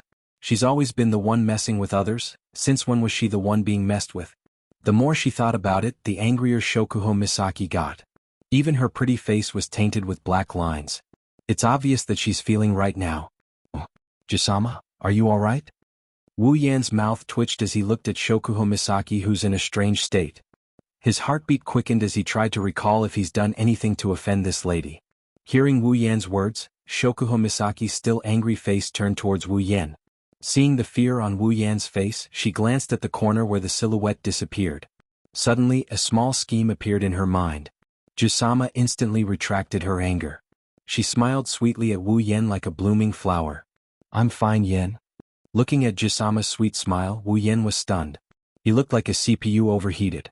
He really can't understand how this woman's face can change so quickly. Shokuho Misaki had a smile on her face like a young girl. She skipped over to Wu Yan's side and hugged his arm. She then buried her face in his shoulder. Yan, let's continue playing. After that, she pulled Wu Yan towards a certain direction. As she walked, she turned around to look at the corner of the building. Then she flashed a meaningful grin. Mikoto didn't see that smile on Shokuho Misaki's face. If she did, she'd be shocked. Because every time Shokuho Misaki wants to toy with her, she'll always have that smile on her face. Usually, when Shokuho Misaki has that smile on her face, it's when Mikoto is at a disadvantage. Wu Yan was caught off guard by Jisama's sudden enthusiasm. When he realized that Jisama was leading him to a secluded corner, Wu Yan was puzzled. Jisama, aren't we going to play? Why do I feel like we're getting further and further away? Is there a facility that I don't know about? Shokuho Misaki's face. Well, Yan, don't worry. You'll know soon enough. Wu Yan didn't feel relieved. Instead, he felt even more puzzled. Scratching his face, Wu Yan sighed. A woman's mind is hard to read, let alone Jisama, who specializes in manipulating others' minds. It's probably best if I don't go looking for trouble and just follow her. What's that woman planning to do? Wu Yan wasn't the only one who was puzzled. Mikoto and the other Tokuwadai ladies were also puzzled when they saw Shokuho Misaki leading Wu Yan to a secluded corner. Of course, with their IQ, they wouldn't be able to figure out Jisama's plan. They could only bury their doubts in their hearts and once again become stalkers. At this time, Wu Yan and Shokuho Misaki have already hidden in a secluded corner and are staring at each other. Jisama, what are you planning to do this time? Wu Yan leaned against the wall helplessly and sighed at Shokuho Misaki. His intuition tells him that Jisama is planning to do something unexpected. Wu Yan's intuition was right. Shokuho Misaki glanced behind and saw the familiar figure following her and Wu Yan. She smiled and looked at Wu Yan. Hey Yan. Under Wu Yan's shocked expression, Jisama put her finger in her mouth and bit it. Following this action, Jisama suddenly wrapped her arms around Wu Yan's neck and squeezed her large breasts into Wu Yan's embrace. Wu Yan was stunned. Feeling the soft touch on his chest, his mind went blank. He really doesn't understand what Jisama is doing. Did Jisama suddenly fall in love with him? The girls in the other corner were also stunned. Then they all burst into an uproar. If it wasn't for the distance, they would have been exposed. They all bit their lips. Mikoto looked at Shokuho Misaki while the others looked at Wu Yan. Their eyes flashed with murderous intent. Now they understand why Wu Yan and Shokuho Misaki are hiding in a secluded corner. They're obviously hiding and making out. Thinking of this, they all bit their lips and resisted the urge to run out and stop them. They want to wait and see what happens. Jisama. Wu Yan gulped as he looked at Shokuho Misaki's seductive eyes. He had a hard time finding the words to say. What are you playing at this time? What did I do to offend you? Just say the word and I'll cut my own throat to atone for my sins. Wu Yan wanted to cry but no tears came out. For a moment he thought Jisama was playing with him. Era, don't tell me you don't like this? Shokuho Misaki smiled sweetly and moved her face closer to Wu Yan's. She breathed out a hot breath on Wu Yan's face. It's extremely seductive. Being hit by Jisama's fragrance on his face, Wu Yan's body stiffened. Looking at Jisama's lips that were inches away from his face, the lust in him started to rise. Although he doesn't know what Jisama is planning, but being seduced like this and in a secluded place? In a place like this, if he really endured it, then he would be Lu Xiaohui. Is Wu Yan Lu Xiaohui? The answer came out very quickly. Wu Yan took a deep breath and hugged Jisama's naked body tightly. While feeling Jisama's soft body, he moved his face forward. In the next second, two soft lips were sucked into Wu Yan's mouth. Ugh. Shokuho Misaki's starry eyes widened. The seductive look in her eyes disappeared and was replaced by a thick sense of disbelief. First kiss. Originally, Shokuho Misaki only wanted to pretend to be intimate with Wu Yan to get back at Mikoto. She wanted to let her know what it means to go for wool and come home shorn. Who knew that the one who went for wool and came home shorn was her? The smart Jisama obviously forgot that Wu Yan isn't a toy that can be manipulated by her. He can also be seduced. Jisama's mind went blank after losing her first kiss. Even though Wu Yan's lips were so close to hers that she couldn't react to it, she didn't know how to react to it. Wu Yan, of course, was happy that Shokuho Misaki didn't react.